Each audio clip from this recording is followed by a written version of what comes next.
Now, preview time.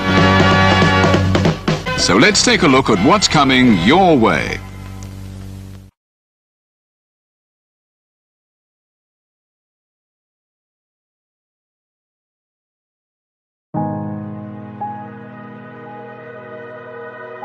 Gary Hebert, the man, the myth, the legend. I was amazed, and I was looking to become a better skater myself, and I wanted to be like Gary. When you look at a guy like this, he's one of the most talented people in his profession.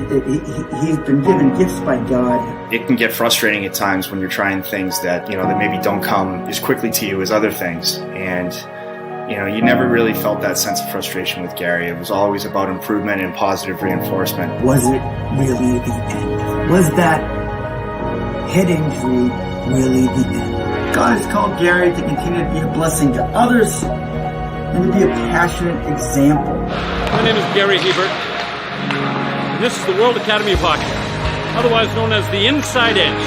I would recommend anybody that have a chance to come to his hockey school. I think it'd be well worth it. It'd be rewarding to all the kids and anyone he coaches, from whether it's an adult, a professional player, to a little kid like a Mike or a Squirt.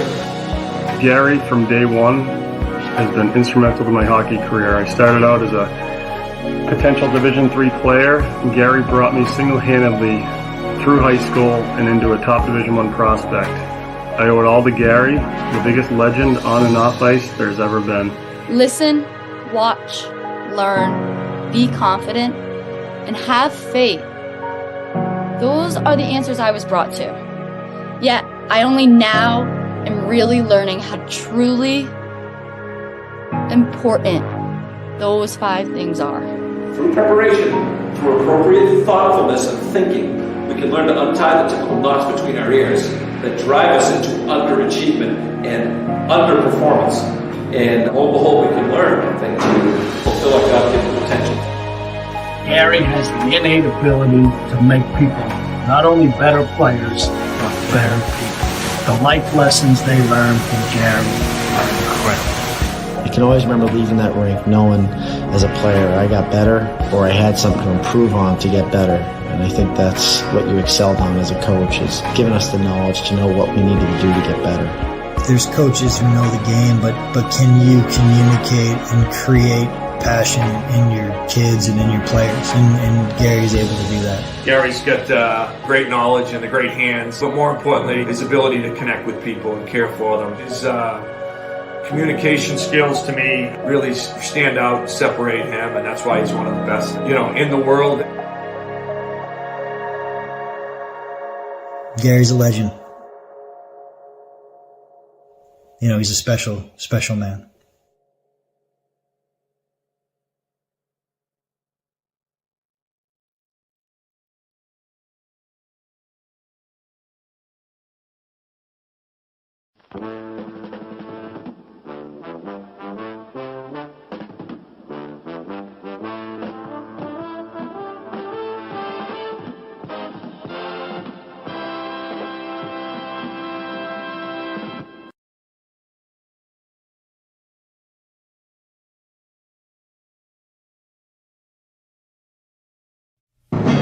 The Jeff Meacham Network's Multiverse of Media. For over 15 years, the recognized symbol of excellence and the standard bearer in coverage of sports and entertainment.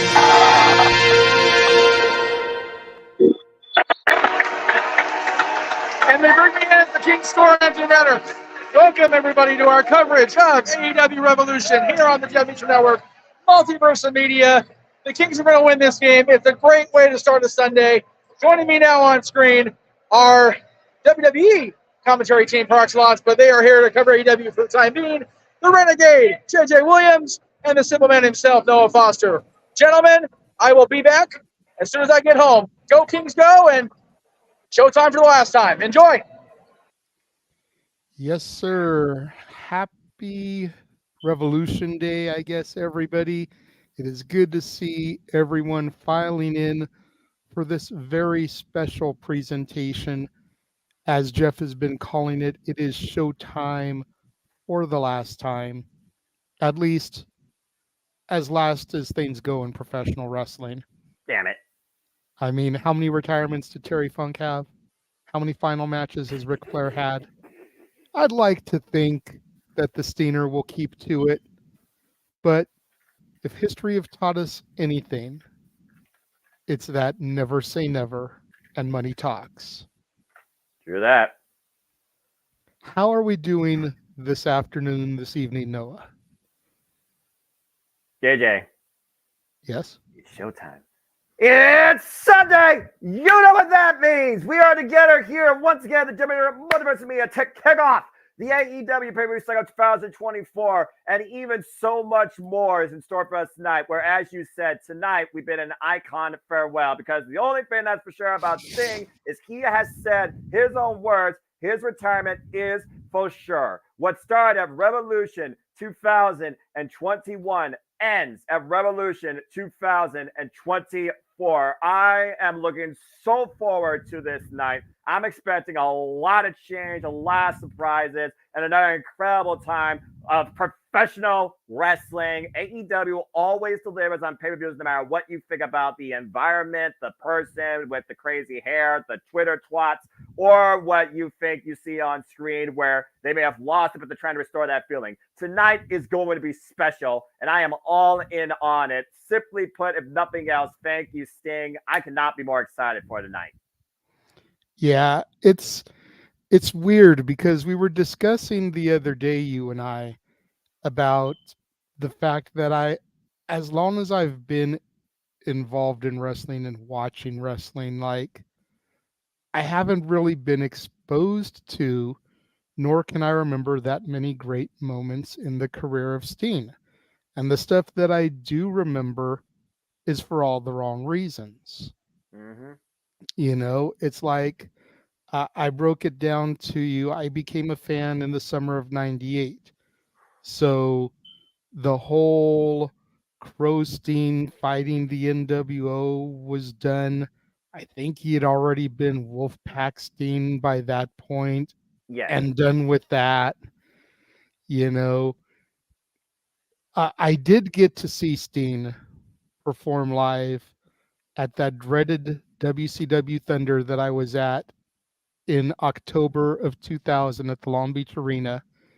He took on the franchise Shane Douglas in the main event. Looked that up earlier today just to refresh myself, considering it was the only WCW show I was ever at. That would have been the only time I ever saw him perform. Right. And I did get to see him there, so thankfully there's that. But then his TNA run, even though I followed the majority of it, I don't remember too many highlights other than Joker Steen, but I can't remember any individual matches. It's just Joker Steen as a whole. You know what I mean? It's like the entirety of the Joker Steen arc. Gotcha. It's hard to pinpoint one or two solid matches, and the only one I can ever come back to from TNA is Steen and Jeff Hardy. And that's remembering for all the wrong reasons. Yeah. We don't talk about that for a reason. I was on my hiatus when he had his 2 WWE matches. Gotcha. And then I've only been around for about close to 2 years of his AEW run. But can you really talk about a standout AEW match aside from maybe the match that we're going to have here tonight? And again, probably for all the wrong reasons. Well, again, as somebody who, again, follows all things, particularly his entire TNA run, whether it was Main Event Mafia, Joker Sting, Manager Sting, whether it was the unauthoritative, unhinged Sting, you name it. I look at his AEW career, I think he's had a plethora of incredible moments. I think about the face-off with him and Forbidden Door. I think about him and Malachi Black sharing that very unique storyline circumstance, which Malachi Black even says he treasures to this day. I think about him and the great Muta showing up at Grand Slam. I think about, again, the amount of crazy dives and antics this crazy New Jack level insane icon has given us alongside Darby Allin, whether it's tag team or trios action. And of course, when he, Adam Copeland, and Darby Allin came out at Full Gear last year, that was something incredible in itself at the Fabulous Forum. So overall, it's going to be an absolutely incredible night. I have countless moments of Sting. I went back in archives and I checked out some of his stuff in WCW. I watched the Clash of the Champions. I went back to when he was involved in NJ at PW. Again, NWA, NJPW, WCW, TNA, WWE, for what it's worth, and AEW. This man has had an absolutely phenomenal career. So there's a reason this industry only has one true phenom, and more importantly, one true icon. And the icon says he's done for sure after tonight. So two of arguably the greatest of all time are finally done in the ring, as far as we know. So again, it's really something special. Look at A and B. I don't compare the two. They're two completely different, unique individuals in a carved way. But definitely right now, the Sting one's going to be a lot harder. Yeah, I agree. And we welcome everybody in the chat room to submit your Sting memories and moments. That's why we decided to go on the air at 3 o'clock Pacific, 6 o'clock Eastern. We wanted to be able to have this time of reflection before the 0 hour started. I was under the impression the 0 hour was going to start at 4 o'clock Pacific, 7 Eastern. But according to YouTube, it's going to be 3:30 Pacific, 6:30 Eastern. So, the curly-haired wonder can't even give us time to reflect properly before he tries to jump into his own pre-show shenanigans. Well, I mean, again, it's the formula he adopted at World's End. He gives us some talk with Stokely, Renee Paquette, yay, and RJ City, weirdo. Then he gives us 2 matches, and we go into the show. So I think it's an optimal time, 90 minutes buy-in to let everybody know how you can buy the pay-per-view, give you a little bit of action, but also bring you up to speed towards what's ahead on what feels like a very nice 9 main card match card, which, again, massive improvement. But again, I look back at our call from last year. Arguably, everybody unanimous on this panel in the chat said that last year was one of the greatest shows they ever saw, top to bottom card, period, and a sentence. This one's going to get different, but I think it's going to be just as special. For me, Revolution, again, one of the true original Big Four, it's the launching pad. Is it the biggest show? No. But again, it needs to lead to something bigger before we get to Double or Nothing. And I think we are going to get at least one way or another, something like that tonight before we head to big business. That's fair. Well, let's go ahead and take a look at a couple of the matches that we're going to be having here. We've got this women's tag team action on the 0 hour as Chris Statlander and Willow Nightingale take on Julia Hart and Sky Blue. Stokely Hathaway, of course, looming in the back there with his schoolyard crush on Statlander, but it's also been doing a little bit of damage on occasion when it comes to Willow. I think the $1 million question going on here is how long until these two friends self-destruct? And again, is Stokely the one to influence that? Because at first, Stokely Hathaway believes that he could invest in Chris Statlander to take her career to the next level. Take that for what you will, after Stat was where it's at with the TBS title before Julia Hart and Sky Blue, Triple Threat instigated to remove that from her at AEW Full Gear. And we've seen now the most arguably dynamic duo in AEW for the women's side formed since then in Sky Blue and Julia Hart. Julia Hart's been an incredible TBS champion, but the bottom line, Chris Statlander has yet to be pinned or submitted since returning to AEW where she was holding that championship. The only pinfall she actually just got was Sky Blue this past Wednesday, and it was because of Stokely Hathaway trying to get her to cheat. Again, try to influence her style. And we all know Chris Statlander, she ain't about that. Stat ain't like that. So right now, we need to see if Stokely Hathaway can get on the same page with longtime running mate Willow Nightingale and Chris Statlander, another great dynamic original duo of friends. It's a battle of alliances of sorts, and Stokely Hathaway is going to be the X factor. But I think after what we saw on Wednesday, what I think the bigger picture is, I kind of have to go with Chris Statlander with a Nightingale here because I think they need to win more. While Julia Hart's been kind of pushing a narrative while injured, She's finally getting back into ring action after a few weeks. Good to see. But it is tag team. So obviously, they are saving the TBS Championship for something bigger, as it's become the title of Collision, which I thoroughly enjoy. So I think here, after Sky Blue getting the win on Chris, if Willow screws up again, Sky Blue might get another win here and get the better of Willow here. It's hard to argue right now that you might want to check in favor of Sky Blue and Julia Hart because you might think they need it more. But I think if you're going to build a challenger versus open challenge, you got to give the win to the other side. So I think here I got to go with Stat and Willow. Okay.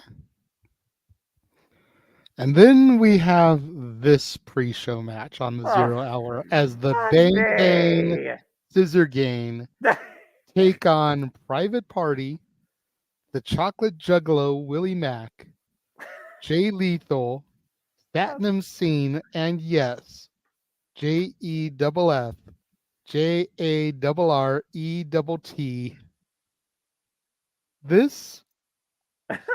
This is going to be entertaining on so many different levels, Noah. I know the way you feel about the glorious goddess that is Karen Jarrett. I know the way that you worship at her feet. But you have got to admit, looking at this image, if the word entertaining doesn't jump off the screen, I don't know what word does. I hate when you're right. Yes, I'll admit it's going to be certainly a spectacle to behold as the Bang Bang Scissor Gang, no matter what set of tag or trios you pull out of these 6, have remained undefeated.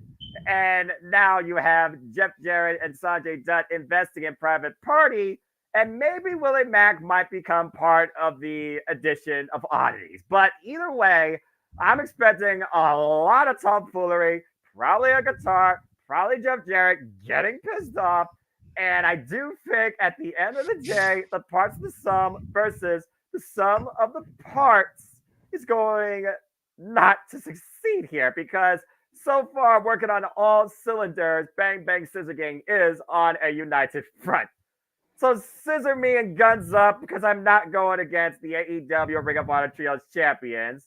It's just a matter of who eats the fall here. And as much as it pisses me off, I don't think it's going to be Jeff Jarrett. But I'm going to go with Bang Bang Scissor Gang here. If nothing else, I'll give Jeff Jarrett this. He does bring a sense of character and entertainment to the screen and also some subtle hate, but he's also well respected. Also, another longtime rival of Sting for those that follow TNA. He bludgeoned the man at one point before a match was supposed to happen at freaking No Surrender. I forget what year. So, yeah. Bang Bang Scissor Gang for the win. I'm not sure where we go from here. Yeah, I'm not gonna lie. I popped hardcore when I saw Willie Mack's face on this graphic. I know you did. Everybody who's followed the channel knows Jeff and I's history with Willie Mack. Of course. So to see him involved in this match, I mean, he's in the ring with Jay White. He's in the ring with Billy Gunn. He's teaming with Jeff Jarrett and Jay Lethal. Like, it's hard for me to not be proud of my brother from another mother, you know? That's your boy.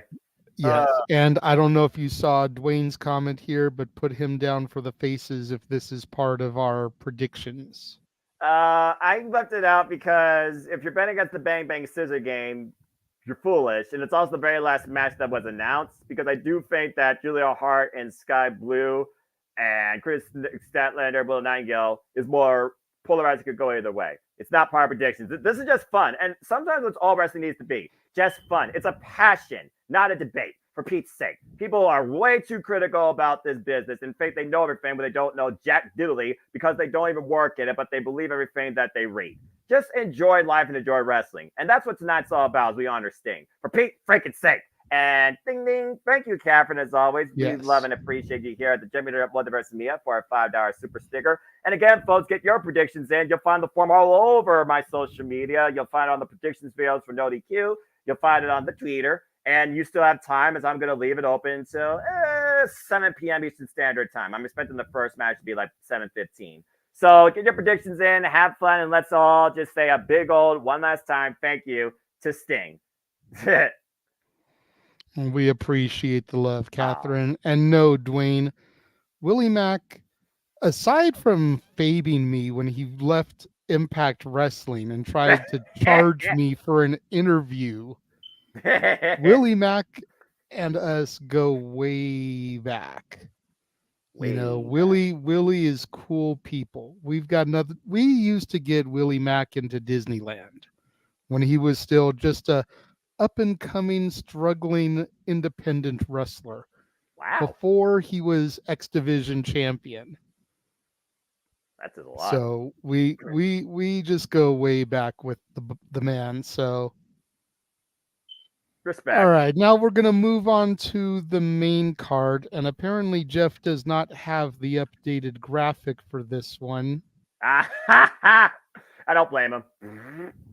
8-man scramble.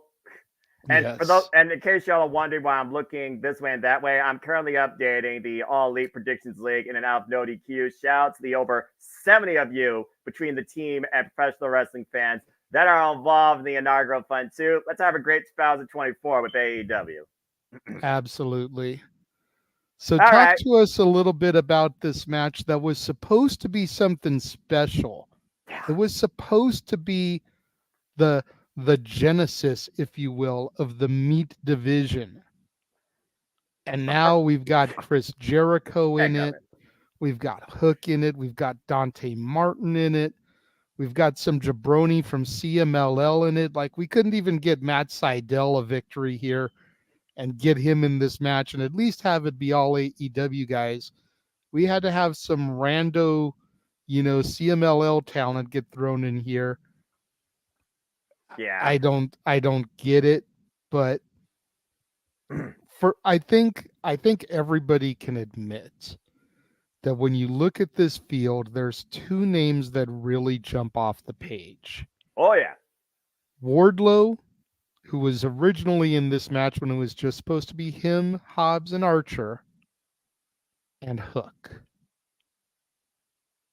Yeah, it's one of those things where this is one of those matches that's a story of multiple matches. Chris Jericho, of course, who came off a match with CMLL All-Star son of his mentor, Atlantis Jr. on Dynamite. Powerhouse Hobbs, who destroyed Sammy Guevara through no disqualification match on Collision recently. Definition of meat. Also had a meat match with Miro. And for those that are wondering, the meat division was really supposed to be a 5-way with Wardlow, Hobbs, Lance, Keith Lee, and Miro, but Miro and Keith Lee are injured. I don't know the extent of Miro's injury, but Keith Lee right now is recovering from double shoulder surgery. My prayers and my wishes to the limitless one. May I one day again bask in his glory.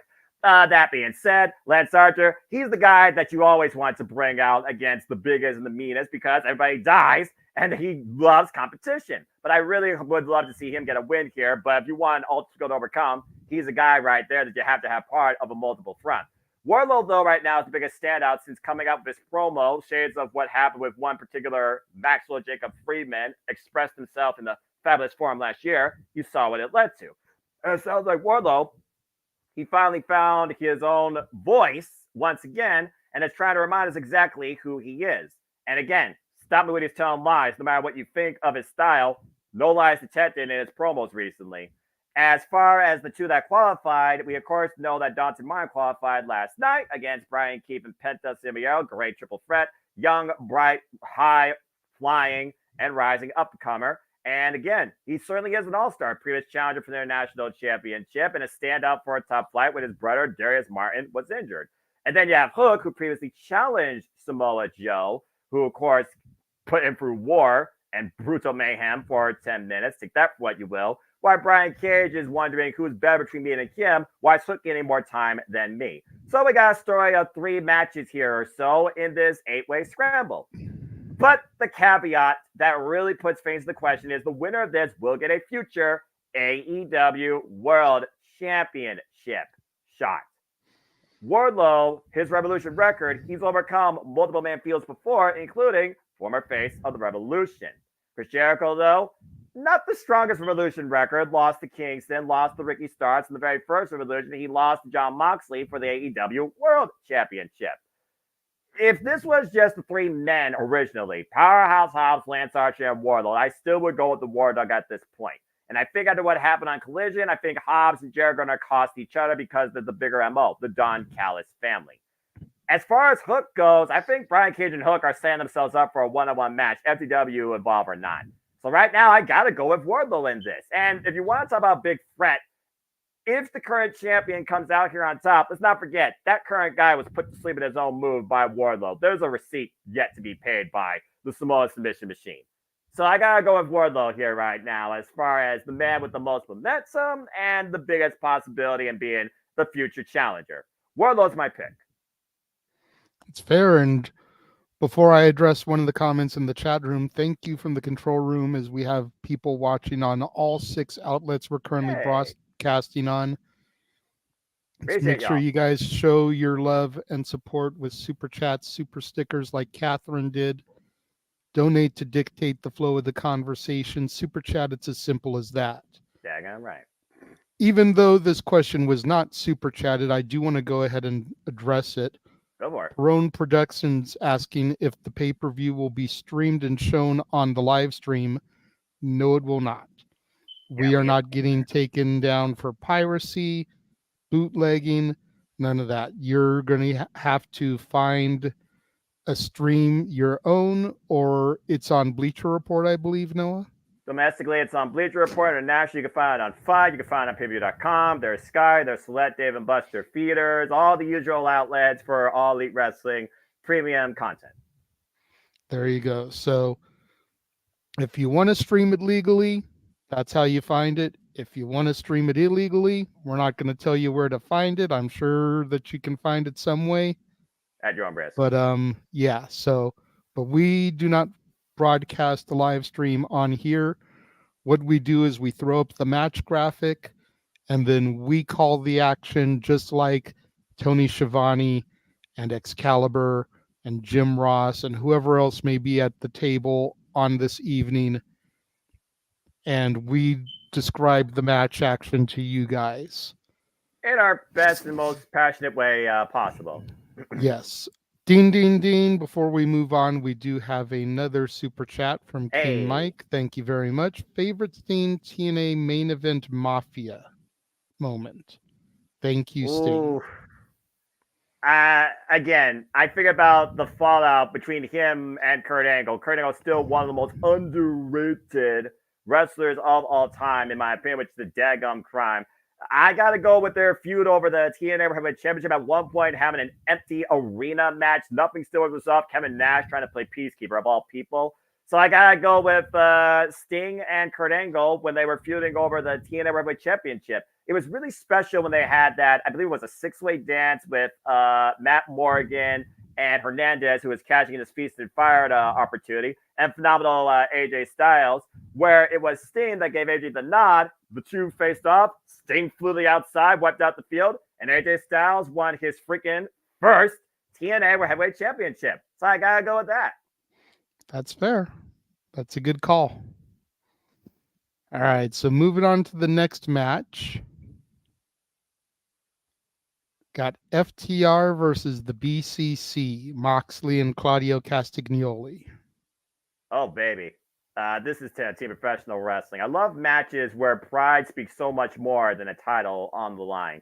So, as we know, FTR, arguably one of the greatest tag teams this generation, have held the AAA, the IWGP, the AEW, insert tag team title here. They have redefined what it means to be tag team wrestling. And yeah, they look back at tradition, but also they don't live in the past. They try to constantly create the future in the present. Blackpool Combat Club says that, again, to us, you need to step up or get stepped out. Shades of Lafina. And right now, they are also that team that says they are disciplined in every art of professional wrestling. Jon Moxley, Claudio Castagnoli as individuals, no stranger to the tag team accolades, but together have never held tag team gold.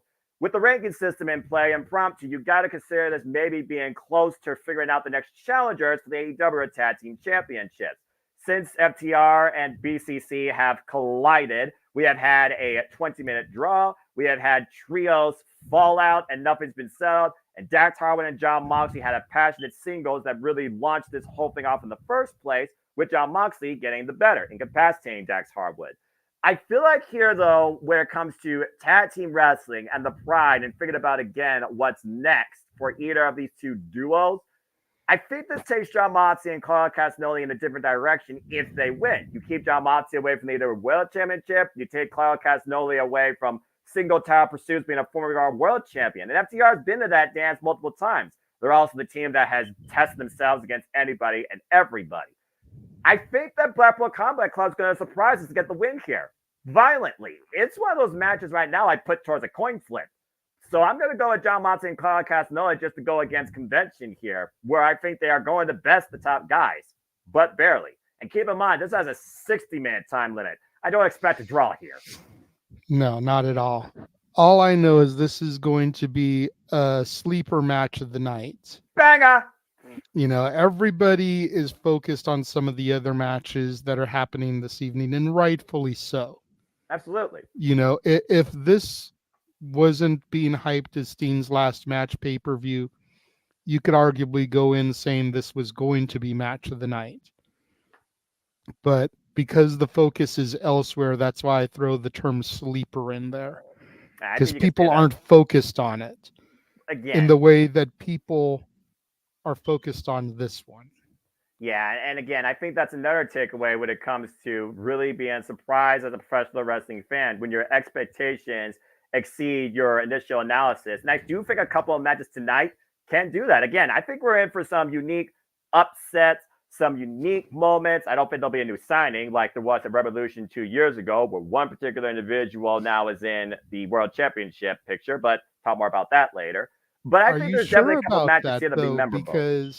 Are you sure about that, though? Because I'm going to be 100% honest here. Go for it. If they try to debut Kazuchika Okada the same night they're debuting Mercedes Moné, Okada's going to get buried right out the jump. You're not wrong in that analysis. So what better time to debut Okada than here? And specifically with this match. Oh, baby. I mean, it was Kazuchika Okada that brought Will Ospreay into New Japan Pro Wrestling from their encounter in Rev Pro. Will Ospreay grown and defined in NJPW 8 years on. Now All Elite full-time. Bruv. And talk about a way to kick off against the Alpha, Konosuke Takeshita, who again is a sleeper standout for somebody that could be another top guy in AEW. This right here, another sleeper match. First time ever one-on-one encounter. These two have never met each other before on opposite sides. Last time we saw these two together was when they presented themselves to Don Callis family, and they won as the Don Callis family at Wrestle Dream. When I look at this, it's a family matter at heart, but it's also Don Callis' MO, and where he chooses to plant the screw driver. Because you know at the end of the day, Don Callis is going to do what's best for him and only his MO. But again, how on earth, outside of DQ, which is such a rarity in AEW, do you bet against Will Ospreay in his true, fully signed All Elite debut? Now, what does that mean for him going forward in a world that's all about faction, strength in numbers, etc.? Don't know. Whether he comes back alongside a friend, to your point, and make it rain and also elevate the game, remains to be seen. But I can't bet against Will Ospreay here. He's arguably one of the top 10 greatest professional wrestlers right now of all time. And last year, he proved it. So I think he starts All Elite Wrestling career full-time with a victory. I got to go with Ospreay. It's just a matter of how you do it with Takeshita, because I think he could just literally catch Takeshita off guard with surprise roll-up. This is going to be a hard-fought win for either man, but I don't think it's going to be hurtful for either one that gets defeated in the end. But I'm going with Will Ospreay. Okay. Ding, really quickly. We did get another $5 super chat from Keen Mike. Please make sure to wish Jeff a happy birthday from him when he gets here, as he was going to be invested in Steen's final match all night. We will do, bro. Thank you very much for the super chat. Appreciate you always, man. Come on. 6:30 p.m. We should have Renee Paquette, RJ City, and Stokely Happily on our screens here shortly, whether you're watching on All Elite Wrestling's YouTube or the Bleacher Report app. BR right now says your event will begin soon on my screen. So yeah, I am watching the YouTube, and I have Renee and RJ City on my screen. And I have the All Elite Wrestling logo on my screen, which means I'm about to literally have the same thing as you. As Revolution looms and the 0 hour begins. Yes, and we move on to discuss the Father of the Year. Captain Charisma, Christian Cage. What is up, James? Good to have you with us. We are at a good part of the card here because every match going forward is a title match. Yep. So Captain Charisma, the TNT champion, the man who has held this belt since last June and brought it back to prominence. Right. Versus the man who walks that tightrope between professional wrestler and sports entertainer, Daniel Garcia. Well, I mean, I think he's back to pro wrestling now, isn't he? I don't know what the hell. Do you see the render on his image with his arms up for the Woo dance? Hey, listen. I'm He just can saying still that's have not it. exactly professional wrestler. That is sports entertainer. Listen, good he Lord can have Almighty. he can have a little injection of a Fortnite dance to sports entertain. I'm just saying. He's still a pro wrestler. He's one of the best on the planet. But no, Christian for the win. Did I miss a prediction? Because I was commenting along, but I don't know if I missed a prediction or not. I'm just going to say on the form, don't worry about it, bro. Yeah, fair. Anyway, let's keep this party going. And yeah, let's go ahead and talk about this. The TNT Championship. Not since RIP. Brody Lee, Darby Allin's first run, and of course the inaugural champion, Cody Rhodes. This title been held to such a prestige, such as must see, such as pursue, such as important to. Since Christian Cage has kind of absconded it as his own since the premiere of Collision, then finally won it at the expense of his right hand of destruction, former Luchasaurus known as Kill Switch. But at the end of the day, Christian Cage, he already knows he can't be beat. Adam Copeland took the title from him at World's End and then used Kill Switch's opportunity to get it back, which Adam Copeland literally had it for like 7 damn seconds. Damn crime. Since then, Adam Copeland been working his way from the bottom back to the top of the Cope Open with open challenges on a weekly basis on Collision. But also Daniel Garcia, he's been making his way through the rankings, not only trying to prove what he's worth in the AEW ecosystem, but also that he could be a champion. And he says if he has to literally fight from the bottom 100 times over to finally hold AEW gold 10 times over, he's willing to do that. This is not the first time, though, that Daniel Garcia has had an opportunity for AEW singles gold. If you remember, he previously faced Orange Cassidy for their national championship. But ever since overcoming the patriarchy alongside FTR, Daniel Garcia believes now he can be a top guy. And I think it very well could be Daniel Garcia's night. Ever since he beat Brody King and stopped that man from going to the Continental Crown Classic Finals, upset the entire thing, in my opinion, that was the moment I believe that Daniel Garcia was destined for bigger things. I think tonight, like Julia Hart was at Full Gear last year, it's Daniel Garcia's time. I think Daniel Garcia beats Christian Cage. Whether Adam Copeland comes into play during or afterwards, whole different saga. But I think it's finally Daniel Garcia's time. I think there's a new TNT champion in store for us tonight. Okay. Too soon, and I feel like Christian could have something up his sleeve, but we'll see what happens. Yeah, in order for Daniel Garcia to really make that moment come to fruition, I think, Noah, I think the entire patriarchy has to get ejected from ringside. Hopefully, as long as the patriarchy is down there in his corner, the odds are going to be too much for Garcia. And even if Daddy Magic tries to get involved, as he tends to be on commentary for Garcia's matches. Oh, yeah. Even if Cool Hand Ange tries to get in there, even if Adam Copeland gets involved, I don't see it being enough if the patriarchy is there in full force. And again, I understand what you're talking about, straight from numbers, like freaking Jezebel and the right hand of destruction. I understand where you're coming from, but again, stranger things have happened. History has been made before at AEW pay-per-views, and I think Revolution, we're in for quite a bit of history tonight. I hope this is one of them. And again, You say too soon. Technically speaking, James, this man's had a grip on the TNT Championship, self-proclaimed, since June 17th. Doesn't sound too soon to me. All right, moving on. The International Championship. Orange Cassidy defending against the Undisputed Era. I mean, the Undisputed Elite. I mean, the Undisputed Kingdom. I mean, the Mushroom Kingdom. I'm not even going to botch him on this. I know what he's doing, and I don't blame him. Continue. Roddy Strong. And we talked ad nauseum about this, both on the no DQ predictions and on Simply Predicting. Yep. If Roderick Strong does not walk out of here with the title, they may as well break the group up and bury them. Yep. So that being said, I've been talking quite a bit. James, go ahead and lend your voice. Your thoughts on Orange Cassidy in his second run as international champion and Roderick Strong, what he could be if he wins the championship. How important is it for Orange Cassidy to retain it, but also for Roderick Strong to gain it? Oh, man. I agree with JJ. You got to go with Roddy here.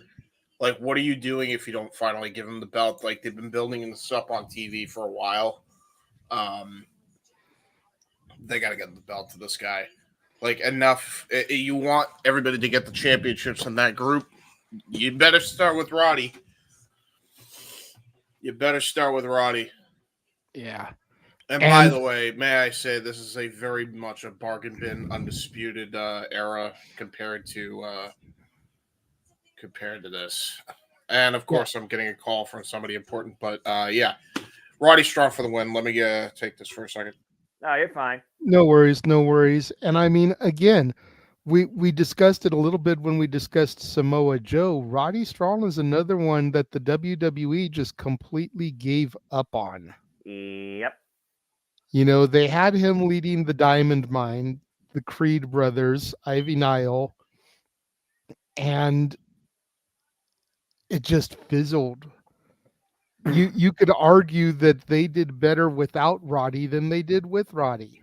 I think that's a fair assessment, honestly.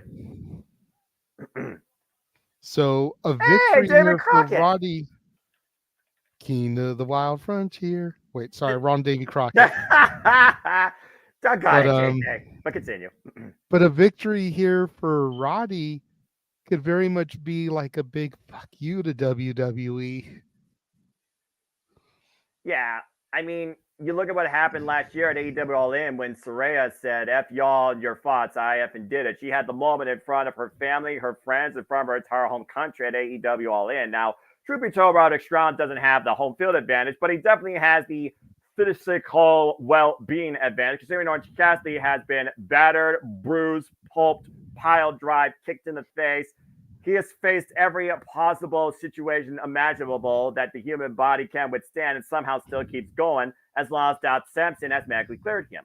But again, everybody reached their own mental and physical limit. And at this point, faction believability aside, I do think Orange Cassidy deserves a break and a change in direction. What he's done to raise the value, the identity, the importance in the pursuit and the presentation of his now championship is unmatched versus anybody else right now in the AEW ecosystem with any other title since the company's inception, in my opinion.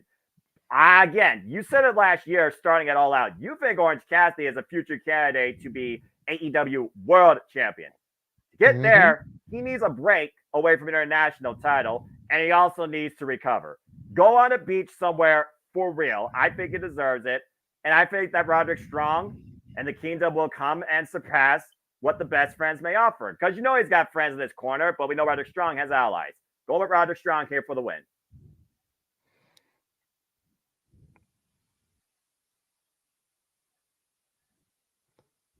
Anyway. A match being contested for championships that is in reality all about pride.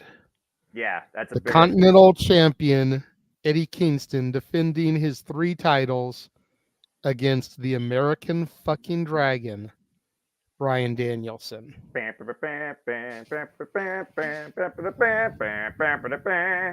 Boo. Can't stand that song. Doodle-doo. Do-do-do-do-do. Hey, he's on his phone. Do-do-do-do. That's the song. Damn it. I know. But again, again, it's one of those things.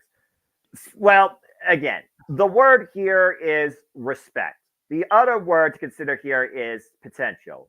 For the entire duration of Eddie Kingston's career, it's been all about the potential that he could have showcased, but didn't. And everybody believes that he took way too long to finally present it. But you cannot argue, since coming to AEW this last year in particularly, he not only finally showed what sort of greatness he could offer, he has also strongly presented it and honored it based on his love for Japanese professional wrestling.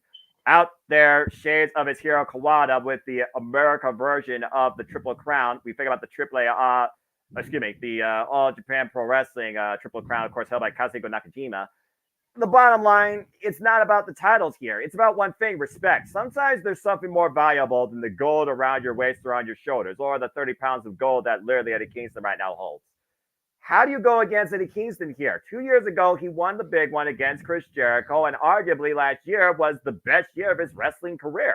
Bryan Danielson is on his oddity. And necessarily, it's not about the result, it's about the moments. Think about what he's done so far this year. Kazuchika Okada, Zack Sabre Jr., Yuji Nagata, Jun Akiyama, just to name a few. And while we think we know what the final countdown may lead to, I think he gives it back towards somebody that finally showed him what back then, they wasn't sure he was ever going to show. And that was his potential. Because remember, if Eddie Kingston wins this, Bryan Danielson has to shake his hand. And verbatim, Bryan Danielson has said he does not respect Eddie Kingston. I think respect is finally earned and shown tonight, whether kayfabe begrudgingly or actuality. I'm going with the King of the Bums, the Mad King here, the ultimate underdog. I'm going with Eddie Kingston. I also go with Eddie Kingston because it's way too soon for him after he won the belt last year, which was only like a few months ago. So yeah, I'm gonna go with Kingston. Here we go. All right. Still coming in. Again, I'm doing two things here, folks. So No, you're good. You're good. For the next match, I have 5 words for you, Noah. You ready for those? Yes. Long may she fucking reign. I'm just going to say this real quick. Will we be able to still reside in the timeless era, or will the virtuosa send the modern day Marilyn Monroe back to 50s Hollywood? I'm just going to say this real quick right now. I don't care who I pissed off. Outside of what I saw at TNA Hard to Kill, this is the most important women's championship match so far this year. Okay. Toni Storm. Timeless Toni Storm. Nice. Who went from illustrious to timeless. Previous holder of gold in Stardom. SWA championship for over 600 days. La Virtuosa. Truly one and only. An excellence in technical execution. Redefined in her own craft, in her own discipline. Deonna Purrazzo. Deonna Purrazzo, who became a mainstay in TNA in the last 3 years, former Ring of Honor and AAA Women's Champion. These two, again, first met in their illustrious careers, respectfully, back in Stardom. Toni Storm won the singles encounter. They've also tagged alongside each other. They once again crossed paths NXT UK. Deonna challenged Toni Storm for the NXT UK Women's Championship and lost. Had another honorable bout, lost, shook her hand. They haven't met each other since. Now the paths cross and 2 worlds collide, one in color, one in black and white here in AEW for the AEW Women's World Championship. The Virtuosa has earned this opportunity, remaining undefeated on a 7-0 streak since coming in from New Jersey earlier this year and officially becoming fully All Elite. Why timeless Toni Storm has redefined the women's landscape in her presentation and what she calls herself in technical, ever since once again trying to remind the Virtuosa exactly who she is. Why she looks to kill her past, I think tonight we write the future, with 2 arms trapped behind the Virtuosa at the risk of being snapped. I believe Deonna Purrazzo ends the timeless run of Toni Storm. Does it mean that this timeless presentation comes to a conclusion? I don't think necessarily no. But I do think you redefined what it means to challenge for this title with Deonna Purrazzo holding the gold. I have a new women's world champion. And for the first time ever, not only will the title change hands at Revolution, why this is the fifth resolution, the title has never changed hands, but also it'll be the very first time Deonna Purrazzo beats Toni Storm. Deonna makes history. I got a new women's world champion. James? I gotta go with Toni Storm. I feel like even though she's held it for more than a while at this point, since Full Gear, beating Hikaru Shida, gotta still go with her. This run is too good. I think there's going to be another match between Deonna and Toni way sooner down the line. Quite frankly, I think it's going to take a minute because I think if she's needed anywhere at this point, Deonna is much needed in that TBS title scene because, oh boy, do they have nothing going on for that. Oh boy, do they have nothing going on for that. So I would put her there, give her something for Julia Hart. They got to do something where she's helping the current crop of talent because you have not only a great wrestler and a great person to have feuds with, but you have a great trainer. And for you to not tap into that knowledge in some regard, you're foolish. So I'd say she's got to get the short end of the stick here, only to help a very, very weak division right now. So I'm going to go with Toni Storm for the win because it's way too soon for her to lose it. And yeah, hopefully she reigns as TBS champion down the line. I have to emphatically disagree with you, bro. I mean, you can't fault the TBS division when Julia's been injured. That is fair. They've got a bunch of women over there in that division. They just haven't been able to really push it because Julia has been hurt. You need the Virtuosa, and I have been Timeless Tony's biggest fan. I have been the one that's been championing her from the jump. Yep. But there is money to be made between the more than likely debuting in 2 weeks Mercedes Moné and Deonna Purrazzo than there is money to be made in Mercedes and Toni Storm. Mercedes and Deonna can sell out Wembley Stadium. I don't think Mercedes and Toni can. Well, and there's your end game right there, because you want to make sure that when Mercedes gets the title, it's a huge moment. The only issue, though, is we're forgetting a couple of different facets. It's in the UK, and I think a lot of people remember Toni Storm's time in that time period. So she could be a hometown in herself. Not forgetting that. Continue. And then there's Jamie Hayter, who has not returned yet from injury. Mm-hmm. And I feel like either she's going to get the title there, or she's going for the TBS title. It really depends on what side they decide to go with that. But Jamie Hayter, it also kind of factors into the plans, however they go with her, because eventually she'll be coming back, and you gotta imagine it's going to be around the time for All In. So possibly so, but she can be in a multi-person match to set up a contendership. Right. Exactly. Because now since they got the ranking system in play, it's all about wins and losses. I think every single one of us on this panel could admit that amongst Tony Khan, not Storm, but amongst Tony's many flaws, was waiting too fucking long for Chris Statlander to come back to pull a trigger on Jade Cargill losing the belt. you need to make sure that the belts are moving fluidly and not just waiting for Jamie fucking Hayter. Exactly. There's way more women in this division than Jamie fucking Hayter. Queen Aminata, Thunder Rosa, the Professor Serena Deeb that's bet to put the wrestling and All Elite Wrestling, preach it, sister, and Red also, Velvet. Yep. Mariah May, also, by the way, undefeated currently. There's a lot of women that can be getting these opportunities as opposed to just waiting for Jamie Hayter to come back and get plugged in.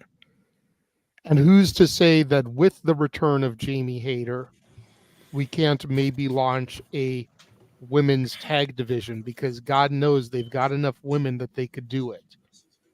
And let Jamie Hayter and Britt Baker become the first tag champions in Wembley. Killer and Pillar. I love that idea. By the way, Dr. Baker, protect your mentality, get well soon. And if you're injured or if you're mentally wounded, get back to what you love. That's all I got to say about that. People be better. Anyway, either way, this is, again, the most important women's championship match in professional wrestling. Wrestling. Yeah, for sure. Freaking hard to kill. Bite me if you think otherwise. Triple threat for the AEW World Heavyweight Championship. Samoa Joe defending against the Hangman Adam Page, and the man who swerves when he drives, Swerve Strickland. Who wants to go first? All right. James, give it to James. I'm curious about this. Oh, man. Oh, someone this is TV up. I think I hear Renee Paquette on their screen. Yeah, I'm going to stick with Joe, but with Adam Page going in this new direction with his two new cowboy friends, Cowboy Shiznak, which, by the way, I am a humongous fan that they just went full in with that gimmick, man. Like I'm really looking forward to seeing more of that. That actually might be my favorite thing, because I'm like, yeah, this should have been a no-brainer. Like, I like it. You like it? I like Bandito. I don't know the other guy. I don't know much about the other guy. But Bounty Hunter Brian Keith. Yeah, but I love his nickname. That's pretty dope. I love this set, by the way. This Revolution set's awesome. Hey, all they need is Clark Connors, and then he's got the freaking quartet. Full on Western style at that point.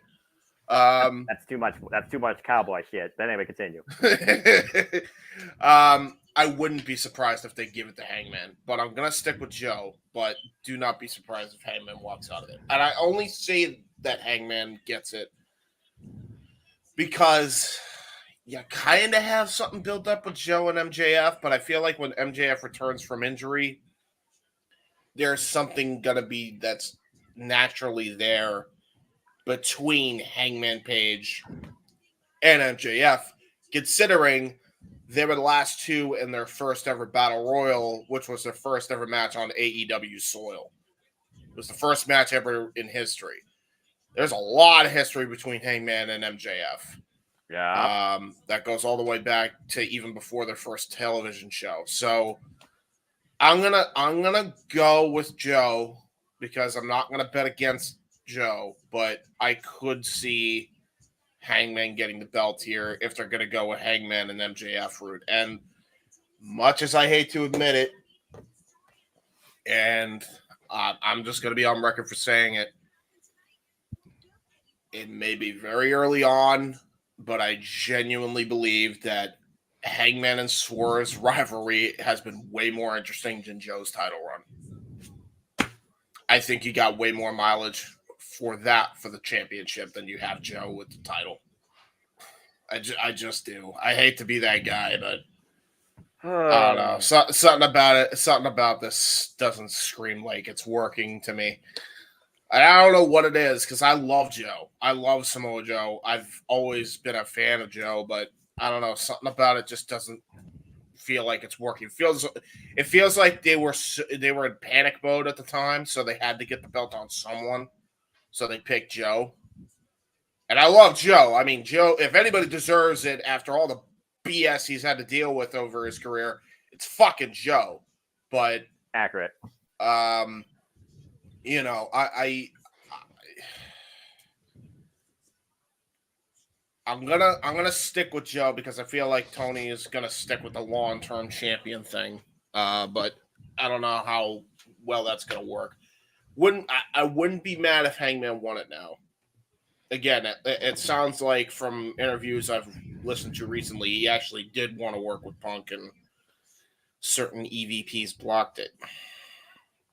Good job, buckaroos. Well, I will say it's easy to say that now, but I'll go ahead and digress on that one.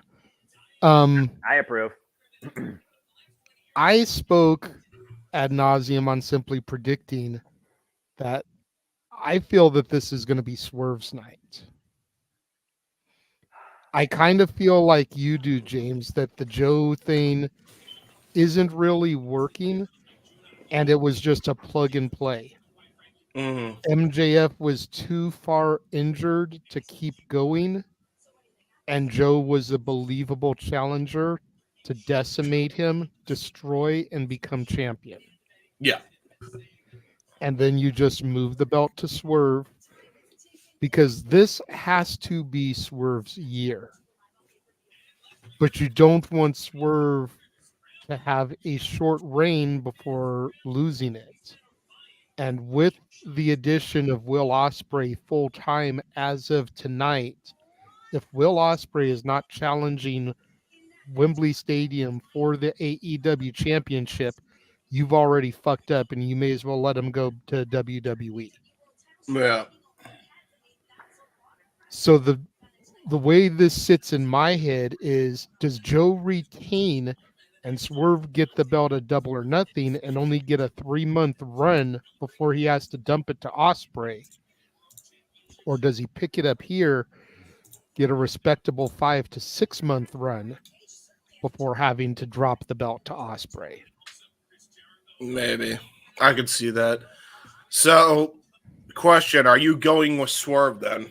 Yes. And I assume, Noah, you're going with Samoa Joe? 2 years ago, to the day, 2 years ago, to the day, Swerve Strickland signed his contract at this stage, Revolution. Last year, wasn't even a thought, wasn't even a mention, wasn't even a part of it. Pissed him off so much, he decided to go after a prominent spot in former AEW World Champion Heyman Adam Page, where not only did he was trying to take his spot, I said he didn't take his spot. He cemented one of his own. At this point, Swerve Strickland is truly a guy that you make history with in AEW. I've been thinking about this long and hard, watching this video package and figuring about what you've all said, and it does really speak a lot of values that Swerve's out to make history. But why, again, do you have a triple threat?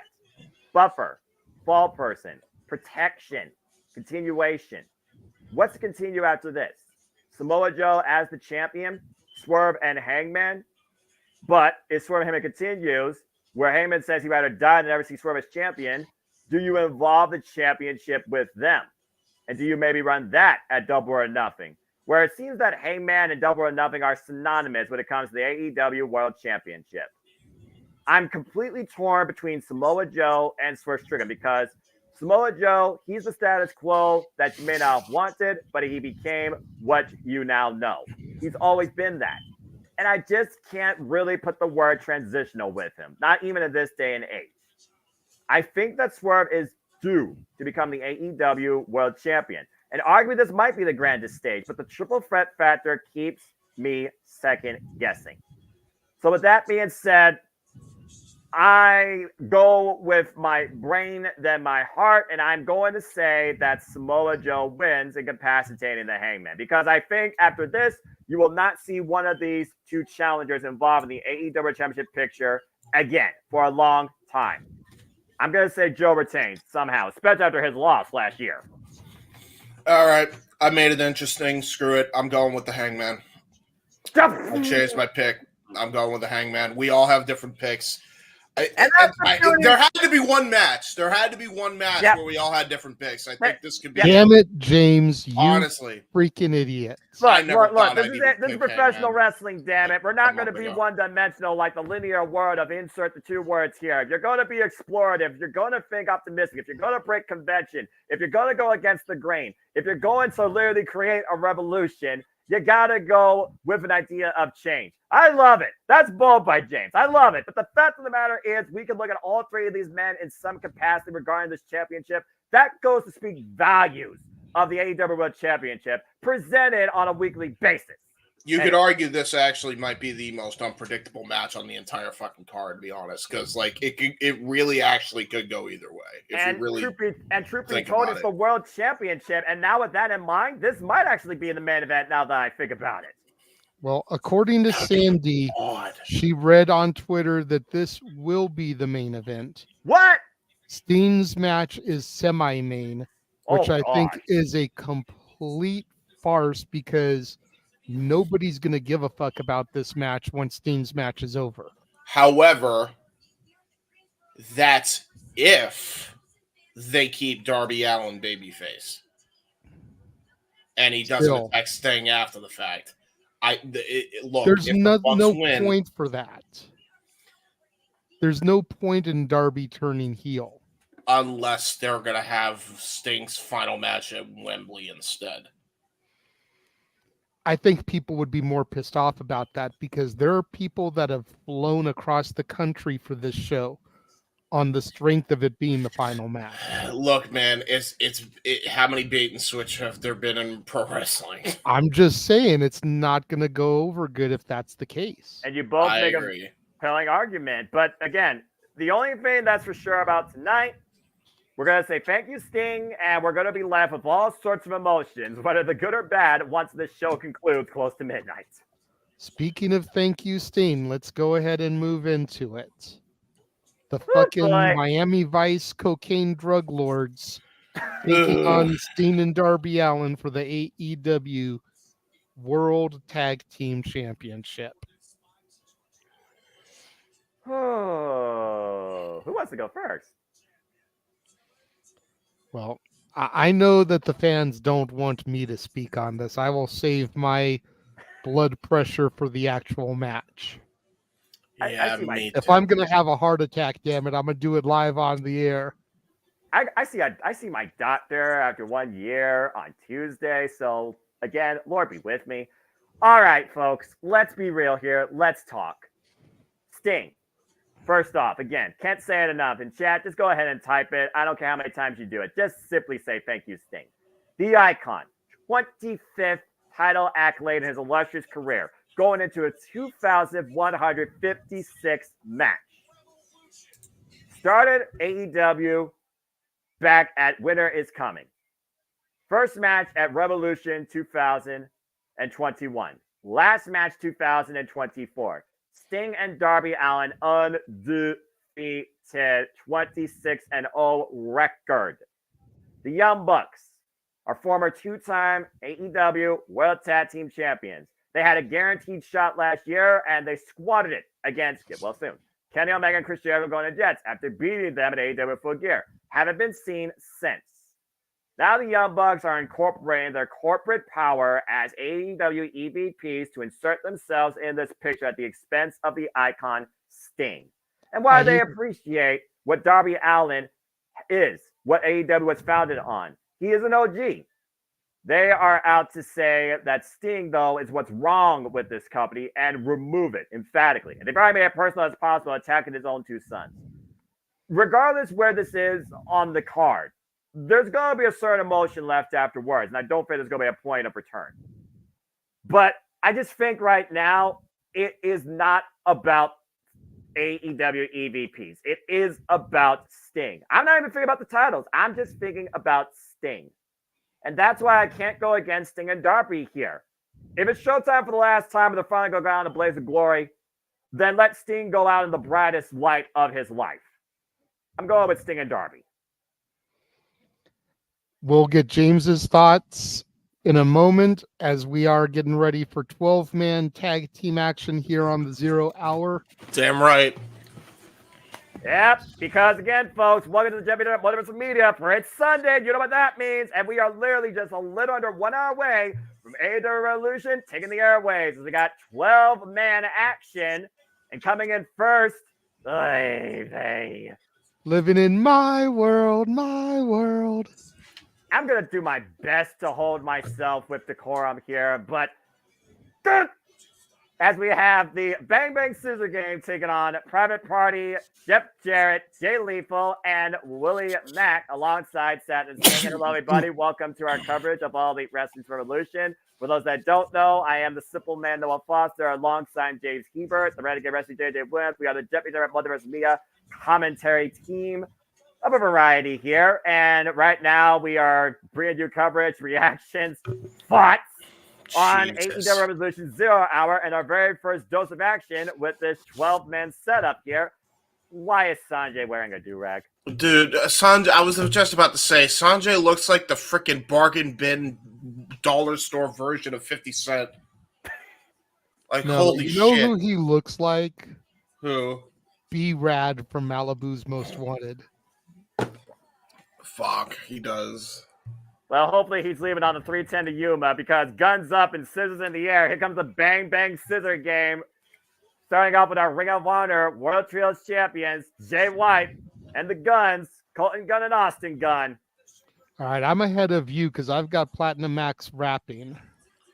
Yeah, I'm not. I will pause when Anthony does the typical. All right, listen.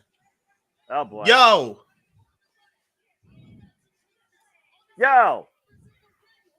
Listen. Oh Lord. Yo.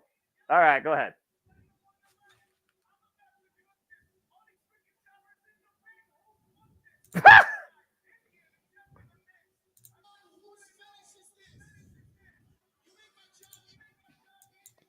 All right, let me know when he says "scissor me, daddy ass." Oh, his mic got cut up again. Damn. Well, that went off with that's one way to cut the mic. Oh, good Lord, this dude, Anthony Bowens. Scissor Gang has arrived. Scissor me, daddy ass. Billy Gunn, I still can't believe he's a champ in 2024. That's awesome, though. Dude, like the fact Billy Gunn was part of Steen's WrestleMania moment. Dude, the Bang Bang Scissor Game, bro. Everybody's back together. It's happy times. It's happy. Big happies. It's great. The family, the Guns are back together on good terms. It's happy. As we stand 52 minutes away from AEW Revolution taking the airways, here's to our first match, 12-man action, Bang Bang Scissor Game versus Jeff Jarrett, Private Party and Company. Referee Mike Posey for this match, so we obviously are going to have chaos here without Law and Order. Well, at least you're saved in the fact that it's not Aubrey Edwards as the official. Hey, Aubrey Edwards is the only one that knows how to neutralize the witch, all right? Bell rings are underway. Don't. This is way too early for me to get started, but I swear I will if I get a ref bump. And maybe there should be a ref bump. Of course, we saw last night in Collision, Private Party getting a tag team win with the assist of Jeff Jarrett and company. It's almost like Sanjay Dutt's been investing in Private Party. Around that time in the early going here with Brother Zay, aka Isaiah Cassidy. And I believe that's Austin Gunn. The thing about this that really just baffles me is the fact that so far I look at the Bang Bang Scissor Game and they've been working on all fronts. There was like one miscommunication and that's it. Besides that, they pretty much have had no stutter steps. It's almost like freeboard rule times 2. There's been like, no possible errors though. Good grief. By the way, what a great drop kick by Isaiah Cassidy off that pop-up. Isaiah Cassidy. And let's also keep in mind, we talked about, the proverbial main event, the most important thing on this card. We talked about, Sting's last match in the AEW Tag Team Championships. It was Private Party, one of the very first teams signed to All Elite Wrestling that beat the EVPs. Isaiah Cassidy looking like Montez Ford from Wish. And let's see what sort of heights that he reaches. And it's good to see Mark Kwan, by the way, back from injury. Again, to anybody out there in the industry that's injured, get well soon. Hey, to be fair, that's the wrong private party member. That would have been Mark Quinn. Because he wants to pretend he has Haas, but then he can't run as good as Montez. Oh! Well, he's definitely got some octaves with that scream off the back by drop and a great drop kick by Colton. Everybody calling for a ref bump just so we will see Aubrey Edwards in this match. We need integrity! Well, I mean, hey, Mike Posey might have some integrity. You don't know. I mean, he is the Ring of Honor pure official, so I suppose if you're able to, manage those matches, you got some sort of integrity. Uh-oh. Bowen's up on the second rope, and right now might be looking... just drop kick. Oh, no. Well, someone just got scissored. Timbers. Jeez.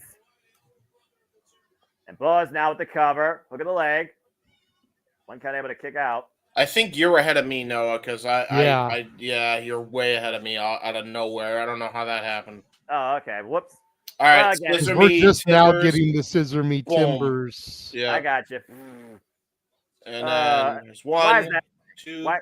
Oh, kick out. Why is that a thing? Someone just tell me. Why is that a thing? Because you got to scissor the Timbers. Don't question it. I'm not. You know what? There's some things I don't. Oh, come on. And Jay Lethal gave a big drop kick. And again, this is what happens when you have this many bodies in the mix. It's absolutely ridiculous. Of course, we have Najee McGinnis and Excalibur on commentary. I'm sure Najee McGinnis will be unbiased at all against Bryan Danielson and Timeless Tony Storm. And Christian Cage, the friggin' floss fodder pick of America. And the witch getting involved. Dadgummit, Posey, turn around. I have not seen the witch get involved yet. Now I'm seeing her get involved. Oh, and I'm sure JJ's going to talk about this. Fargo Strut. This match. I still haven't gotten there. Now I see her getting involved. Oh, good Lord Almighty! Everybody's doing the Fargo Strut. Oh my God! This is not great. This is a madhouse. Seriously, I'm gonna lose my. I'm gonna. That's awesome. That's ridiculous. Willie Mack and everybody on the outside doing the strut. I've never in my life. Moment of the night, right there. I never thought in my life I would see, of all people, Willie Mack doing a Fargo Strut. That just doesn't sound. Hey, right. he is a former X Division champion. Hey, it makes sense. Showing some props to the man who originally created TNA Wrestling. All right, fine. And again, I did speak verbatim about Jeff Jarrett and Sting's, of course, history back in TNA. So, fine. I'll give you that. I'll actually give you that. Big Willie Mack, of course, so agile, though. Previous challenger to Eddie Kingston's Continental Crown in a Proving Ground match. Eddie Kingston's got a lot of respect for Willie Mack, of course. See, that's something I don't understand about AEW is you have these Proving Ground matches, and if you defeat the champion, then you can actually get a title shot. But 95.9% of the time, you never defeat the champion in the Proving Ground match. Right. It's like, so what the hell's the point? Get a showcase and see what it leads to, like Bounty Hunter Brian Keefe, who got his all-elite contract. Okay, but at least let them win the Proving Ground match, get the title shot, and then if they're going to lose the title shot, that's fine. But what's the point in getting a shot to prove you're worthy and nobody is worthy? Well, again, you know what I mean? It's like, it just kind of defeats the purpose to me. I agree. As I got 46 minutes exactly on my clock. Where are you all at? 49, 45, 47. Okay, you're ahead of me. 45, 52, 1, 50, 49, 48, 47. Okay. 45, 50, 45, 49, 45, 48, 45, 47. Okay, we're all good now. And again, folks, you can join our coverage in action. You can still buy AEW Revolution via the Bleacher Report app locally. You can go check it out. Select David Busters, internationally on Fight, Sky. We promoted Moses and Miscommunication there by Brother Zay. A shout out there by the Hardys. Konigo was able to get out of the way. Now looking for the tag. Bends off Private Party. There's a tag! Anthony Bowens. He's on fire. Again, Anthony Bowens, he's one of those athletes that brings a little bit of everything to the dance. Ooh! Rolling elbow strikes here. Jay Lethal coming in now. And we've seen Jay Lethal and the tensions that have developed between him and Jeff Jarrett as of late. Jay Lethal has been saying that maybe I need to go after singles gold without you involved. And I honestly wonder if Jeff Jarrett's been a hindrance to Jay Lethal's career since coming to AEW. Oh! I think he has been. But, yeah. Well, again, I'll say a lot of stuff about Lethal combination and Jeff Jarrett when it comes to AEW. That's a whole different conversation. Cover 2. No. Again, we got these many numbers involved, though. Honestly, anything could happen here. After we saw Sanjay Dutt. Is Sanjay wearing a pencil, by the way, under that do-rag? I can't tell. Or has this whole pencil been broken? Probably. He's always got the book.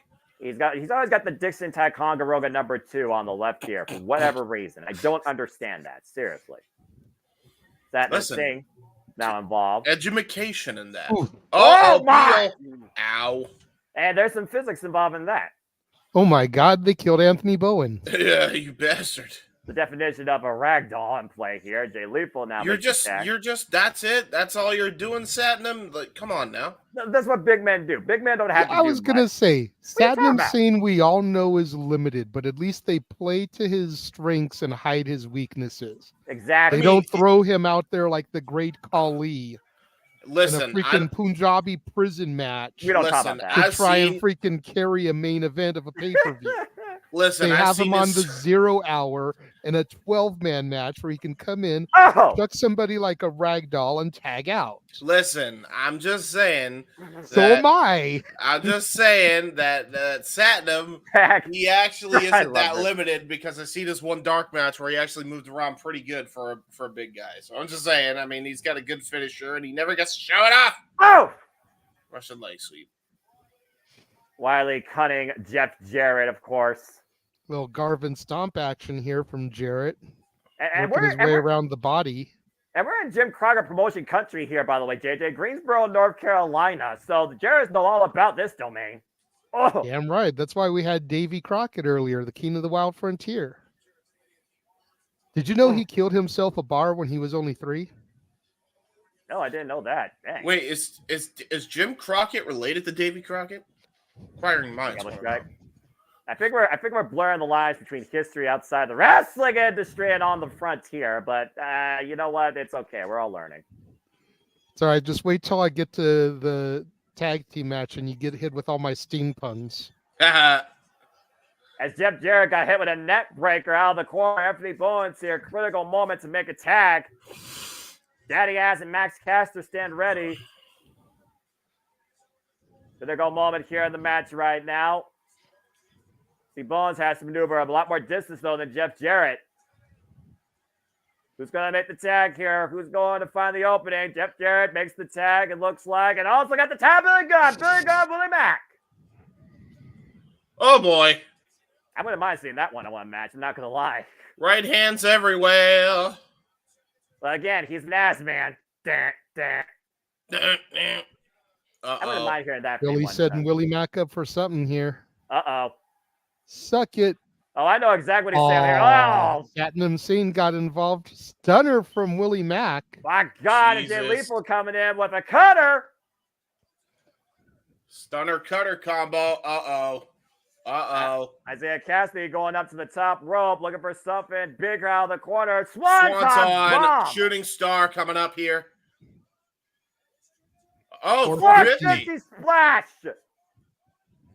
Momentum carried over. Willie Mack with the cover. All parties involved. 2-0. Ooh, Billy Gunn kicked out. Oof. Great strength shown by Billy Gunn. The resilience there. Able to survive that onslaught. Now Willie Mack going up to the top rope. Uh-oh. Oh, my God. Nobody home. Ow, Willie Mack's gut ain't hurting. Billy with the tag to Switchblade Jay White. The Catalyst himself. Ready to slice the throat of Willie Mack. Blade Runner incoming. Oh, wait a minute. Private Party. Isaiah Cassidy flies off the ropes. And meanwhile, it gets caught with a 310 to Yuma. Uh-oh. Oh, Greenberg, Jesus. Greenberg cross body. Yeah, that he whiffed he whiffed one of those people with it. Blows with the arrival. Max Caster with the mic drop. But will that do it? Again, he's not legal. Billy Gunn is legal. Or excuse me, Jay White's legal. Losing all control here. Jeff Jarrett just sent Bones over the barricade as we are just literally, as of right now, 40 minutes away from Revolution officially taking center stage. And oh boy. Oh no. That's Jay White right now. Hold on. All right. It's not often you see somebody out-hype Billy Gunn. Right? Yeah, right. Now Satnam Singh's getting in there. Again, that's what you're the big man for, right? Equalizer. Oh, Jesus. Oh, Jesus. Can you imagine this guy involved in the meat division? I'm just saying, oh, chop block and barely phases Satnam Singh. Finally kicking to the knee, brings him down to a knee. Little double team here by Jay White. Famous connect by Billy Gunn. Willie Mack still legal, though. Press kick. Oh, meanwhile, Blade Runner! Oh, Blade Runner! That's it. White with That's the 100. cover. Bang, bang, scissor game with the win. Damn it. I mean, we knew the Bang Bang Scissor Game was going to win, but it sucked to see Willie Mack have to eat the pinfall. It was one of those things that didn't belong here. When I look at the graphic, I'm like, why is Willie Mack here? But he's never associated himself with Jeff Jarrett. You kind of knew what was coming from the get-go. I know. But hey. All right. Let's Bullet get back Club. to business here. James. Yeah, back to business after guns up, scissors in, bang, bang, scissor game with the win. Yes. Hello. Good grief. That's a lot of gold. That is a lot of gold. There's a lot of belts. So your thoughts on what should be the main event? My thoughts on what should be the main event.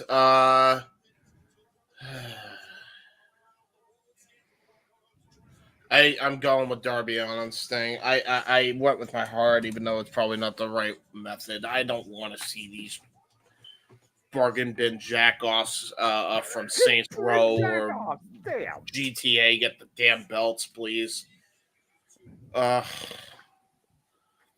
Miami Vice, my ass. Dude, they're looking like a freaking poor version Magnum PI with their freaking pedo stashes, bro. I hate it. There's Jay White with the yo. Listen, we got to. The Jay White, always entertaining.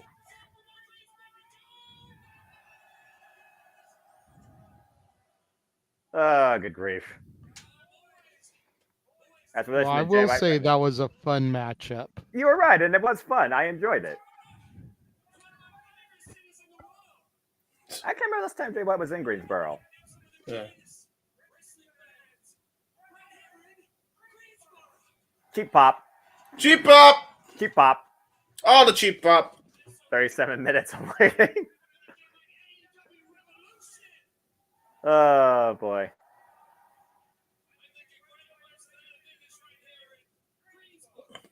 Okay, how many times you guys in Greensboro? You're cheap popping more than Mick Foley. And no stranger to Jay White.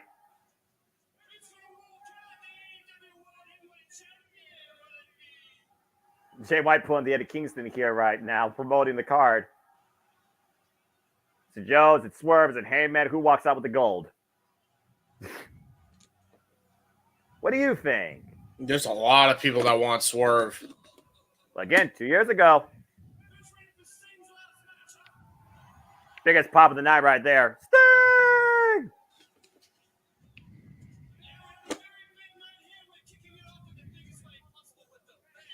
Dang, Scissor Gang. Where's Juice Board at? There was their last member, right? Where's their last member?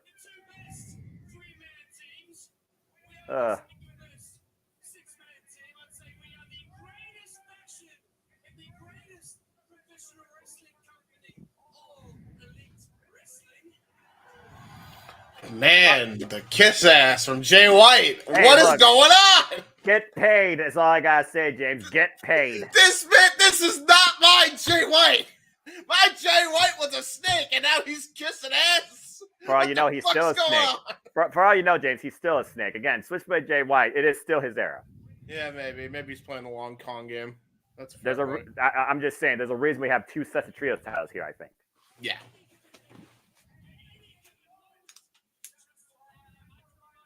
Yeah, let's go ahead and remind people exactly who Jay White is, shall we?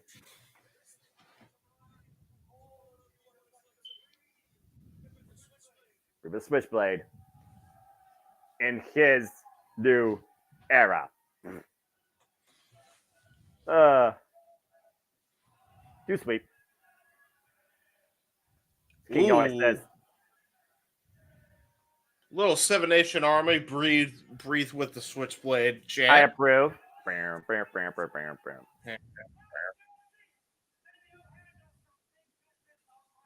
Ooh. Oh, big business of your own, huh?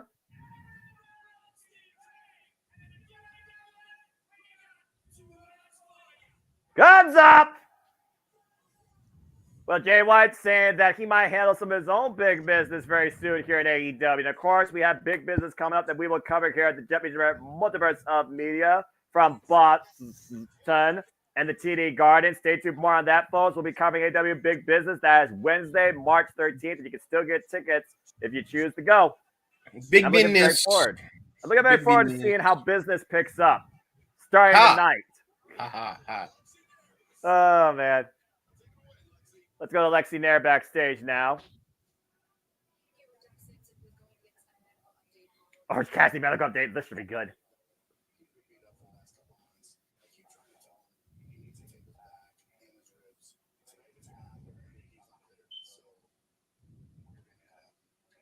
So he's going to tape up his back and ribs or he's not clear.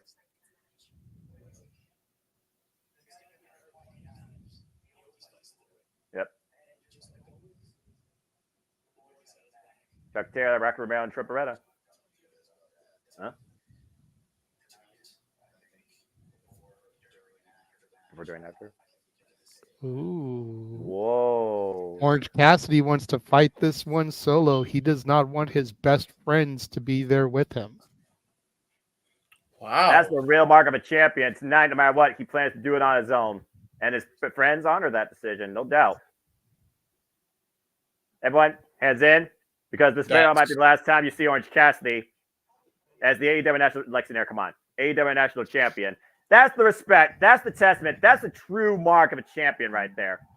I love, man. I gotta admit, I love Orange Cassidy just because of how relatable he can be. Like, just simple shit like that, like, makes him a relatable dude. Like, yeah, absolutely. He's just a Chad. He's just a Chad, bro. Yeah, I love it. No kidding. I'm sure. Telling you, dude, Orange Cassidy has everything it takes to be the guy in AEW. And you look at him on the surface and you're like, the guy that puts his hands in his pockets? Yeah. Yeah, the guy that puts his hands in his pockets. He's so fucking entertaining. I would rather see Orange Cassidy every week in my main event as opposed to seeing John Moxley bleed on a weekly basis. Yeah. I'm just saying. But then again, one of these men has been AEW World Champion multiple times, and one of these men has barely breathed the air of the AEW World Championship picture. Yep. And Orange Cassidy, of course, previously challenged for the AEW World Championship one time back at Double or Nothing 2021. Came this close in the triple threat against Pac and Kenny Omega. In fact, it was AEW Revolution 2020, where we learned what Orange Cassidy truly was about when he had that revolutionary singles match against Pac. Matthew makes a good point here.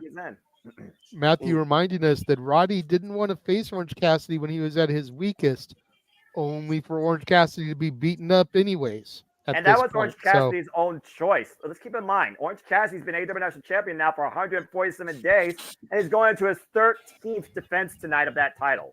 That tells you right there. He didn't want to just wait on the sidelines for the pay-per-view to showcase what this championship's all about. Yep. Whew. Good luck, freshly squeezed. You're going to need it.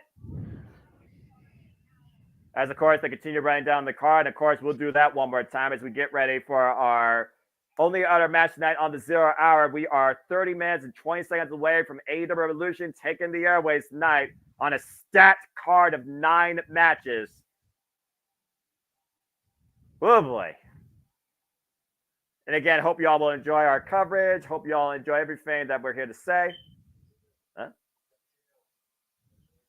Wait a minute. That's Pac! That's the bastard.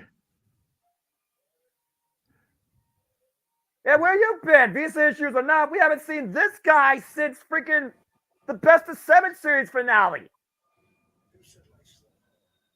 And that was almost a year ago. It was literally in January. You were there at the Fabulous Forum. I know. Seeing it. Oh, boy.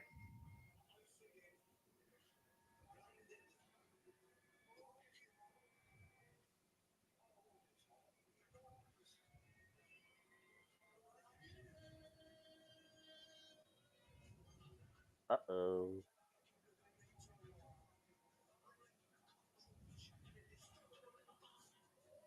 I mean, he's not wrong, to be fair. I like this because AEW has obviously taken the criticisms to heart. They are giving us a vignette package to hype up the return of the bastard and kind of build that suspense and that intrigue. I like this. he's I think every time I see a little bit of Pac, I feel like Pac just gets more and more like schizophrenic. Well, as if we don't have enough going on in AEW with business supposed to pick up big shortly after the pay-per-view, the bastard Pac is coming back very soon. Yep. Oh, boy. Again, how fitting, by the way, that played after, again, the guy that we just talked about, that these two literally went one-on-one against her at this stage. Well, anyway, it looks like right now we're at 28 minutes and 5 seconds, back with David Crockett and Tony Schiavone. Yes. Tony Schiavone interviewing the King of the Wild Frontier.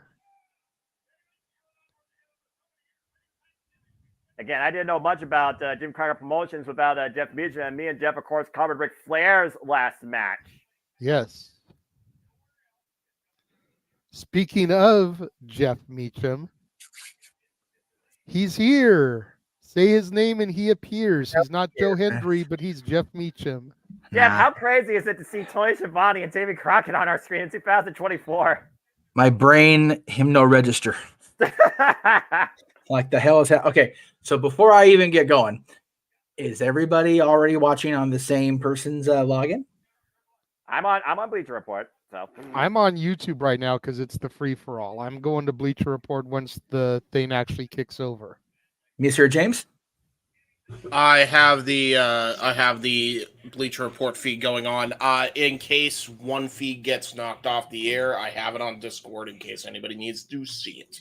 Okay, because I'm going to be that guy and watch it elsewhere since I'm not going to be, involved in a lot of the calling of the action. I'll watch the replay on Bleacher Report later. But just want to make sure I didn't log in without. You have Discord. You can go on my Discord. I'm streaming it there right now. I don't know if I have it anymore, and I'll be doing it on my phone if anything. Because trying to do it on here is going to make this thing lag like a sumbitch. That's fair. That's fair. So, but I appreciate that as always. Yes. So we'll just have to try to find it. But yes, I did hear about Mr. Crockett's appearance, and yes, it's not in any small way mind fucking me. No, not at all. The King right? of the Wild Frontier is here in Greensboro, North Carolina. I mean, the man, for God's sakes, killed himself a bar when he was only 3. Willow Nightingale. Well, that being Willow. said, let's boogie as we get ready for women's tag team action. 26 minutes till we kick things off officially, and Willow Nightingale's coming to the ring. While the women make their way to the ring, we did get a super chat from Marshall, $2. Thank you very much, Marshall, who asks, What if this isn't Steen's last match? You shush, Marshall. No. Yeah, don't put that out there in the ether. Let's actually believe that this is what it's being advertised as, and it will in fact be the final match. Well, I tell you one thing that's not going to be a final match, and that includes all the hostilities lately we've seen with Julia Hart and Sky Blue and Chris Statlander and Willow Nightingale. Of course, Willow Nightingale defeated Sky Blue 18 days ago, while the former TBS champion has 23 wins in her past 27 matches, but lost to Sky Blue this past Wednesday on Dynamite. Stokely Hathaway is happy? He's smiling with Statlander? What the hell? Mm-hmm. You really have it out of the loop, have you? Stokely has a schoolyard crush on Stat. For real. Stokely feels about Stat the way that every red-blooded man in that audience feels about the posterior of Sky Blue. Oh, for the love of Pete. I mean, yeah. Stop me when I'm telling lies, Noah. I'm just saying. I'm trying to bring James up to speed. Go ahead. Sky Blue makes her entrance. You don't have to bring me up to speed for this because I agree with the Sky Blue comment. I'm just saying. That's it. Yeah. Sky Blue, of course, faced while Sky Blue does come out. Yep. Sorry, Noah. While Sky Blue does come out, and Jeff is in fact here, wanted to let him know that Keen Mike super chatted you earlier, bro. Wishing you a happy birthday, as he's going to be invested in the show all night, and he wanted to make sure that got to you. Thank you, King Mike. I appreciate that. And for those watching that were at the arena with me, thank you again for the lovely well wishes and happy birthday. Happy birthday also to King's mascot, Bailey, who had his mascot heavy friendly celebration. Kingston says hello, JJ. Kind of, half-assed, but yeah. Man, what an entrance! Kingston was there. I love her entrance. Yeah, as we all should, by God. Well, again, we talked about it last year. We arguably called her the most improved athlete in AEW last year, finally winning her first accolade, the TBS Championship. Now 106 days in her reign, and alongside Sky Blue, arguably the most dangerous duo in the AEW Women's Division. Man, I love BDSM Undertaker. What? I would say next to Toni Storm, she's the best presented female character on the whole fucking roster. That is accurate and a half, brother. Yeah, she's been presented way longer as such ever since Joy in the House of Black officially back at Double or Nothing 2022. But ever since Sky Blue and her have basically formed an alliance, again, they've been virtually unstoppable. As well they should be. They look like they like each other. I'm just saying. I like that they like each other. Again, when you come together for a common cause, whether it makes sense in logic or not, you can do crazy things.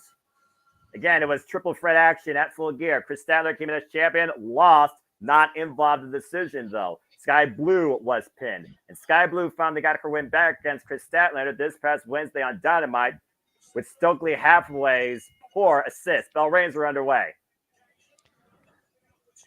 Jeff, the only match you've missed so far is the 12-man tag. I popped in briefly under the radar watching you guys on YouTube. I was like, no, I missed the Jarrett call. I'm so sad.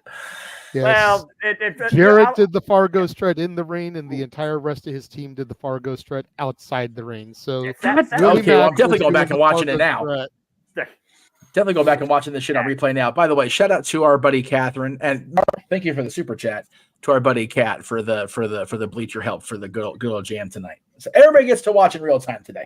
Well, again, we're all part of history tonight, regardless. Yes, my God. The history of Chris Statlander and Sky Blue goes all the way back to the pandemic when it comes to how far these two have come. Again, Sky Blue went dark. Chris Statlander, formerly world's greatest alien in the galaxy, became more than woman and beat that bitch last year at Double or Nothing. Bro, Statlander wasn't doing chops, by the way. She did full on like camera fist. Whoops, tag.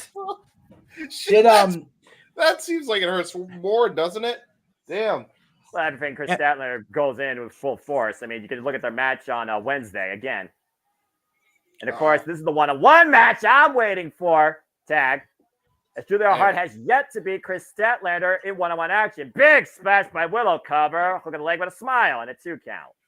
Am I forgetting that Sky Blue was supposed to change her name at some point, or did I just No, I don't think she officially Imagine was that. going to change it. I just think the fans tried to change it. I think they tried to change it to Dark Sky or Sky Black or Black Heart, which arguably you might want to call what this team is. Ooh. Meanwhile, you got Strong Smile with the stereo. Stalling Virgil drops suplexes Nice. to Heart and Blue. And Willow once again with the cover of the team as champion gets a 2 count. And yes, Marshall, I did see your super chat. Thank you for that. And thank you for super chatting tonight. I was much appreciated. All the super chats appreciated that I've missed in my hour sojourn up the freeway. Again, Kings won, man. Kings won today. It's a good way to start my evening. Tell you what, man, they beat the Devils. Our friend of the channel, Carlin Bates, says hello. Demi says hello, of course. It was too chaotic to get anybody on film because we were all running around like crazy. But No, it's all good. We need to try to get Carlin on an episode of Open Mic Night once the season ends. for real, if she had not been dashing downstairs, she was like, I would totally do it because I know how important tonight is. Because she gets it. She's a fan. So she knows how important this night is for everybody. So, but, duty calls. Well, again, you only could do so much in one time. Willow falls in with the hip attack. Julia Hart's back. I will be right back. I'm gonna get a drink because I need a drink. You're gonna need it probably before the show starts and during it. You'll probably get a second one when they start talking about DraftKings and Taz hates his life.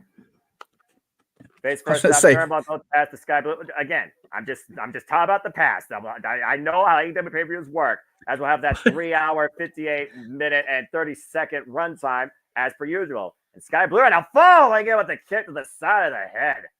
If you can find a point in his life and career that Taz actually didn't hate his life, I will send somebody super chat money back. Cover. 2 count. He's been a miserable son of a bitch from day one. Well, I mean, again, Taz is Taz. I'm just saying. He is FTW for a reason. Sky Blue putting the boots right now. The Willow Nightingale in the corner. And again, Sky Blue still furious after Willow Nightingale beat her a couple weeks on Dynamite. Julia Hart taking a bed behind the official's back. And again, Stokely halfway and Willow, I still don't think right now they're seeing, each other on the same page. And truth be told, it was Stokely that helped Willow that night beat Sky Blue. Yeah, but we all know what Stokely's trying to invest in. That's Chris Statlander.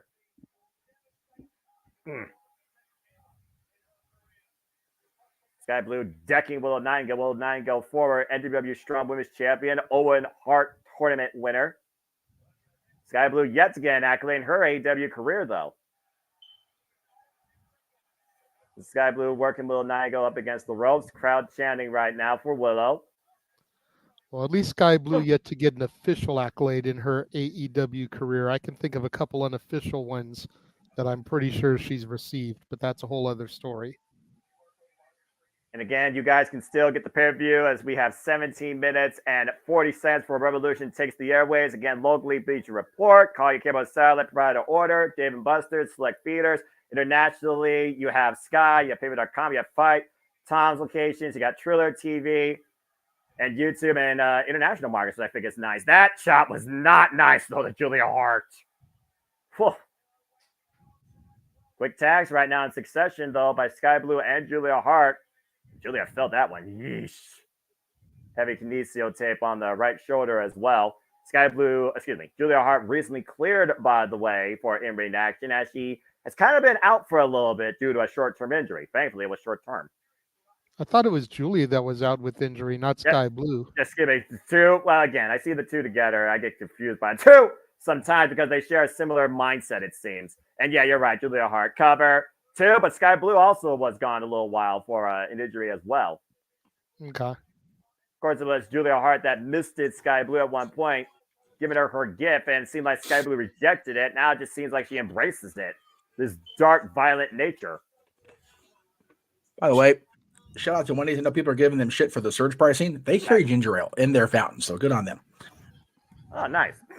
Yeah, what's up with that surge pricing, by the way? I don't know. But I just want to point out that I went there because it was easy. I spent under $15 on my food, and I got my ginger ale. I'm a happy birthday boy. I like hearing happy, Jeff, and hopefully we remain in that mood throughout the night. So we'll see what happens. Well, on the way home, we encountered a lot of derps on the road, but I said, okay, the douche quotient has to be kept down. We got douchebags in the main event tonight. I got to keep the shit balanced. Well, number one, unfortunately, from the reports we're hearing, Steen's final match is not the main event. The world title is, yeah. I mean, I get that. That's fine. Yeah, about to I say. think it's a bad. I think it's a bad move because anything that follows Steen's match, no one's going to give a shit about. Yeah. Well, and secondly, if a ginger drinks ginger ale, isn't it just ale? Chris Statlander off the second rope. Double back elbow strikes, wipes out both Sky Blue and Julia Hart. And Chris Statlander is rolling right now. She is rolling. Keep rolling. Elbow strike. If it was ale, though, I'd be breaking the word that stays over. So can't be doing that. I mean, it's like if a French person ate French toast, wouldn't it just be toast? It depends on the Oh, sweep of the leg and a DDT double special with the senton drop on both Sky Blue and Julia Hart. Cover by Chris and a 2 count. Very lackadaisical cover there from Stat. That pinfall was not where it was at. No, she hooked the outside leg, didn't really hook the inside leg, and you saw that Sky Blue got the right shoulder up, to your point. Fundamentals, sometimes, again, adrenaline, you kind of lose sight of common sense. Waist block, but again, Chris Statlander, arguably one of the strongest players in the entire Women's Division. Chaos Theory. Great Chaos Theory suplex. Shout out Doug Williams. Julia Hart clubbing clothesline back of the head, though. Yeah, Statlander wasn't looking at Julia Hart where I should have been in that moment. Uh-oh. Heart lock. Oh, wait, reversal. Reversal pressure, but shoulders down. Oof. Almost caught the TBS champion. And now Willow Nightingale tagged in. Of course, Chris Statlander and Willow Nightingale shared a one-on-one match on the 0 hour at World's End, and Willow got the win. And they've still been on the same page since. Wait a minute. Sky Blue on the top rope, though. That's the clothesline. Sky Blue flies. Uh-oh. That was not smart. Oh, no, that was not smart. Oh, my. Double fall-away slam. I'll say it once. I'll say it again. Team Strong smile on full display. Oh, no. Oh, this is going to be vicious. Incoming! Oh, no. Well, Julia Hart avoided disaster. Yeah, Sky Blue did. Got all that cannonball. Oh, no. Still hung in the tree of woe, though. What's Willow looking for here out of the corner? Oh, deadlift with that power slam position here. Oh, Jesus. Looking pride for the running. Whoa. Ooh. Was that an arm drag counter? I don't know. Exactly an arm drag counter. And a toe trip. Drops Willow now against the second rope. Sky Blue missed with the run-in. Drop face first on the apron by Stat. Willow and Hart, by the way, the two legal competitors inside the ring. And up in the fireman's carry. Death Valley Driver! That could be it. Willow Nightingale with the cover, center of the ring, and a near fall. Mm-hmm. You see Stokely halfway watching on with bated breath. Again, is he watching on for Chris Statlander, or is he watching on for Willow Nightingale and trying to find a weakness to separate these two and their friendship? Why? Keeping pressure into their heart, those short-range clotheslines. She can have other friends. It's very controlling. Halfway. No, Stokely halfway only cares about one thing, and that's himself. All right. But that's toxic masculinity. Don't do that. You're talking about Stokely, all right? I don't do that, but he does that for a living. Literally. That's actually fair. That's fair. Uh-oh. Dr. Blom. Looking for the Dr. Blom. Wait a minute. Sunset flip. Whoa. Julia. Julia able to roll through. Oh, it's a super kick by Sky. Yeah, right as she thought she was out of harm's way. That was a bait and switch there by Julia and Sky. 2. Great bait and switch for a near fall. Do you know why Stokely does that, Noah? Why? Because he's a raggedy bitch. That raggedy bitch. He is a raggedy ass bitch. Yes. That is accurate, and I do agree. Exhaustion might be coming into play right now. Sky Blue. Raggedy ass bitch. You raggedy bitch. Will the go up in the second. It's one of the greatest Twitter reuses in the history of the universe. Yes, it is. You know, I'm not because it applies to everybody. I'm not for uses and gifts and all that stuff, but I agree with you actually. Yeah. Here we go. And again, this is the one-on-one I've been waiting for because, in my opinion, until Julia Hart beats Chris Statlander one-on-one with the TBS title on the line, Julia Hart has not risen above Stat. Roundhouse kick denied. Elbow strike. Stat drives Julia Hart to the corner. Falls in. Julia Hart. Ow! 2 boots to the sternum. That was not good. And now Julia Hart might be looking for that moonsault out of the corner. She gonna pop it off. The chance she hit it, take it too long. Connect with the moonsault. Cover 2, and Willow with the save. Who is designing Sky Blue and Julia Hart's gear? I want their phone number immediately. Yes, I agree. Just saying. Julia believes that she had it, to your point. Give me ideas. They're not pretty. I was saying, No. your ideas sound darker than the idea right now of Julia Hart. Oh! Oh, Jesus! Jesus Christ. What a run-in by Sky Blue. Boot to the side of the head. Oh, and a drop kick to follow up by Sky Blue. Damn. And she has ass, so it cushioned her fall. Oh, love it. I mean, there you Again, though, 2 legal pairs Poor in the ring. Noah. Chris Statler, Julia I know, Hart, right? 10 minutes away. I'm just watching the monitor and following the match. All right, I'm just doing my thing. Sky Blue now tagged in. I am too. I called out a proper call. She has cushion to break her fall from a drop kick. This is an accurate statement he made. Yes. It's I feel very like you fall on your back first versus your posterior, but again, She actually falled on her posterior, so don't even. Now with that ass, she ain't hitting the back first. She ain't hit the back first. Let's get clothesline drop Julia Hart and Sky Blue. Golly. That was brutal. I don't care where you fall first. That shit hurts anyway. Big boot. Super kick. Ooh, good. Sky Blue will not go now. The 2 legal competitors here. Very game competitive women's tag match here, as we've seen as of late on AEW. Sky right now might be looking for the code blue tonight. Meanwhile, Willow. Bounce! Period. Go ahead, JJ. Good grief. Sorry. Man, she passed her into freaking Charleston. Did I scare you, JJ? I'm sorry. No. Oh shit! JJ members. Bomb cover. I did the same thing. Willow and Chris Statler at the win. Oh, we both did it. Okay, cool. Yes, that's why it was so loud. And then you did it. That's right. That's why I said it so loud, because y'all did it almost together. Well, while she was pounced to the other state, she was planted in the match tonight. Willow Nightingale, Chris Statler with the win. Take a look at this. The cold blue counter, then Willow Nightingale. Look at this. Good God. Talk about change momentum. Drive your opponent all the way to the other side of the ring and then plant her with the Stan, the Hathaway. Look at Hathaway. He all bubbly now. He happy. He got two. He's feeling the positive vibes. Happily Stokely is a dangerous Stokely. Keep that in mind, folks. And keep in mind, Stokely wasn't involved at all in this match here. Willow He wasn't. Statler got it done on their own. Dude, I love Renee's jacket. I need to get that in guy form. That is tremendous. Bro, she's happy. He's happy that she's got the title shot. There you go. Look at that. Well, again, I do think that Willow Nightingale and Chris Statler are probably working their way towards another shot against Julia Hart for the TBS Championship. It almost makes me wonder if Julia Hart's going to try and use that as leverage to try and celebrate their friendship and maybe add further to the Stokely Halfway agenda. Either way, Willow and Chris Statler, great hard-fought win. Great match.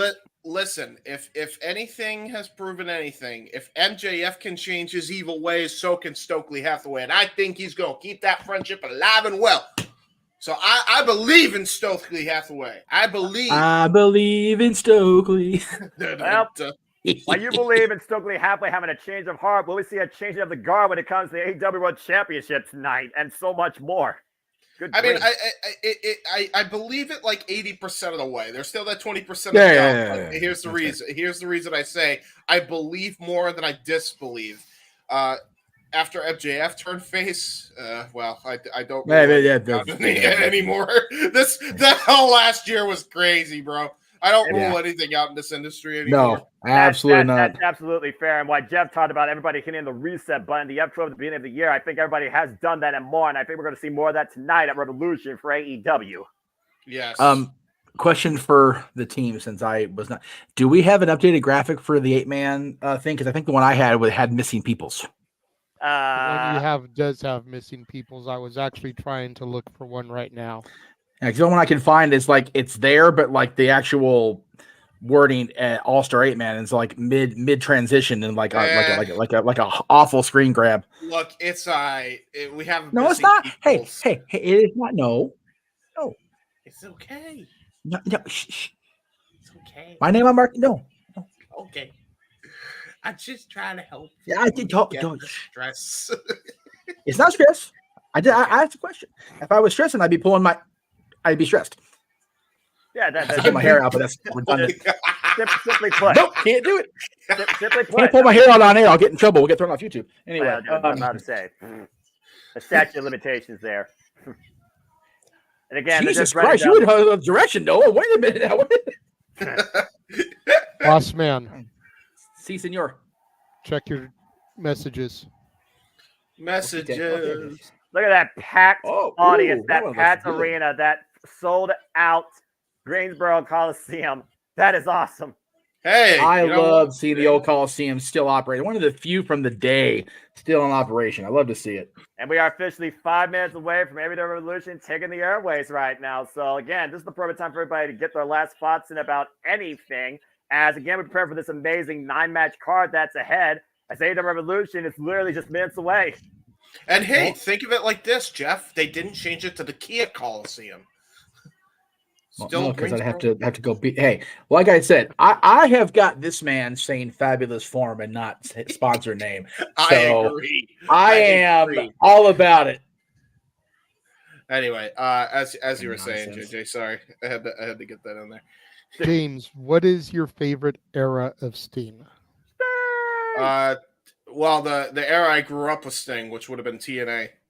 I did like his WCW run and his Jim Crockett run when I went back and watched those eras, but for me, TNA was what I grew up with when it came to Sting. Sting was the man. He was the icon there.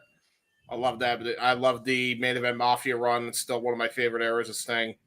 And a lot of people disliked it, which is fair enough, but that's what I grew up with. So, hey, that's fair. That's fair. Noah? Again, as I said, it was all about TNA for me. But you talk about eras. He had like 3 different eras. There was the guy that was on the outside, a crow of sorts. There was Main Event Mafia, and of course, my favorite, Joker Sting, because I never saw somebody so unhinged, deranged, crazy, entertaining in the short span against Hulk Hogan in my life. And then, of course, Eric Bischoff and everything about Joker Sting will always be some of the most memorable moments to me. Yeah. That's fair. That's fair. I mean, I got to co-sign with you. I think the Joker era of Sting arguably was some of the best work he's ever done, aside from his current AEW run.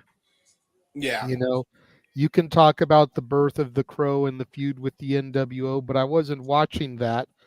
And to everybody's own admittance, the Starrcade 97 main event kind of made the whole project shit the bed.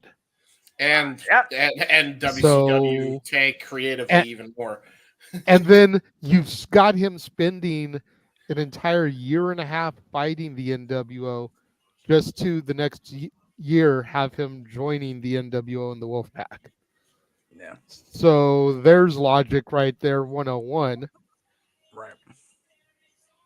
But yeah, I gotta go with the Joker Sting.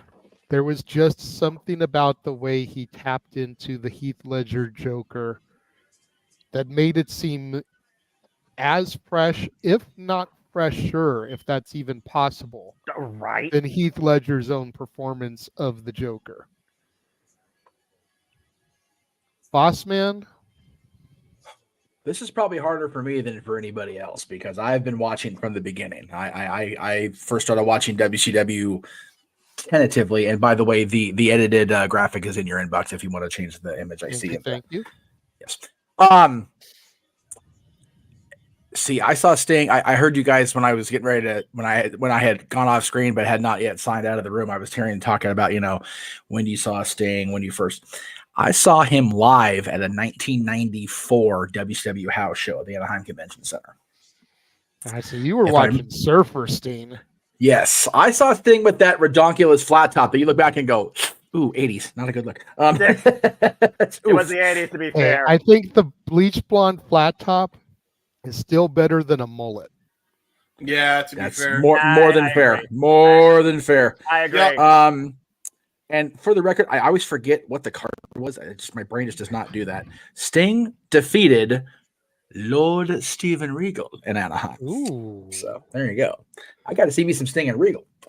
Yeah, I got Opening to match, see by the Sting way. in the franchise in the main event of a Thunder. So. Oh, that's right. He did work Shane Douglas on that Thunder. I forgot Yep. about that. Wow. God, talk about Only spanning the time- generations. Freaking Shane Only Douglas in time. 2000 versus Shane Douglas when I first saw his ass in the WWF in 91. Holy moly. By the way, the opening match of that house show, Johnny B. Bad retaining the WCW TV title over Jean-Paul Levesque. Okay. Just saying. That was the opener.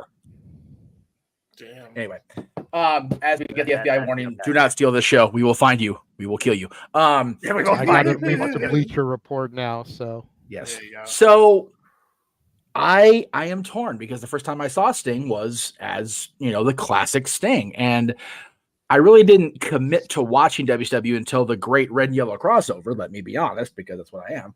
But I always liked Sting.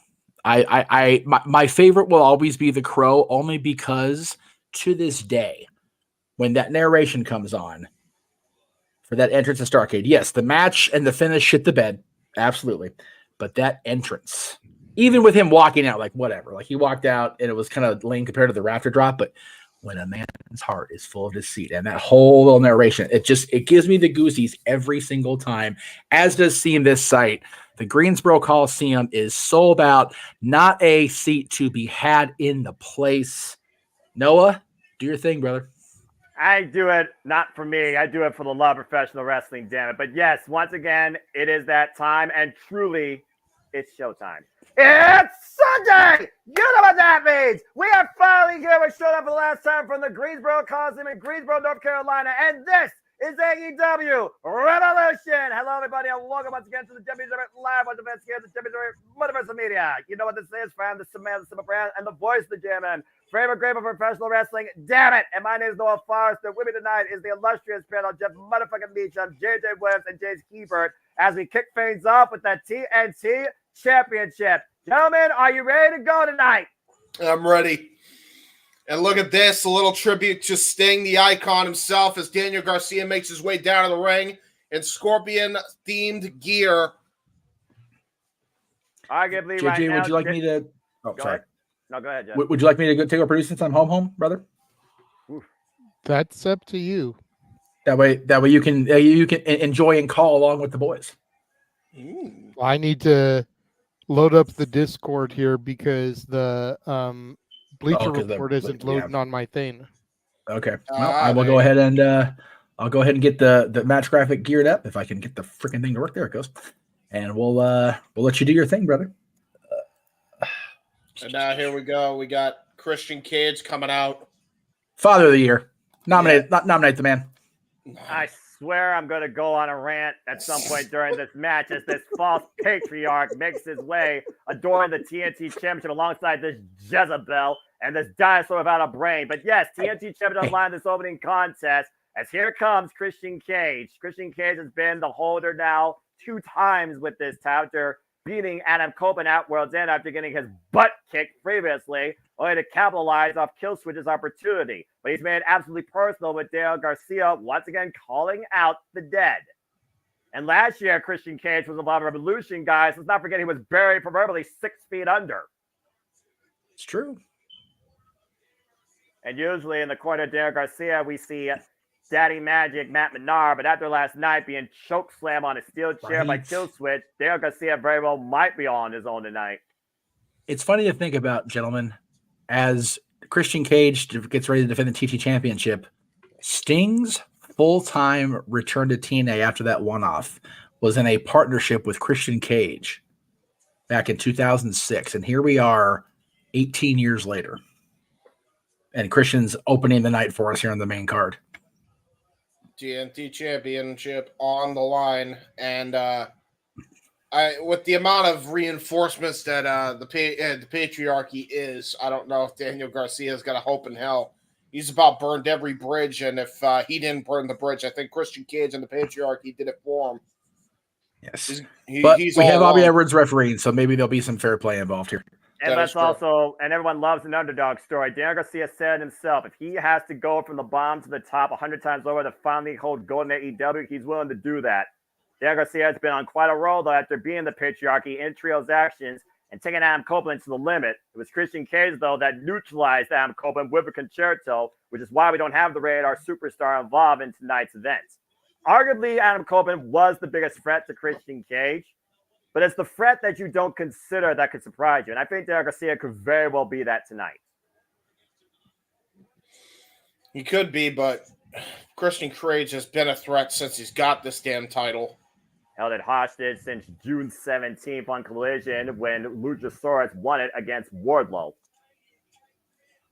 Wearing his damn turtleneck, bastard. Hey, do not hate on the style of one Captain Charisma.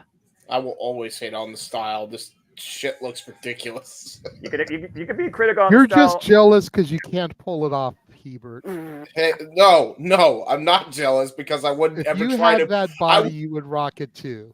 No, I wouldn't, because what's the point of wearing a goddamn turtleneck if you have a body like that anyway? It doesn't make any sense.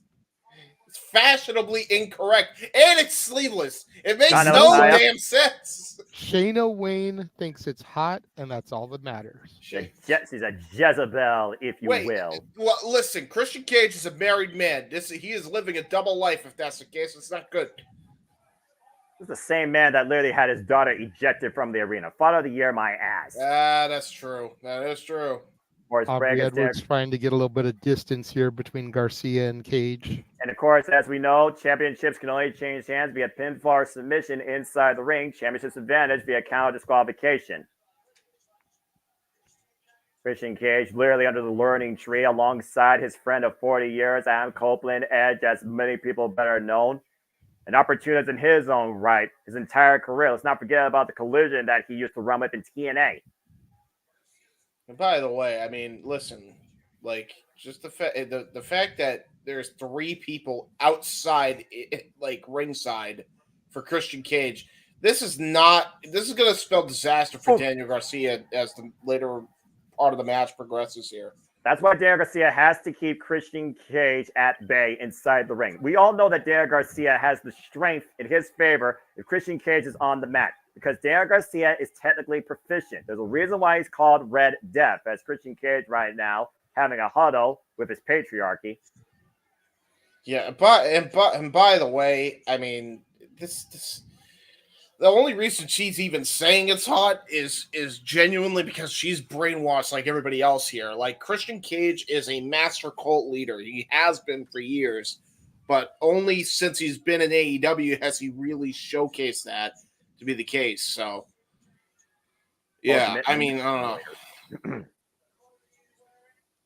Well, let us not forget that Christian Cage was able to corrupt and turn AJ Styles against TNA and have him join Christian's coalition. Exactly. Yes. Point.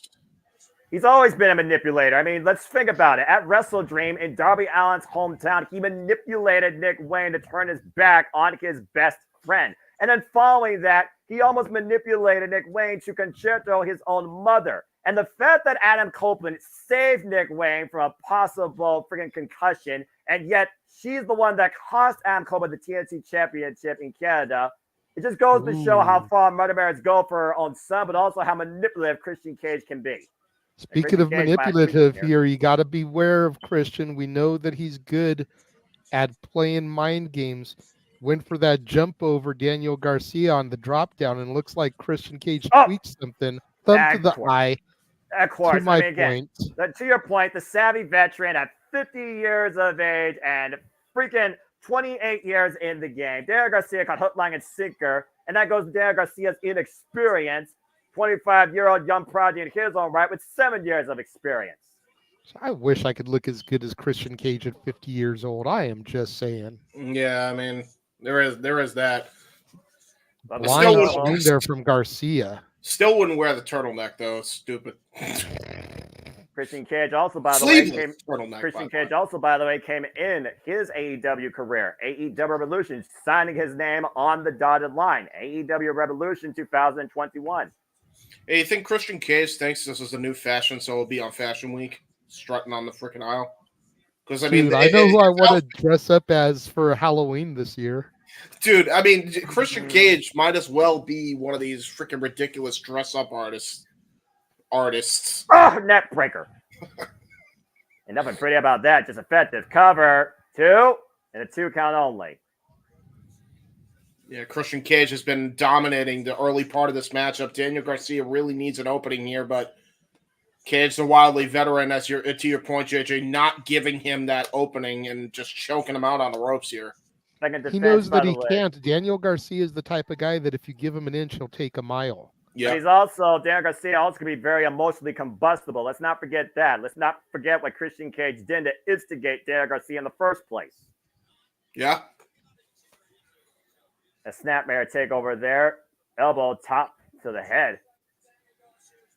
And now what the heck is Christian Cage? Oh, no, a little mocking of the woo. Oh, no. No, just a flex. Showing the people what it's all about at the end of the day. And since that fun of the eye, Christian Cage has been in full control of this match right now. And honestly, probably impaired Daniel Garcia's vision here. The chin lock. A little bit. Thank you both in the chat room for the continued birthday wishes. Much appreciated, guys. Thank y'all.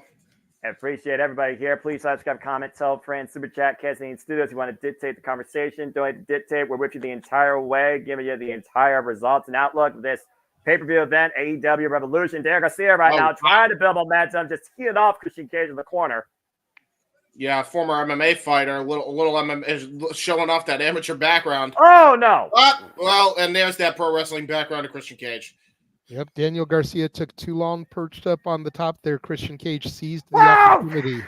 Yeah, the double axe handle from the top rope onto the outside, and Christian Cage, as you said, JJ, give him an inch, he'll take a mile. Christian Cage going for a broke here. Taking out Daniel Garcia on the outside. Again, towel cannot change hands via count out, but also Christian Cage might just look for a count out.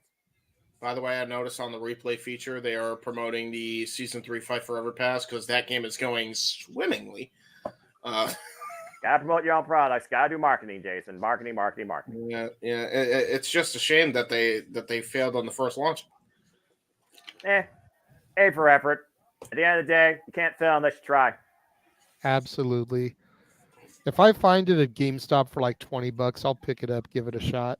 Same. I don't spend more than $25 on a video game nowadays. 60 and 70, you got me stuck in gear stupid.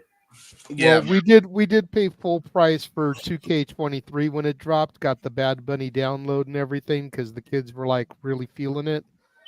And we've definitely gotten our money's worth out of that. But with everything I've heard about Fight Forever, yeah, I'm not paying more than $20 for it. Again, don't spend a whole lot of money. It's Christian Cage looking to send. Looks like he's going to lock him up here. Oh, and a chop block, disengaged the kill switch and drops the TNT champions. Daniel Garcia might have finally found his opening. And that's the thing. That's the thing. Daniel Garcia is super veteran-like in his own right. I mean, this is the same guy. We got to remember. He beat Danielson, Brian freaking Danielson, one of the best technically proficient wrestlers in the world. And he knows how to take apart a body part. Daniel Garcia, though. Great count by Christian Cage. Gets to the midsection. Daniel Garcia sent to the outside as Christian Cage is hobbling. Awkward landing for Daniel Garcia. Daniel Garcia, PWG World Champion, former of our Pure Champion, by the way, beat with a unit for that title. Has also hung with the likes of, to your point, James, Katsura Shibata. And let's not forget what he gave us during his run in the Continental Classic. Going up against the likes of Claudio Castagnoli, Eddie Kingston, Brian Danielson again, and eliminating Brody King. Yeah, he's done a lot. He's done a lot since his time in AEW, and he's really showed what he could do in his first couple of years in. So Cage can't take this kid lightly, and I think he's starting to realize that now as he's hobbling on his leg. I don't think he expected that much damage to be done in that short amount of time. But again, Daniel Garcia proficient when it comes to joint manipulation. I think Christian Cage has underestimated Daniel Garcia since the get-go, figuring that he's less of a threat than Adam Copeland. Blindside shot once again by Christian Cage, keeping Daniel Garcia on the outside as Arbor continues her 10 count. Up to 4. Daniel Garcia has to find his way back inside the ring. Yeah, even he's trying to just buy himself as much time as humanly possible because he's just tossing him into everything, hitting the snap back on the ropes. He's trying to get feeling back in that leg so that way he doesn't have to hobble on it anymore. And I think it's slowly working, but it's not by much. He's still kind of limping a little bit. Well, watch out with Nick Wang, set up and over. Oh my God, I think he just got guillotined on a chair. Oh, that's a shame. Coming down hard and awkward landing, but that might neutralize one part of the patriarchy for now. Daniel Garcia once again tries to crawl his way to the ring. At this point, Christian Cage might be looking for Daniel Garcia to just give up. But if there's one thing we learned about Daniel Garcia last year, he will fight until he can't fight no more. Here comes Kill Switch around the side. But again, Christian Cage meeting Daniel Garcia on the apron from the inside. Daniel Garcia fighting back, though, holding his ground, and both these men teeing off right now. Daniel Garcia getting the better, finally coming up and over. Series of shots here by the challenger. It's just well and away against the Patriarch. Finally creates distance and back inside the ring. Yeah, to Cleaver and Catherine, I totally know what you guys are going through. The Bleacher Report site was not loading for me as well.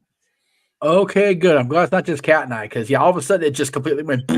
So yeah, just I have it on Discord if you guys really need it. That's what I've been using. Yeah, I'm just gonna try to find like I said, find one of those sites. I'm gonna have to, unfortunately. It's already paid for. It's like whatever. I don't care about it at this point. Daniel Garcia teaming up against Christian Cage blindly. Oh my! Oh no! See, this is why pelvic thrust that really drives him insane. See, this is why you don't wear a turtleneck, because then you just risk getting teabagged because you can't see. I mean, I don't even know what to say regarding that. Dragon screw leg wedge. Damn, that move has to suck. Dragon screw suplex? Anyone? Looking for the pile driver. Christian Cage, though. There's the bat drop, though. Daniel Garcia reverses the pressure. Shoulders down. Gets the 2 count. The dragon drag. I hate Garcia the dragon again screw. with the cover. Hook of the leg. And 2 count again. Again, Daniel Garcia's breathing new life in this match, if nothing else. Oof. With pitfall attempts here and a shot to the breadbasket by Christian Cage. Just standing on the spine and the neck of Daniel Garcia. He can't even hop over the top rope like he usually does. Again, he's still feeling, like you said, he's still feeling the effects of all that damage done earlier to that left leg. And that's been the target for Daniel Garcia. It has been that leg, even with that top rope dragon screw. Uh-oh. Ow! Oof. Up and over the steel steps there. Yes. And there's Kill Switch once again. God. That was a nasty way that he went up and over there. And again, Kill Switch neutralized Matt Menard. And we all have to be aware of Kill Switch here. We know Christian Cage will engage that right hand of destruction without a brain anytime he wants. Or instigate Mrs. Wayne for his own advantage. Back in the safety of the ring, if you want to call it that. Daniel Garcia looking to follow up on the attack. It's just like Christian Cage is begging, trying to fend him off. Went for the kick. Garcia looking for something. Christian Cage looking to once again engage. Kill Switch. Daniel Garcia fighting back elbow strike. Oh, you got a little bit. You got a little bit behind. Cover. No. Okay, so I just gotta pause. Let me know when he's about to scale the second rope, like when he gets on the second rope exact. I don't know how wise that is on a bad leg as he's on the second rope going up to the top right now. Christian Cage going for broke. Diving headbutt misses. And Garcia grabs the ankle lock.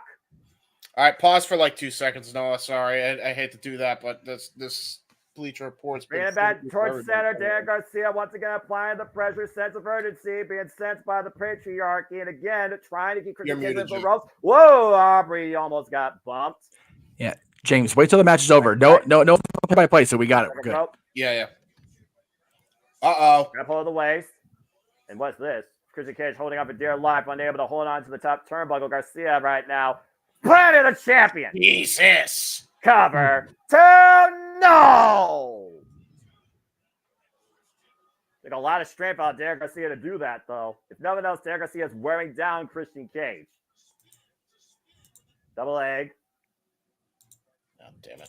Garcia sent up and over, catapulted face first the top turnbuckle, thankfully not exposed, and I bet those were Christian Kids going for earlier. That kill switch, though. Aubrey, turn around! Dodge choke slam! I'm there. I got it. As Christian Cage had the attention of the official. And now I think he's going for it again. Got the crossbody that time. Hook on the near leg and a near fall. Yay. I did it. You did the thing. I did the thing.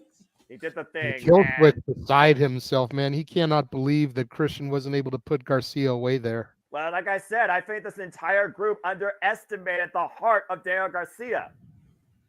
And now Kill Switch is furious. Might be looking to come inside the ring. Oh, wait a minute! Matt Menard! Daddy Magic is ringside, baby. A taste of revenge tonight! Whoa. Well, now, and Matt Menard's a real gentleman. He would never hit a woman. Well, yeah, he's a gentleman. Oh, but you'll block.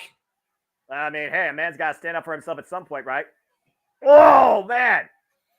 And Matt Menard fighting off Kill Switch right now all the way up the entranceway. See, but there's a difference, gentlemen, between slapping a woman and bitch slapping a hoe. Jesus. God, you know what you said, not me. I'm the guy that's supposed to be playing my play, so perfect call by JJ. Best call I've heard in a while for AEW. Oh, we're going to skip again. The leg game out there. Going to see how Christian Cage. Driver! Hook on the near leg. 2 and no! Damn it. Does Daddy Magic got to slap a hoe? So close. I hope he doesn't have to slap anybody, especially a woman. That's it. I don't agree with this. Well, you know, so the sportsman here is coming from a long line of Native Americans. General Slapahoe, for example, fought in the Great War. So, you know, look at this. Probably right here in Greensboro, North Carolina. North Carolina. That close to a new TNT champion. Was that Daniel Garcia's best shot, though? Well, you know, if I learned how to cap better, he'd probably be the champion. Uh-oh, once again, going for the kill switch. Once again, the double leg, though. The jackknife, hook up both legs, cover 2. Oh, just found the saving grace of the ropes. He did. Escaping. Aubrey, you see that with all that freaking hip flexing Garcia was doing. With the freaking cutter across the top rope. No! Damn it. Got him hooked. Not like this. Kill switch engaged. 9-9. Oh, no. The float over by Uno, Christian Cage, dos, and Christian Cage retains. Damn it. The numbers against them again. The dude, he teabagged Daniel Garcia's payback, by the way, afterwards. I just want to point out. He just put his crotch right in his face as he pinned him. That's just insult to injury, bro. Balls to your face. Once again, Balls to your finds a way face. to escape with the championship thanks to his patriarchy. Damn it. What a shit. Go from freaking boots to asses with Dwayne to knees to face with Punk, and now we've got balls to face from Christian Cage. The evolution of wrestling, ladies and gentlemen. Hey, look, it really is like a Sting pay-per-view. It's like TNA. To the back. As we go, Lexi Nair, as the American Dragon Bryan Danielson prepares for his 4th singles encounter with Eddie Kingston, this time for the AEW Continental Crown. Yeah. Renee, his name is Bryan Danielson now. It is Bryan Danielson. You know what? Renee. There's enough people I know, male and female, that still botch names, and I don't hold it against them. And they'd be wrong for that. I agree, but again, it is what it is when it comes to humanity's short-sightedness. What is this? What is coming out here? All right, 60 minutes. Oh, here they come. Well, shit. All right. Well, again, this is AEW. We don't waste time here. We keep going. After that freaking farce of a champion was able to escape thanks to the help of his patriarchy, the American Dragon Bryan Danielson singing his first AEW championship. Isn't that not only crazy? that, Noah, he has a chance to regain that Ring of Honor World Championship from all long ago. Exactly. Oh, One of the men that made that Ring of Honor World Championship the most synonymous in the entire professional wrestling industry, up there with Samoa Joe and CM Punk. If Bryan Danielson wins back the Ring of Honor title the same night Sting's last match, I may have to be hosed down. God damn it, this is going to be great. Breathe your breathe, brother. Yeesh. What a No. description I see. No, Is it you just know weird? what though? Does Eddie Like, Kingston's render look like a video game character? because he is a freaking character. Yeah, he is a The king of the character. bums. He's been a character his own life. He's been his own character. He's like saying, you know, he's like Def Jam Fight for New York, except it's real life. Damn, I remember that game. Yeah. I do too. Jesus. That's That was a hell of a callback. Very nicely done, sir. And Eddie Thank Kingston, you, a thank man of all action, way less talk, and proudly making his way to the ring. Well, good, because when he talks, he's an Kingston. asshole, so you know. Hey, Again, you got to knuckle up, bro. Mumps, ultimate underdog, our current AEW Continental Crown Champion, current Ring of Honor World Champion, WWE Strong Openweight Champion, and of course, the first ever Continental Classic Champion. This freaking feed better kick back in. I want to watch Brian's match here, damn it. I don't know what's going on with you. I haven't had like a one fit except for like a little bit of quality latency, but again, Yeah, like I don't know what the heck's going on. It's just it's probably yeah.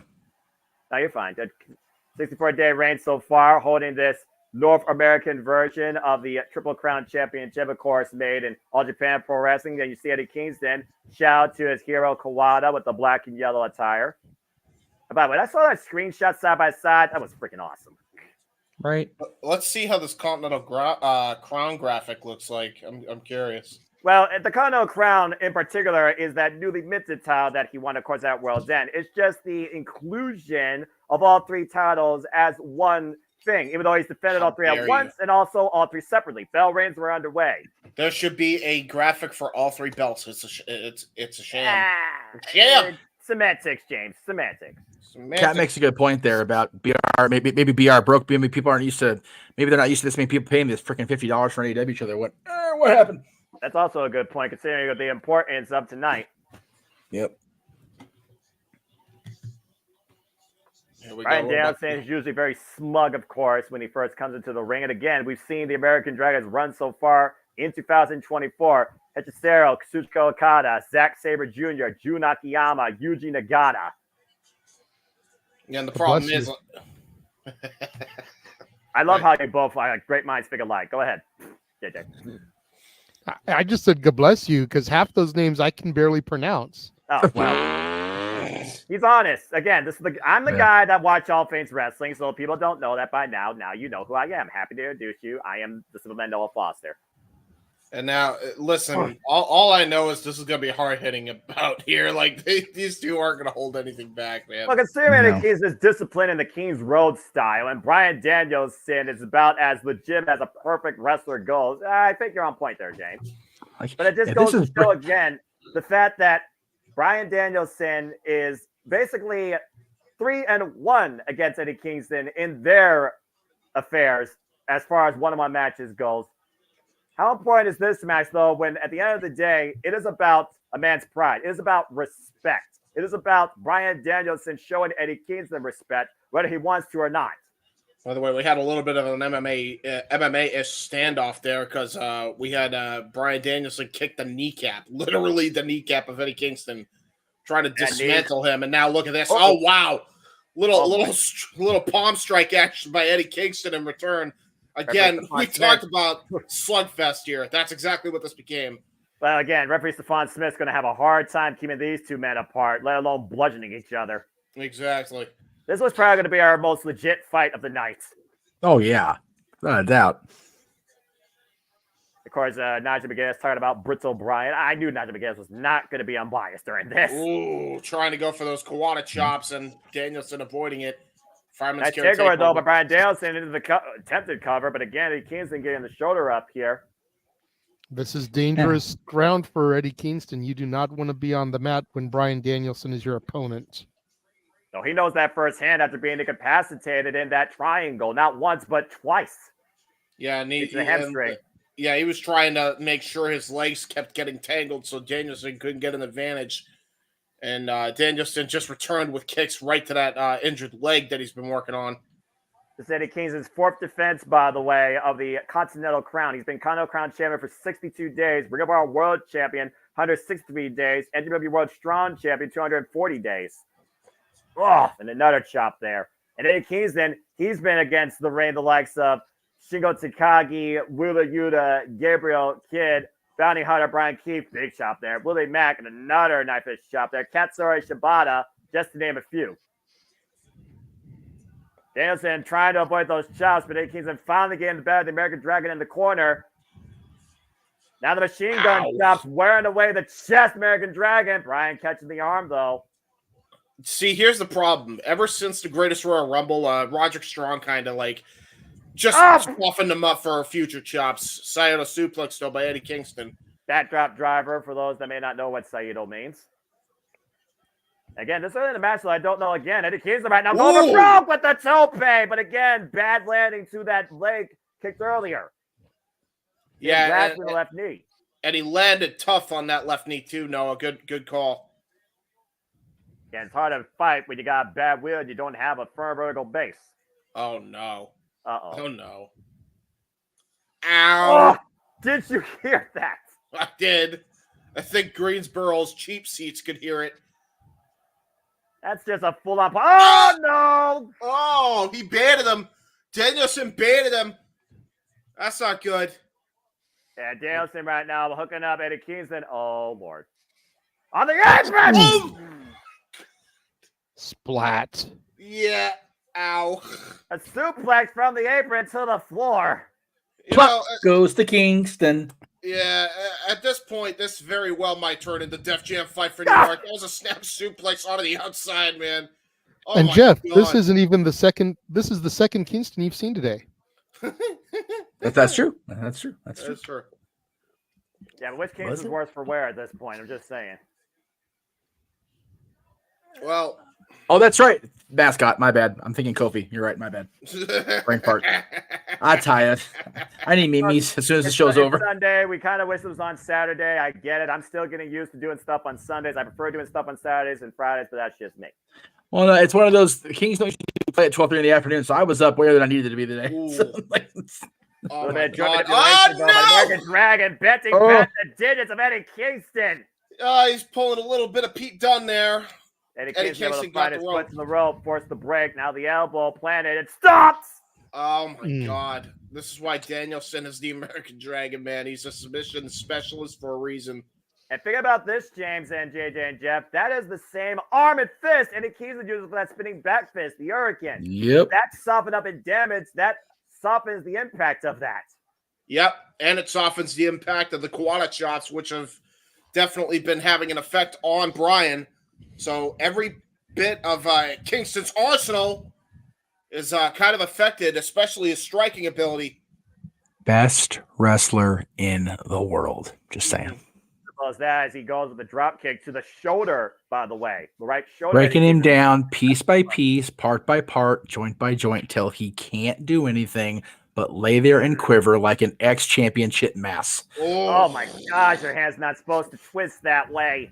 Yeah, it's really not. And you can see there's a bruise about to form on the wrist there.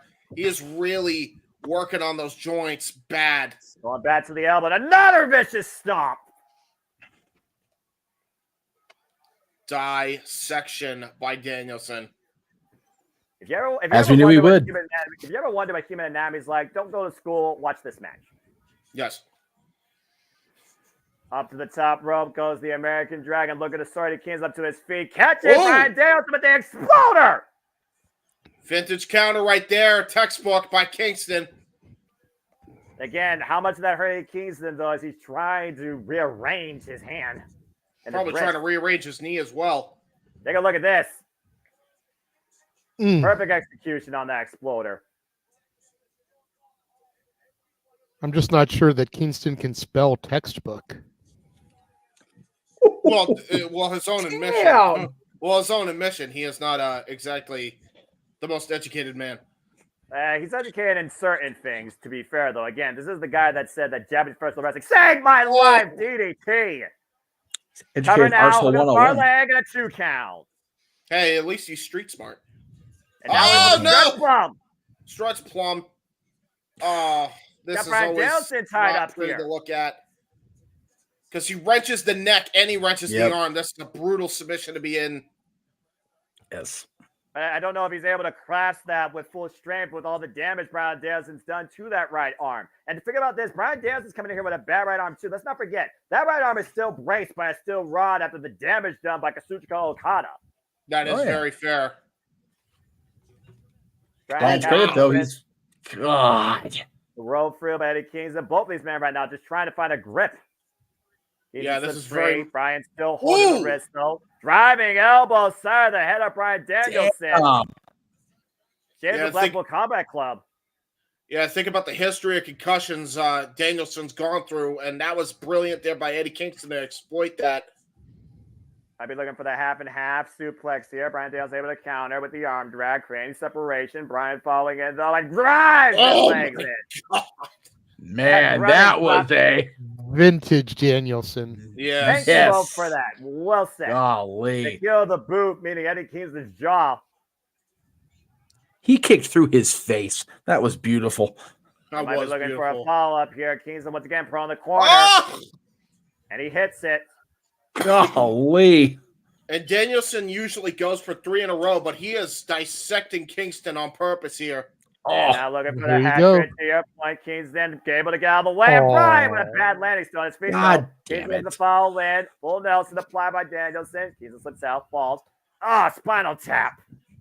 Now he's trying to go for the Dragon Suplex again. Oh my goodness. Dragon Suplex cover, hooking the near leg, and Kingston with the left shoulder up. A Dragon Suplex by the American Dragon. Ha, ha. Imagine that. So wouldn't it be a suplex? Then watch the way he hits Well, the Dragon Suplex, by the way. Depends how he's feeling in the moment, Jay. Could have been just Brian Danielson doing it, not the American Dragon part of him. Eye on the back of the shoulder and neck. Bad landing. American suplex. Oh, sorry, wrong show. Go ahead. American Suplex. If you see it coming, better run for cover. I watched too much GDP YouTube this week. My bad. Yeah, good. Hyperextend the right arm, though. Brian Danielson again exploiting the already damaged right arm of Eddie Kingston. Now going back to the kicks again, knocking the win out of the champion. With things last match, shout out to Mark Bagwell and Scotty Riggs for not only getting their lives back together with DDP's help, but getting themselves back together as friends. That was so cool to see. If you guys haven't seen that shit on YouTube yet, please go watch it. It's awesome. That was awesome. That was awesome. Back into the ring, though, as Brian Danielson and Eddie Kingston up in the corner. High-risk territory. Eddie Kingston creating separation again. Still perched on the top rope. Whoa! Eddie Kingston needs to get off that turnbuckle pad. Yeah, like now. Gotta be days after that drop kick. Now Brian Danielson going up to new heights. Oh no. Oh yeah. Oh no, Regal Plex from the top rope. That's what he's going for here. Got it. Oh my God, into the lapel lock. Trapping the left arm. Might be looking for the lapel lock. Beautiful roll through there. Oh Jesus. That's now change going into the right arm again. Yeah, trying to go for the lapel lock, have to transition into a modified Rings of Saturn here. Again, look at the way right now. He's just stretching back on that arm. Kingston trying to find some sort of saving grace with the ropes. Kingston is desperately trying to get to that bottom rope with his legs, but way too far away. He's trying to crawl now with all he's got, and he got the bottom rope. Damn it. Oof. Finally able to break free by divine intervention, if nothing else. You see the problem is Eddie Kingston has too much heart to quit on his own volition at this point. Well, at one point, Eddie Kingston says, "I will die for the NW Strong Openweight Championship." What do you think he's going to do for the Continental Crown? It's a very fair point. Oh no, Right not now, again. trapping Eddie Kingston. Oh. And trapping the right wrist as well. Oh, Jesus. And there's the hammering at the elbows by the American Dragon. But look at Kingston's face. Yeah, I was about to say he's getting pissed by these.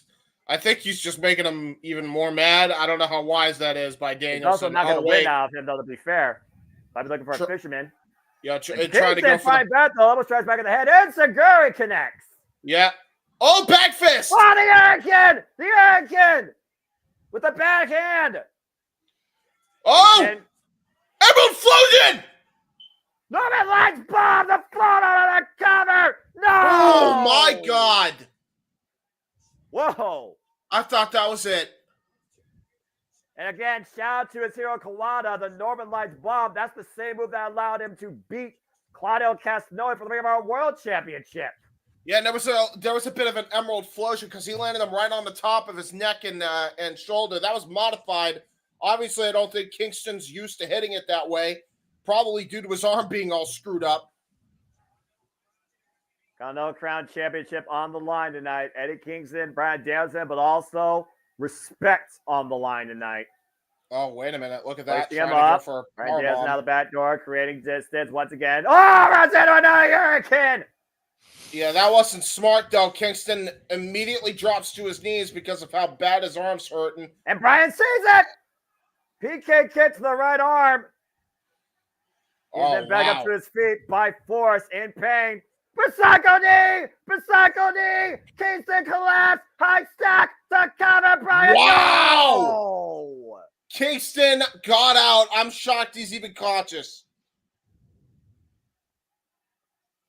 What's it gonna take? You can see there's a cut above Eddie Kingston's eye, a small cut from that Psycho knee. He caught him flush with that high stack matchbook cover, still a 2 count only. Look at Danielson smiling. He loves this. He's enjoying this fight. Again, Danielson's just a sadistic bastard in that ring, and I love it. Let's not forget, last year he took MJF for 63 plus minutes and lost. Ow. Kicking Eddie Kingston's head in, hammering down the side of his head with that boot while trapping both wrists. The problem is for a stoppage here. Oh, Transitioning man. now. Oh, look at this. Kingston knows this. This is the same way he incapacitated him on Dynamite. The triangle. Trying to avoid that with everything he's got. If Kingston falls to this, we got a new Continental Crown champion. Yeah, he's bending the joints again. He's gotta create leverage. And the problem is Eddie Kingston can't really get any leverage on those punches with his other arm either. Because Danielson has his nerves trapped. Center of the ring, Kingston might be going out here. Again, Bryan Danielson promised he will choke him out. He very well might do that tonight. Stefan Smith's right there. He might call it. Kingston, though, saying he's still in this fight. And now look at that. Got one knee off the ground. Look at the knee off the ground to alleviate some of the pressure. Got to the ropes as a result of it, too. Got to break the hold. Say what you will about Kingston. Till 5. Yeah, I was about to say, say what you will about Kingston and his lack of smarts, but there's one thing he's smart in, and that's where his ring awareness is at all times. And that just showed on display there. And again, what's going through Bryan Danielson's mind right now? Is he enjoying this, or is he pissed off about this at this point? Is he surprised that Kingston's this far still in the fight? On one arm. You got to imagine he's pissed off the fact that he hasn't been able to put Eddie Kingston away just yet. I was about to say, like Danielson, you could tell there's frustration in those kicks. And look at Kingston, man. He's just taking them. He's eating them like they're breakfast here. He's asking for them. He took the straps down, and again, he's fine with one arm, quite literally. Well, breakfast is the most important meal of the day. Well, he's getting a healthy dose of breakfast right now if kicks are what's serving here. This last shot might do it. Kingston blocks it with the bad arm. And again, Bryan looked for another kick. Kingston denies it. Half and half. But he got out of it, I think. He rolled through. Feet, though. And the shoulder capture suplex. Kingston's still on his feet, though. Hooking up Bryan. And another half and half exploder. I was about to say, here's the thing, though. Is Danielson playing a little bit of possum because he landed on his hands, not his face? Well, either way, this crowd is standing up for this incredible fight both these men are displaying tonight for the Continental Crown Championship. This is strong spirit. This is King's Road. This is Eddie Kingston's discipline. This is professional wrestling. This is for the Continental Crown Championship. This is AEW Revolution. This is one hell of a fight. And we're only in the second match of the card, by the way. Well, again, this the is main Revolution. card, anyways. I'm about to say, yeah, but this is Revolution as we talked about. I think we're on a good pace. Crowd chanting, this is awesome. I firmly agree. Bryan Danielson looking for his first AEW championship, by the way. Let's keep that in mind. This guy has done so much for AEW, but has never won any gold. Both men to their feet right now, literally holding each other up. Fighting in a war of attrition right now. A firefight breaking out. Body shots exhibited by both. Kids are getting the better of the exchange for a moment. Bryan Danielson teeing off, though. Yeah, and you'll notice that Kingston actually has the faster hands as opposed to Danielson. Oh my God! He's landing those shots. Paintbrush pimp slapping Danielson. What the hell? Oh my God! God! Looking for the power bomb. And now knees right to the head. Kawada knees. Oh. Jesus. Oh my God. Well, Eddie Kingston might be Muhammad Ali, but Danielson freaking striking like Mike Tyson. Oh my God. You were saying? Well, then he hit that out of nowhere jab. Can Kingston do it though? Bryan Danielson count with the bat drop. He's going to try to go for that knee strike. Once again, might be looking to set up Kingston for another psycho knee. Crowd on him with a yes chance. And Bryan caught with a clothesline. Yeah, that was just a vintage lariat there. Powerbomb! Powerbomb! High stack cover to Kingston with the win! Kingston won with a classic powerbomb in Greensboro. Fucker. And a high stack on it, too. He literally folded Bryan Danielson up. He put all his body weight forward on down in the powerbomb, making sure Bryan couldn't kick out. Eddie Kingston wins! And still, our AEW Continental Crown Champion, the AEW Continental Crown Champion, the Ring of Honor World Champion, and AEW Strong Openweight Champion. And more importantly, whether you like it or not, Bryan Danielson, Eddie Kingston has definitely got his respect, and now must literally shake his hand. Well, was that a stipulation that he has to shake his hand? Is this like Ring of Honor ECW style where he has to shake his hand? Was that in the contract? Correct. Oh God. Bryan Danielson, though, had a great strategy coming in the early going, but Eddie Kingston was able to fight through the pain and somehow find a way to victory. Where's your other title? There's two more. Or there's one more. He's got two of them there in his hand. I was saying, he can barely hold them up, all right? Let's give the man a freaking break, okay? He just went through a fight with the American Dragon, Bryan Danielson.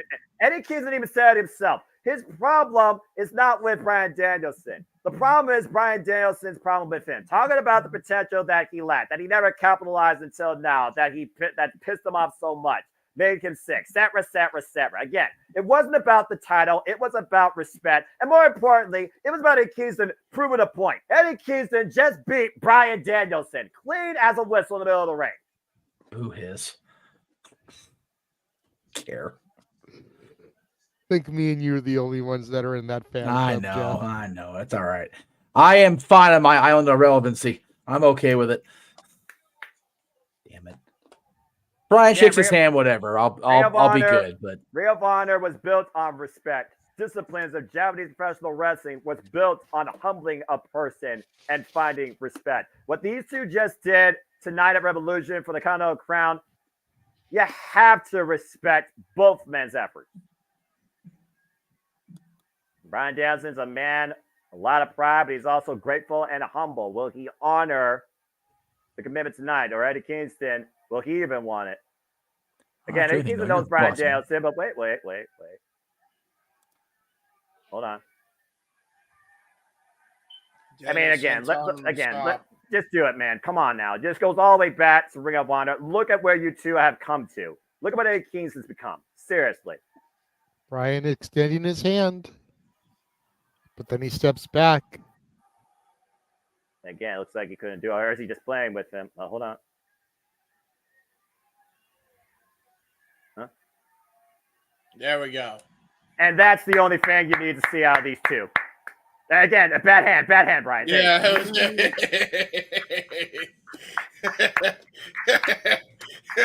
He was like, he almost pulled his arm up. He's like, no, please don't. That hurt. It hurts bad. Please don't. Congratulations to Eddie you've Kingston. been- Thank you, Brian Danielson. Eddie Kingston still our AEW Continental Crown Champion. What a match and what a moment. And he's going, you've kicked and beat the shit out of that. Can we not? Can we, please? I already heard enough. Almost gotta. You almost gotta wonder if Brian feels like retiring even earlier if he can't fucking beat Eddie Kingston.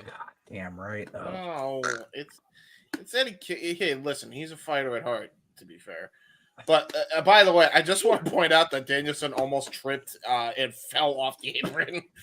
I was scared for a second that he was about to face plans. Oh, looks like next is going to be the All-Star Scramble, sponsored by Denny's here. What? Wait, it should have been the. No, it's not really. Is it? Why is he doing That's it? my little WWE take.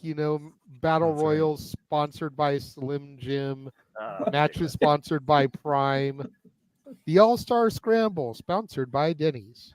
I mean, you know what? It was supposed to be a meat lovers madness or whatever. It could have been a Pizza Hut thing. So Hey, meat lovers madness. I mean, you got the sausage and bacon. There you go. That's it. For New York State of Mind in the chat, even though he did not super chat, yes, Bleacher Report is working. Yes. You may just need to refresh it on your end.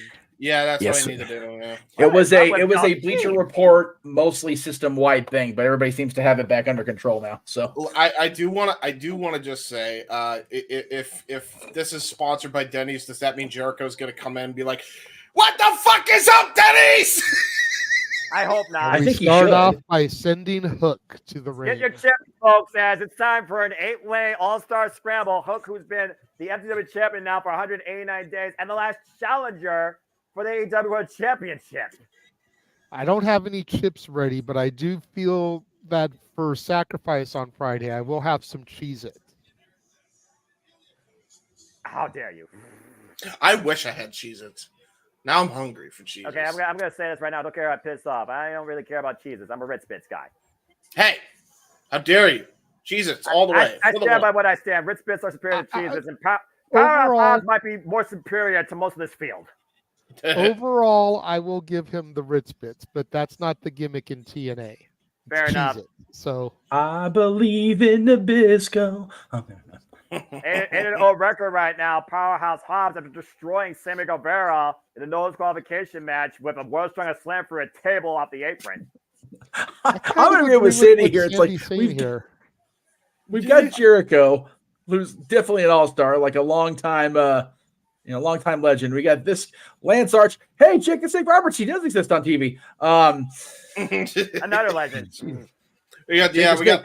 Hey, you know what? This is Sting's last hurrah. Jake's got to be there, man. Him and Sting in 1992 WCW, the stuff of legends until Halloween Havoc. Anyway, yeah, right? Exactly. Spin the wheel, make me spiel. 13-3, by the way, Lance Archer is in his matches. The Murder Hawk Monster, Lance Archer, also a previous challenger to the AEW World Champion. Yes. And let's keep in mind, guys, the winner of this match will get a shot at the AEW World Championship. Man, Nick Aldis looks different. I was going to say, it's not Nick Aldis. He's still the GM of SmackDown. Hey, here comes my favorite wrestler in the world right now. Who better? Prince Nana? No, Brian Cage. And a former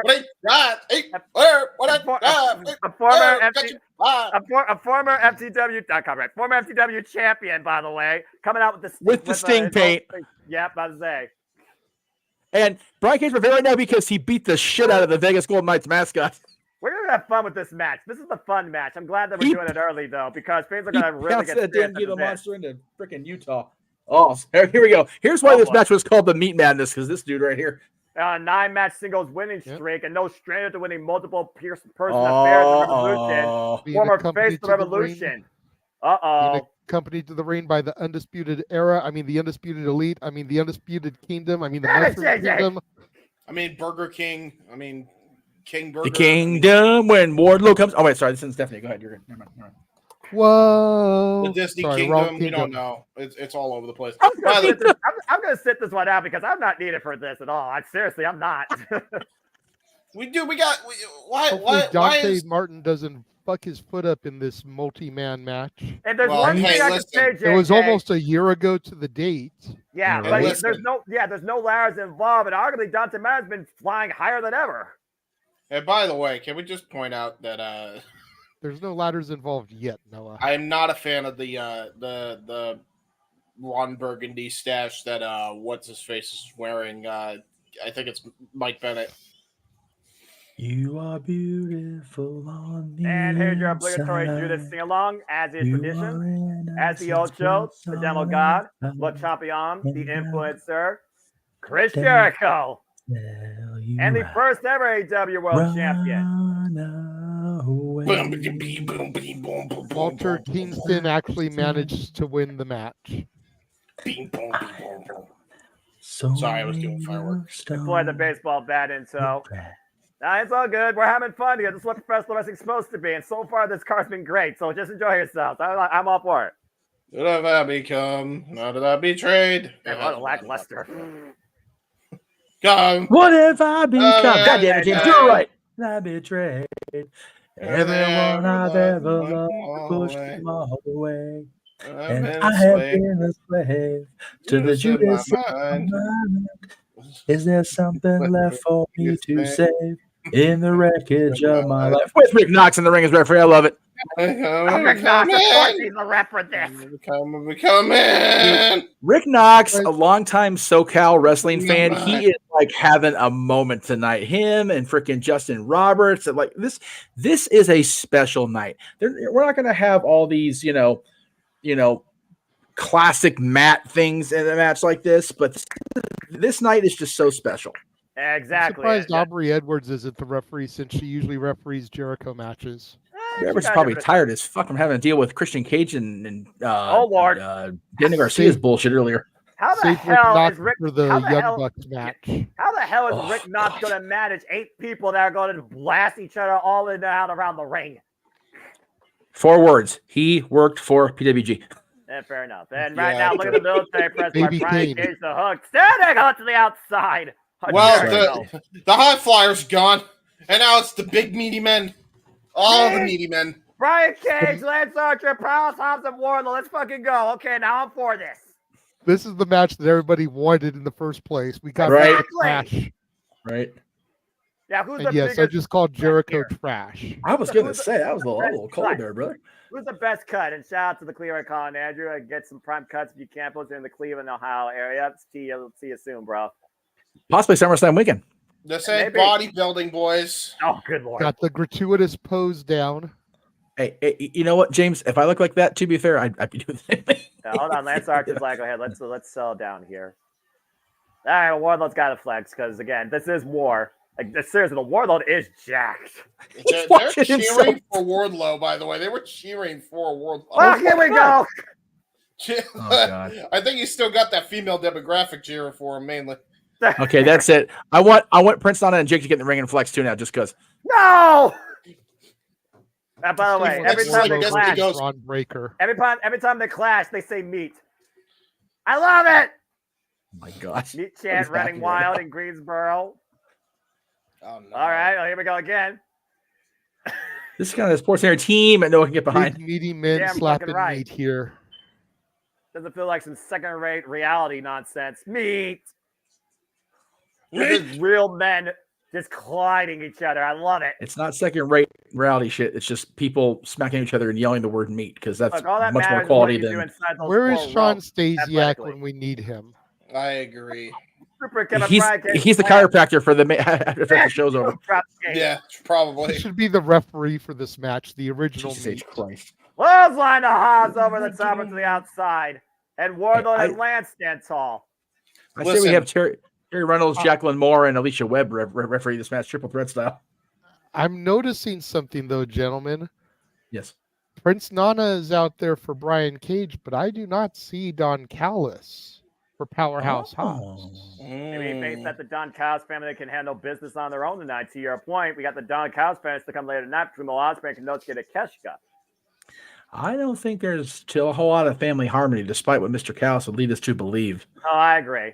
He's He's also probably trying, backstage, trying to help. Lance, what the world, man? That's a big man.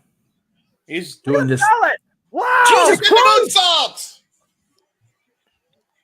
Well, let's not forget this man used to be the tag team partner of One Kid Cash. That is true. And also Davey Boy Smith Jr., also known as Killer Elite Squad. Shout out to Suzuki Goon. Again, the agility of this 6'8" man. Unbelievable. Not again. No. And Walter, based on the name of the match, it's actually sponsored by the Denny's Meat Lover Slam. Blackjack! Lance Archer with a freaking spine buster. God, he planted him so hard. He's about to grow flowers up in this state. Oh! That by driver Brian Cage the Hobbs, though. I'm loving this so far. Oh, my. I want this. Well, I did. Oh, Brian Cage able to escape. Doesn't need to close on. Wardlow picking up speed. And Wardlow. Hurricane Rana. Athletic Did Wardlow just do a fucking Hurricane Rana? Yes, he did. Codebreaker by Jericho! Out of nowhere! Cover! Hook in the front leg! Not like this would! Hook with the save. Damn you, Hook. I think we're now about to get the little fast-paced action going. All the meat has been extinguished from the ring. Yeah, that's right. Going to get a little bit of cruiserweight high-flying action.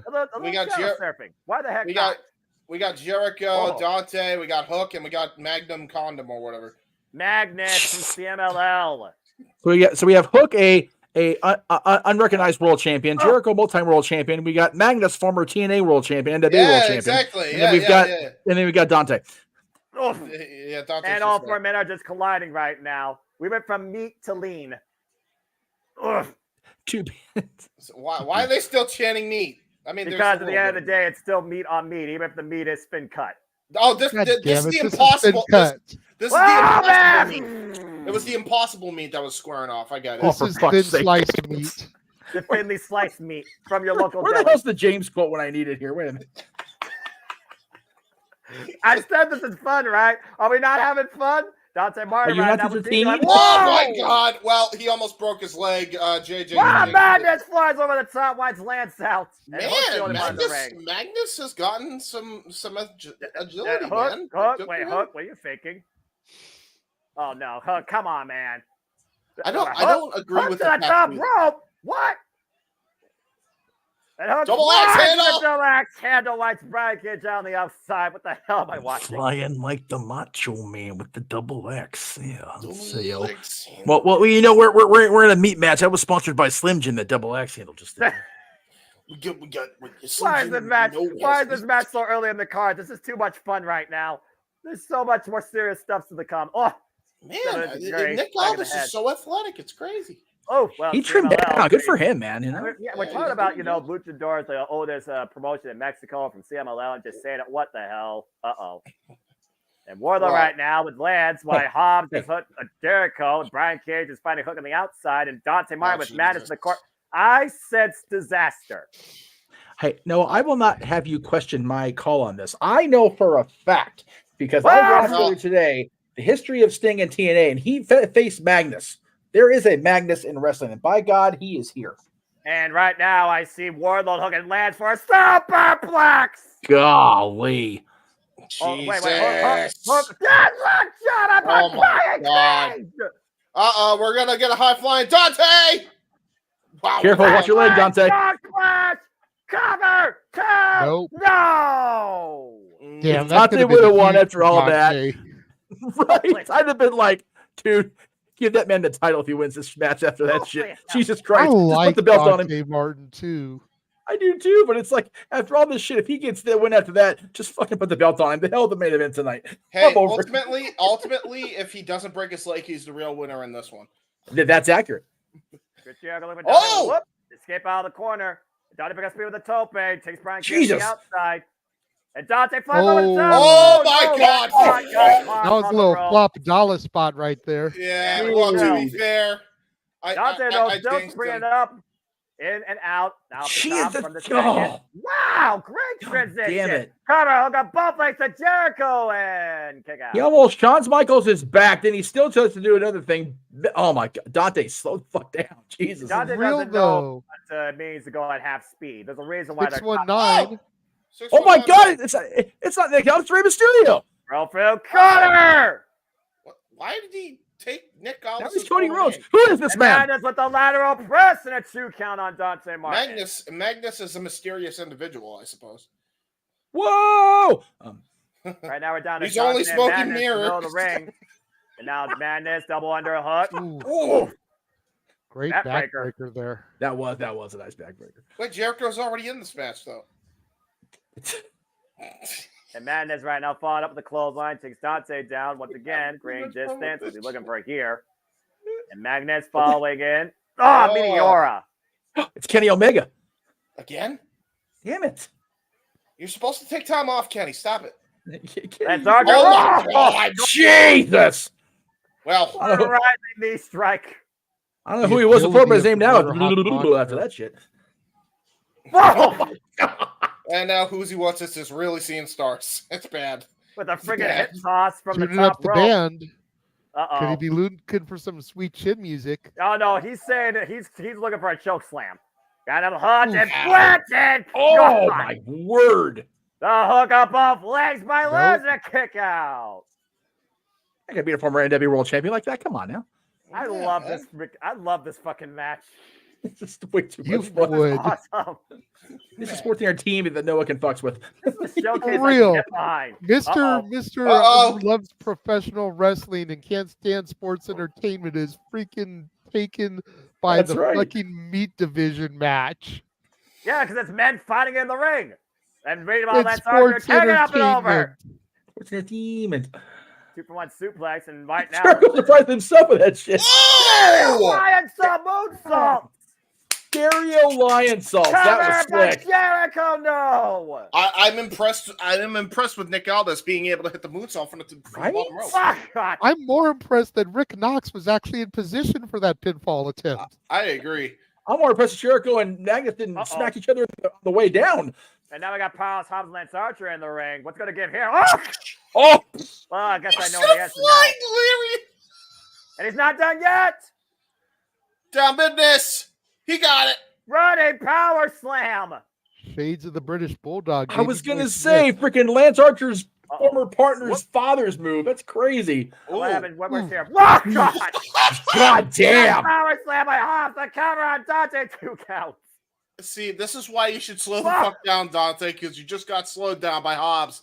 Right? Yeah, from 100 to 0. Brian Cage now squared up against Powerhouse Hobbs. This is so damn fucking good. Ooh. Oh! Sano God. suplex by Brian Cage. Little former Team Taz action.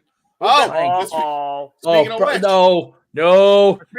Taz, No hook. That's a bad hook. Hook and Cage right now squaring off. And Brian Jesus. Cage been talking about Hook. A lot of jaw jacking as of late. But Hook ducks underneath. No way. We're trying to go for the Tazplex. Yeah, no. And Oh my Put the God. lariat. Now we got Wardlow and Cage. Just gets denied. And a suplex by Wardlow. Paging Taz. Your son is dead. Over. Standing switch. Wardlow with the suplex to Lance. Now Oh no, Magnus Nick Aldis, back in the no! ring. Oh my God. Don't kill Aldis. We need him as GM SmackDown. And Dante. Super kick. kick. Wardlow Jesus. counting everybody right now. Uh-oh. Ow. Wardlow, one-man wrecking crew. Brian Cage pop up. Jesus. Oh, God, sit down with the powerbomb. Powerbomb Marshall, Symphony. We appreciate the super chat, Marshall. We people were having BR problems earlier, but it's good to know it's still happening for some, unfortunately. Hook with the sleeper hold. I would refresh Marshall. Yeah, I restart your whole device, then refresh. Yeah. This is probably the most bought pay-per-view in AEW history. For real, that's what I'm saying. BR's probably going, I don't understand. Damn, Hook just got the ledge run. What the hell? On Wardlow. Chris Jericho, though. Wait, oh, no! Double submission? Wait, who wins? Oh, it's Jericho and Retro. Oh, Jesus. Who wins here? And Oh, Wardlow, no. though, able to keep his body off the mat, though, try to alleviate some of the pressure. In a world of hurt. The front kick to the side of Jericho. Dude, by Brian Wardlow Cage. just did a push-up with 2 people on his extremities. That's crazy. Yeah, by the way, that's over 400 pounds that Wardlow just did a push-up with on his back, to your point. The kick and the German suplex by Hook to Brian Cage. Pump kick German impromptu tag action by Hook and Jericho. They're angry with this each other. looks interesting. Yeah, give me this match at Double or Nothing. Right? Knife edge shots by Chris Jericho. Hook right now, sitting off the rope. Jesus. Big up kick. Jericho looking for the clothesline. Uh-oh. Whoa! Oh! God damn. Suplex. Deadlifted him. Yeah, he did. Here we go. Oof. Northern Lights suplex with a bridge. Mike Knox in position. The cover. Whoa! Well, this is a match. I always thought the Northern Lights was a gorgeous suplex. Hell yeah, man. Bridge right. Great arc by Hook there, pals. Hobbs sending Hook to the outside. And now Hobbs renewing hostilities with Chris Jericho. Let's not forget, Hobbs really sent Jericho to the hospital with those world's most dangerous slams. Now Jericho out of the corner, triangle drop kick. Woo! Hobbs to the outside.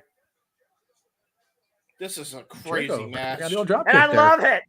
Everybody's getting their stuff in too. Uh-oh. Uh-oh. Oh no. Oh no. Oh, trying to slam on the floor. Uh-oh. World's most dangerous slam on the floor to your point, James. Jericho planted by Hobbs. And the Monstars, the only man standing. Oh no. What is Hobbs faking here? He's going full bull here. Oh boy. Oh no. Oh boy. Oh boy. Oh! Oh! What the hell? What was that? That's a fog machine. What the shit? A fog machine? What the hell did that come from? How? What? That was weird.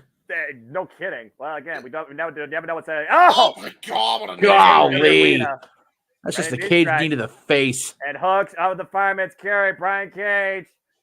Whoa! Why is everybody just kneeling? F10. Just get in the ring, guys. And Warlock hits the midsection now. Oh. Brian Cage. Rising knee strike. Whoa. Excuse me. This is the headbutt. Oh my God. Whoa, bam!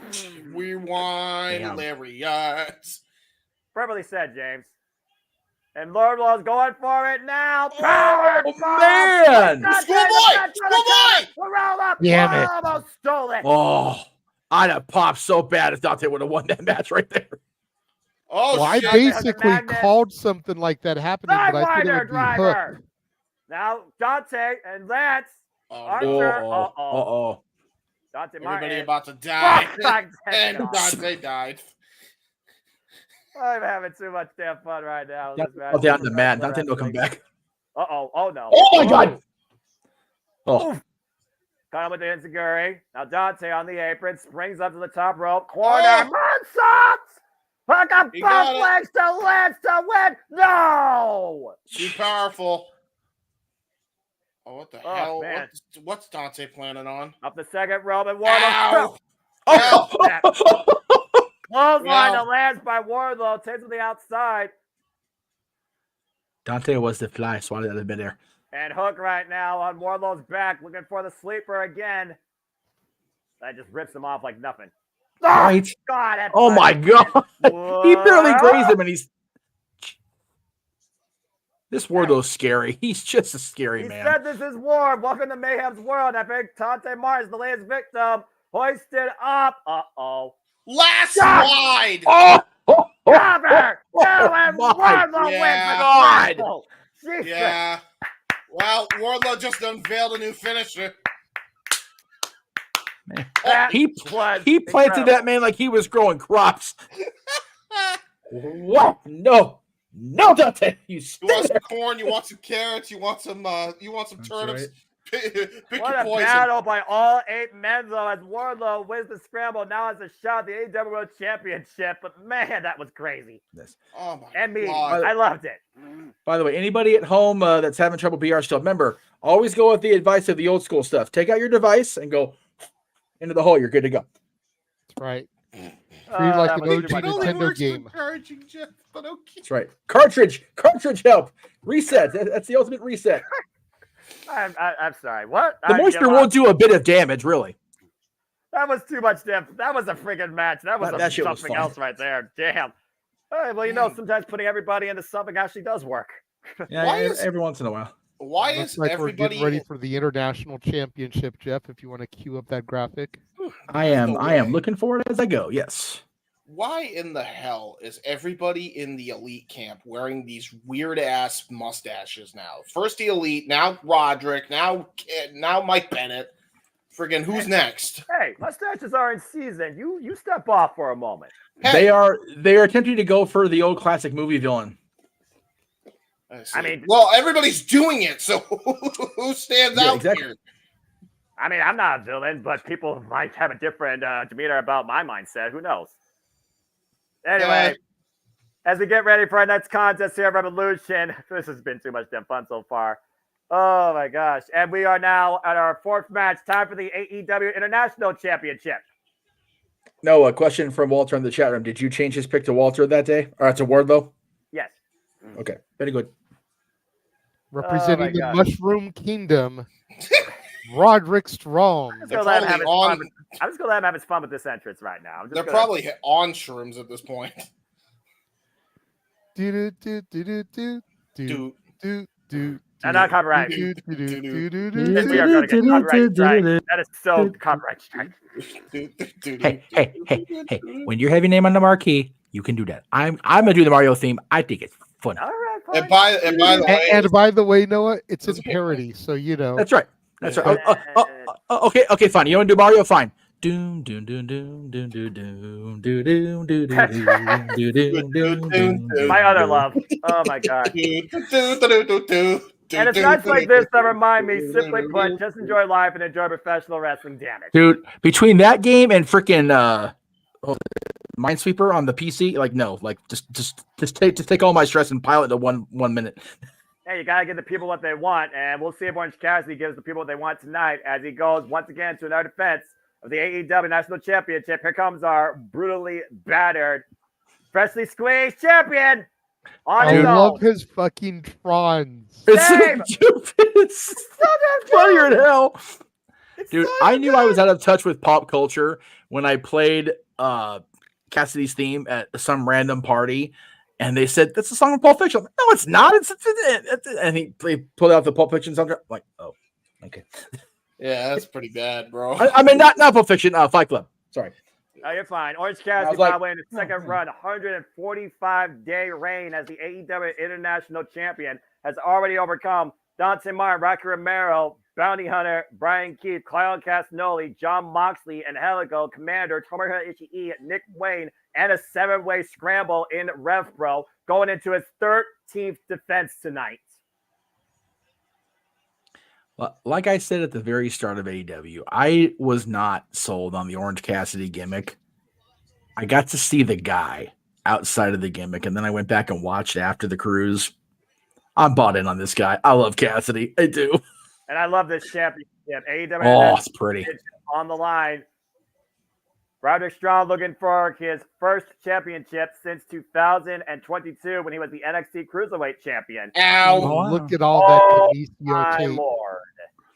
Cassidy has been working. I mean, he's on TV every week defending this championship, man. You heard what Doc Simpson said, by the way. He's got bad back, bad ribs, and the only way he was going to let him actually wrestle, he's going to get taped up. And so Cassidy got taped up.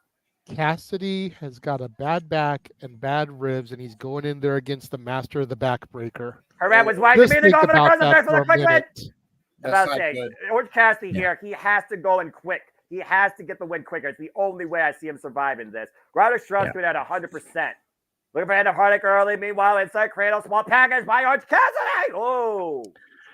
You have to remember, guys, Orange Cassidy in fighting. Okay, I'll wait. Yeah. Oh, wait, slot. Oh, no! The pockets. That was vicious. That's an innovative backbreaker I haven't seen the likes of. That was Pocket tremendous. assisted. Oh my god! I was gonna say, Orange Cassidy's facing a man who was so sadistic, so twisted, so damn near evil that in a match with Jack Evans, as a weapon, he used a pregnant, wheelchair-bound woman to throw at Jack. Yeah. Oh, that happened. That was a thing. Yes, it was. I was there for that. Yes, you were. Messiah of the Backbreaker, and rightfully called so, as he just used the barricade. Now, that's 2 backbreakers, by the way. See how many backbreakers you get out of Roderick Strong before Orange Cassidy finally no longer can fight. Hey, it's better than being the master of the super kick, Young Bucks. Well, yeah, that's fair. Shawn Michaels.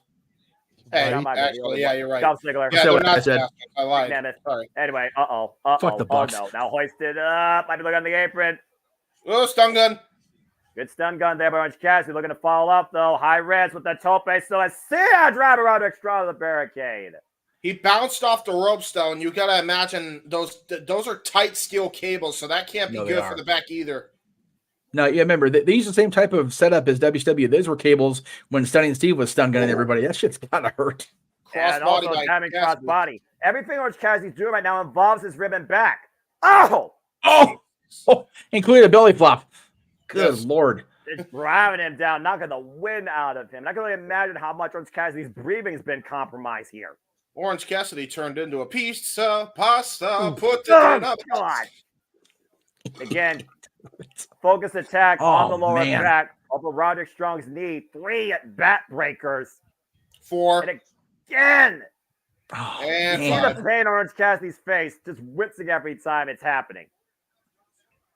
Good to see Step in the chat room. Damn. Golly. This is not good. If Bryan Danielson's the best overall wrestler in the world, Roderick Strong is the most sadistic and the most detail-oriented. Definitely one of them. I will give you that.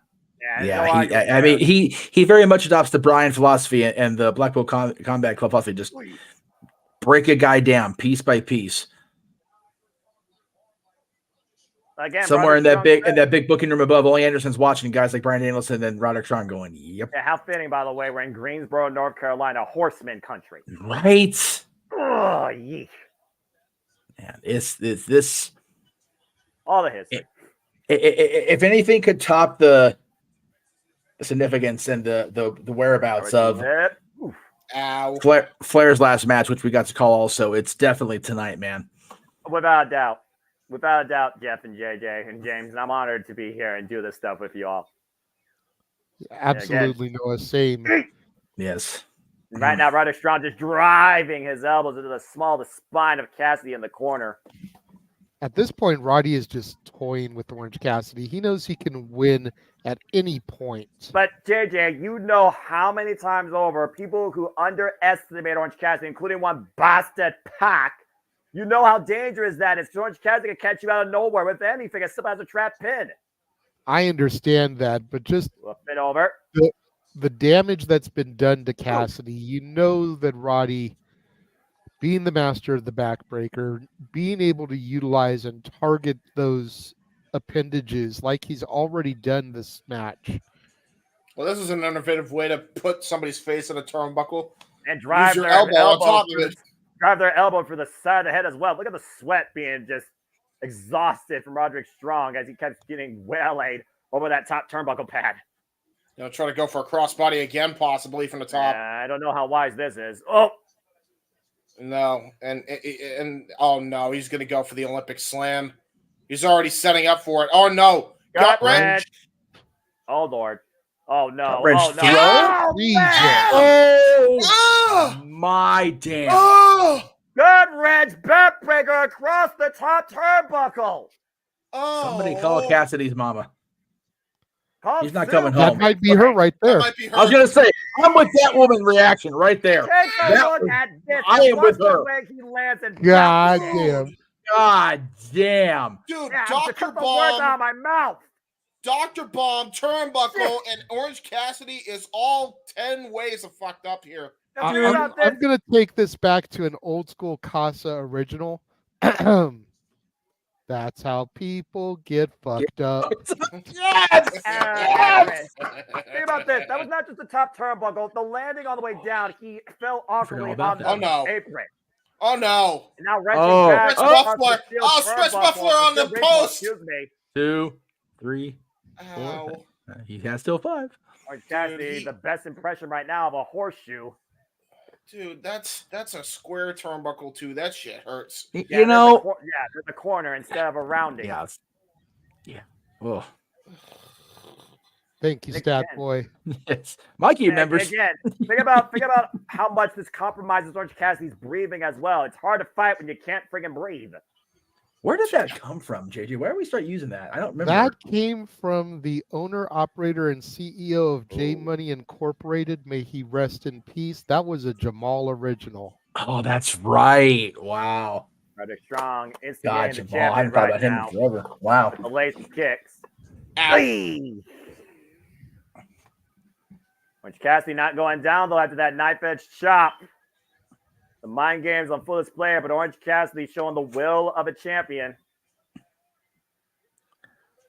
Dude, Cassidy should not even be on his feet if he knows what's good for him, man. And there he is to his knees. Orange Cassidy is his own worst enemy. Even Doc Samson has said that. It's just one of those, like, how do you go before you realize you can't even, like, hold your bowels at this point, man? He's just going to get this shit really bad. There you go, right there. And he goes, call it, Bryce. Come on, man. Again, referee's discretion. If Orange Cassidy can't continue, that would be considered a forfeit. Oh, he was trying to bite a little bit. Would Cassidy lose the title? He was not pinned or made to submit. I'm not sure necessarily. I've never seen that situation in AEW. Up and around, looking for the DDT. Rather strong, still denied. Too strong. Gutbuster. Gutbuster. God damn. And hook it up, maybe end of heartache. Oh, son of a millionaire. Whoa. Cassidy able to counter, but rather strong bat to the backbreaker immediately again. I take your counter and say, no, sir. Well, the problem is Cassidy still landed on his spine, and now really grazed him. Boston Crab. Boston Crab. Sitting in deep right he now. may pass out. Strong on the lower small of Orange Cassidy's spine. Hey, you know imagine what? how brutal this is when you don't have a compromised ribs. Hey, you know what? 2/5 of the kingdom, the Undisputed Kingdom, are from Boston, so it makes sense. But a rope break by Cassidy. So, Walter, are you saying Cassidy has one shot, one opportunity to make this happen? And desperate Orange Cassidy. Walter's misspelling is fun. Himself. Cassidy is just worst Eminem. God, jeez, ripped off the ropes into another backbreaker. And immediately right now, might be going for a lion tamer, high angle variation. That's of racist. Boston Crab. Orange Cassidy tapped out. Oh, Bryce Rensburg, per position. Look at the angle of the body of Orange Cassidy. Sorry, I didn't mean to break James. On the lower back Walter's typos again. are just going to just have us roll the rest of the night. Sweet baby Jesus. Rather strong. Unable to get his hold. I just up to Orange Cassidy. I just imagine a kid from that. Up and Remember that vine? Right. Great DDT. Walter, we knew what you were trying to say. It's just funnier the way you're doing it. So, it's okay. Yeah, that's funny as shit. I have no idea what's going on over here. I'm just looking at the monitor. I'll tell you between matches. His own worst Eminem, bro. Orange Cassidy. Oh, man. You got it. Oh, that one.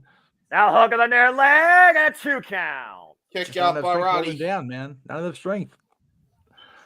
Yeah, he didn't have a full-on lateral press there on Roderick Strong in the cover.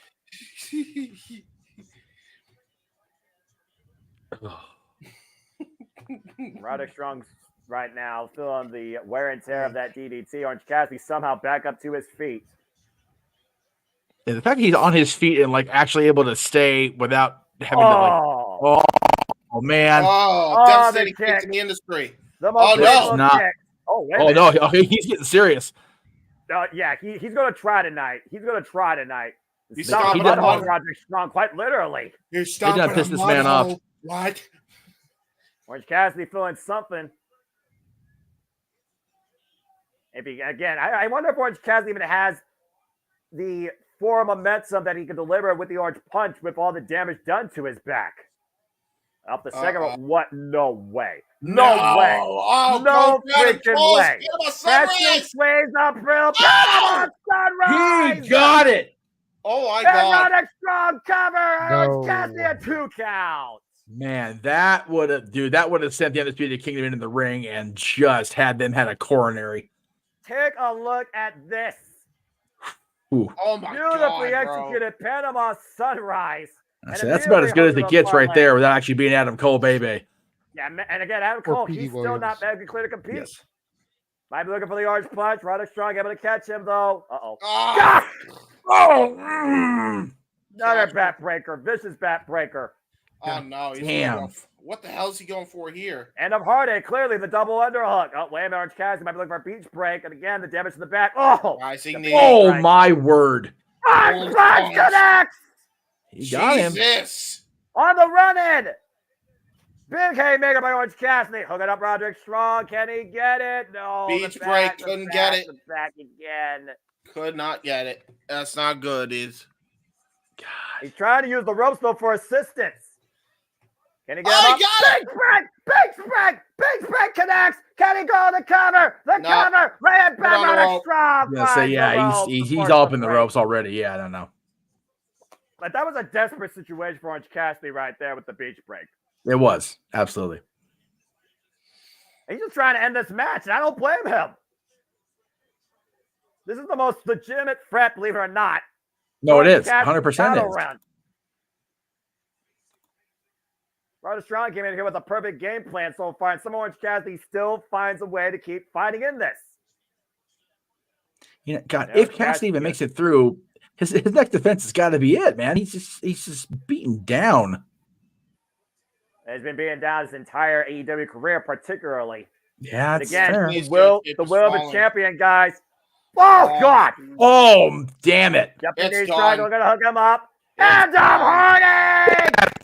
Gotta be it. Roderick Strong's the new national champion. You could have counted to 100. That was it. He planted those knees right in his back. That was it. And Hardick and Orange Cassidy's run, the Undisputed Kingdom comes up with a win.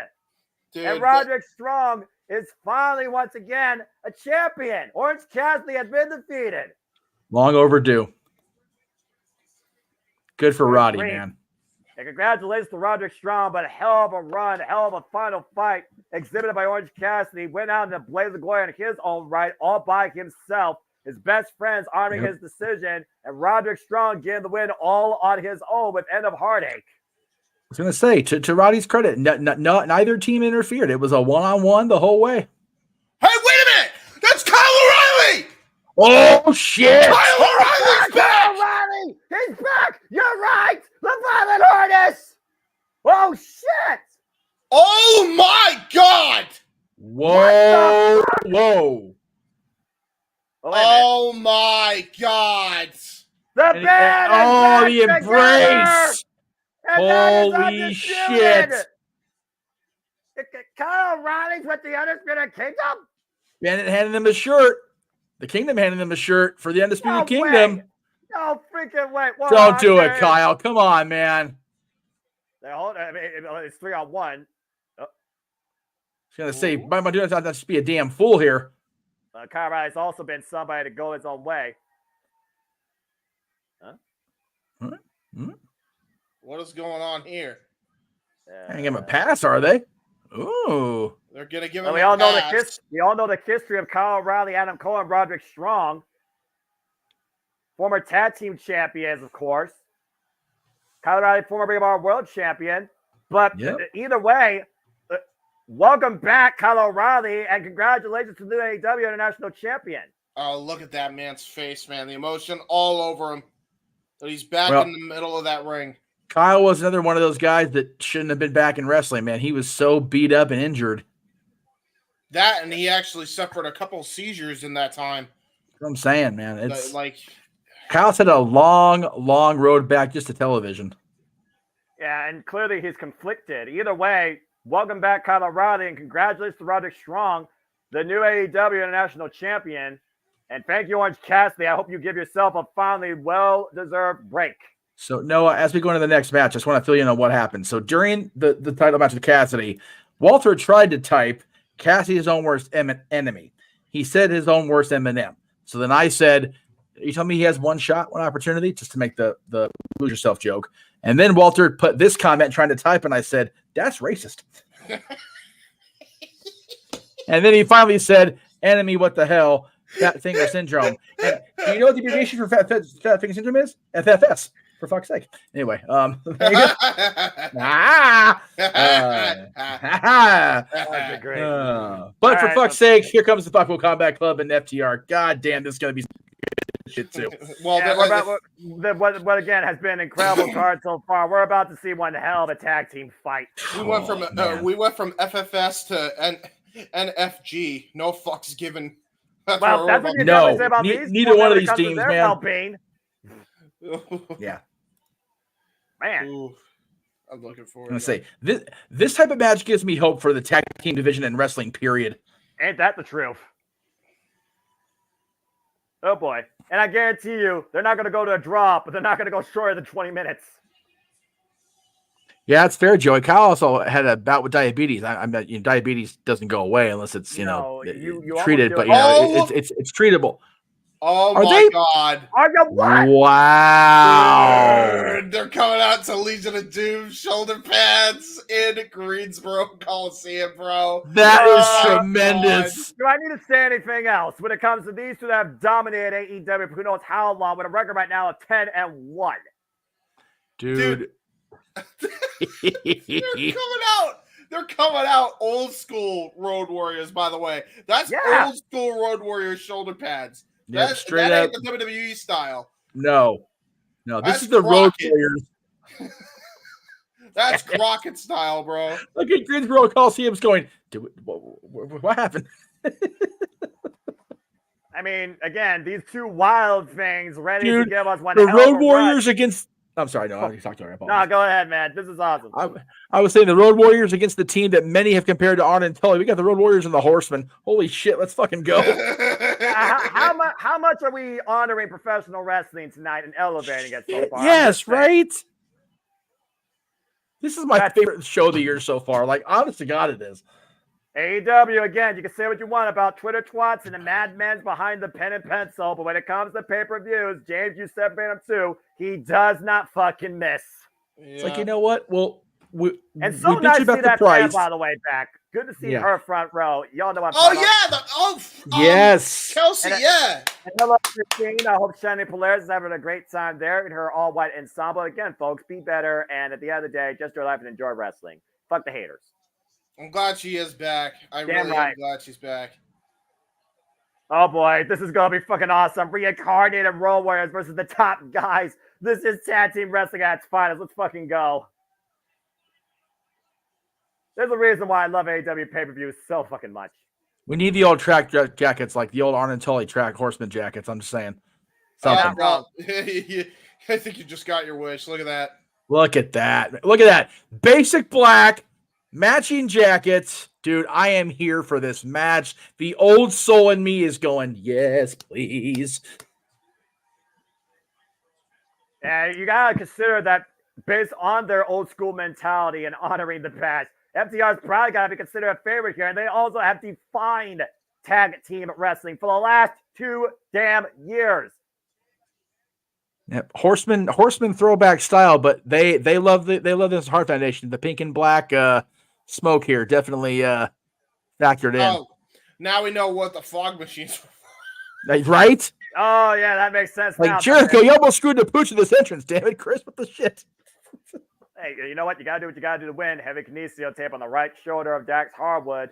Oh, Dax Harwood, man. Patch Wheeler, FTR, former AEW, AAA, Ring of Honor Tag Team Champions. Cloud Castagnoli, John Moxley, former Ring of Honor World and AEW World Champions. Bell raises are underway. Here we fucking go.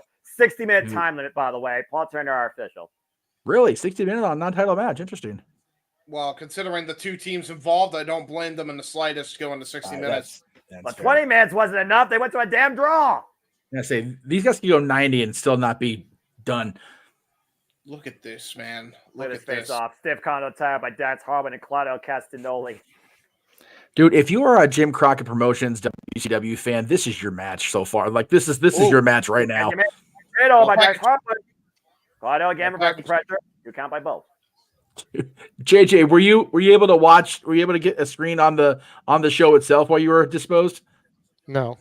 Freaking Moxley and Claudio came out in Road Warrior, like Crockett era black Road Warrior shoulder pads, bro. Nice. Tremendous, dude. This is great. Kyle O'Reilly also returned. This is professional wrestling. Sunset flip by Claudio. The roll up on Dax and a 2 count again. And the jackknife reversal by Dax gets a 2 count. Reversal by Claudio again. Going for the fall. Near fall again. Both of these men just trying to catch a grip of the other. Crucifix here. Near fall again. Dueling Champs, FTR, BCC. This is tag team professional wrestling. Yeah, and you got two of the most proficient technical wrestlers in Claudio and Dax here. Castagnoli, of course, raised the bar in WWE. Also one half of the former Kings of Pro Wrestling alongside Chris Hero. Damn right. Yeah, absolutely. Dax and Cash, though, have defined themselves only with each other in their tag team wrestling careers, respectfully, going all the way back to the Black and Gold NXT. I'm telling you what, I don't know if Billy Corgan ended up like licensing exclusivity to the Crockett Cup name with the tag team division AEW. David Crockett's there. If I'm Tony Khan, I'm going, hey, David, let's talk for a minute. Yeah, I would definitely consider that business to pick up. And again, I do wonder what big business is ahead in AEW following the show tonight. And it might literally come with the addition of future tag team challenges out of this match. Oh boy. Oh boy. Oh boy. Oh, here we go. Oh no. I have Slaps. All the slaps. Oh, that one caught Dax hard in the side of the face. Again, man, Boston in a week and a half, man. It's going to be another big moment for AEW, you got to believe. Dax with the axe, Cash with the smash against LOD in 2024. Ugh. Yeah, except it's going to be good. Oh, man, that was a big knife edge chop. Oh! And then these two are getting up an edge. That These four guys are such goddamn good wrestlers, I swear. Oh, my God. Oh, my God. Professional wrestling, damn it. And both these men again. Now.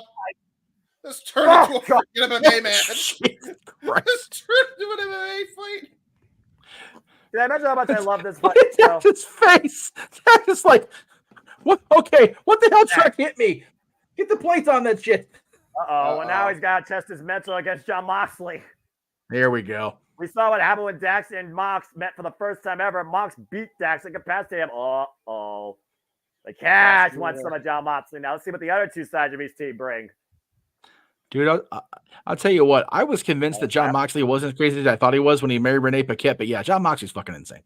He's always going to be insane. He's been insane since he got out of WWE and gave a paradigm shift to the industry of All Elite Wrestling. Side headlock right now by Cash to Mox. Listen, he's the type to get a kiss from Renee, and that energizes him to bleed more. All right, let's no, it does. Knife edge chop. Jon Moxley was literally overcome everything in his life, including his own demons. Irish whip reversal. Irish whip. Jon Moxley taking up and over with the back body drop. Vintage move there. I just hope he watched our show last night and takes our advice to get past Chicago. Moxley able to kick out immediately at one. Knife edge chop by Cash. Damn. Driving into FDR's corner. Big uppercut follow-up. Again, you stay on the attack. That might be the number one thing each of these two teams have to do here. Stay on the attack, isolate and dominate, cut the ring in half. Yeah, especially against a guy like Jon Moxley. This is exactly what they have to go to. They're old school tactics here. And again, you know, the FTR patterns themselves on the Andersons, man. Divide and conquer. Get a guy in your corner and just pick him apart. Knife edge shot by Dax. Up the ropes, Moxley with the kick. That was a big kick, too. Again, Moxley wears those combat boots. Tag. Yeah. You don't even wear wrestling attire. He wears combat boots for a living. He's always dressed for combat.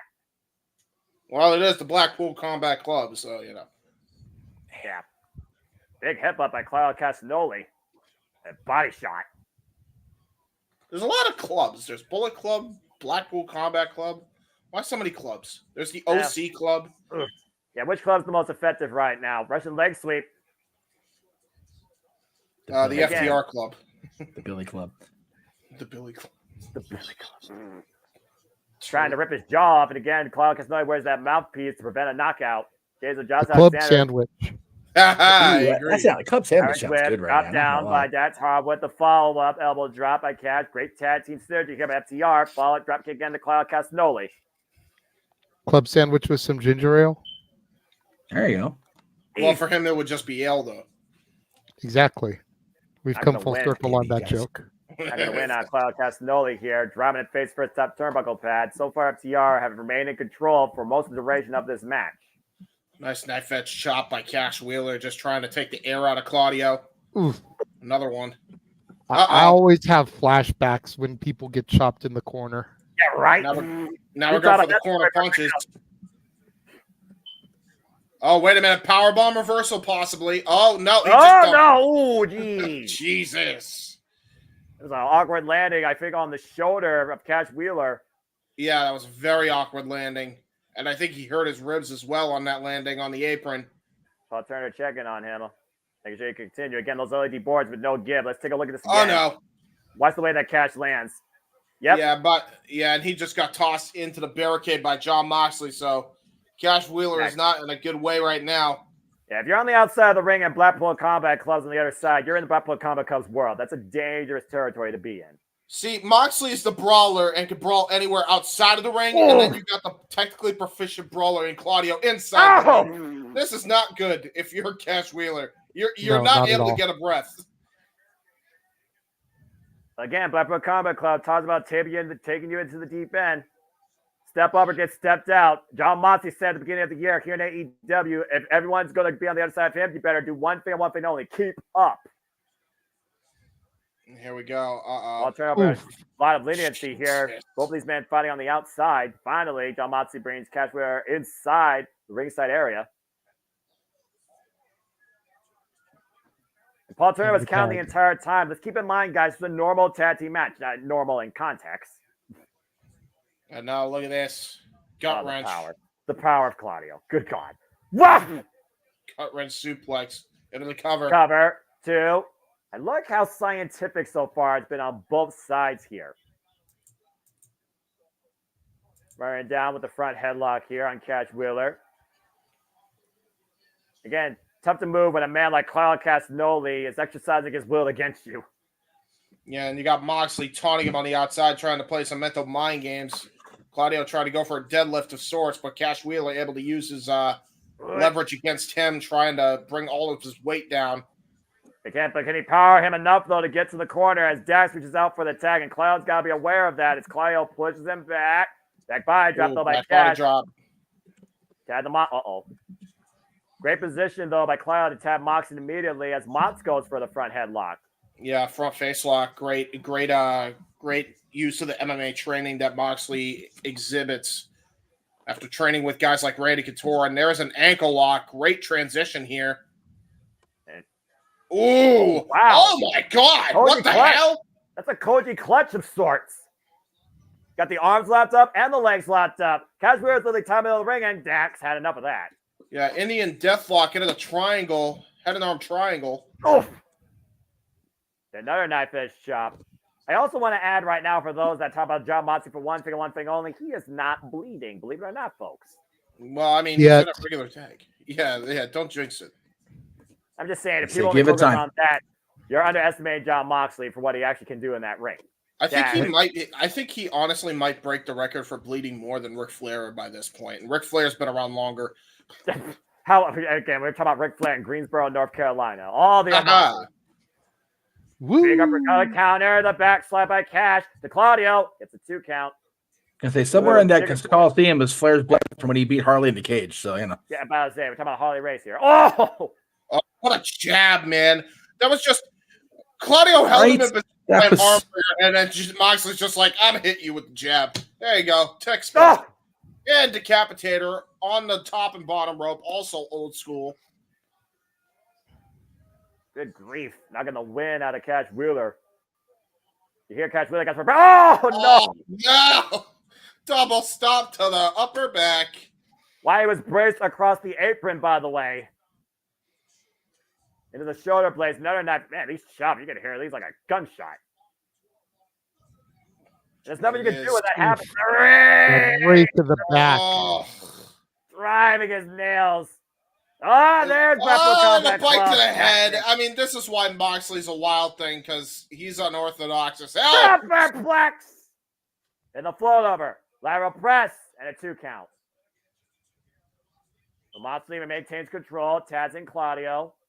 That'll forever be one of my favorite things about Mox's presentation is the Wild Thing intro. Cover. 2 count. I mean, it's not even just the classic version. It's the version from Major League. Yeah. You know, for it being a Wild Thing, he's actually being pretty tame with what he's doing right now in the ring. Again, they're literally just keeping Cash Wheeler away from Dax Harwood. They're focusing their attack on Cash. Yes, they are.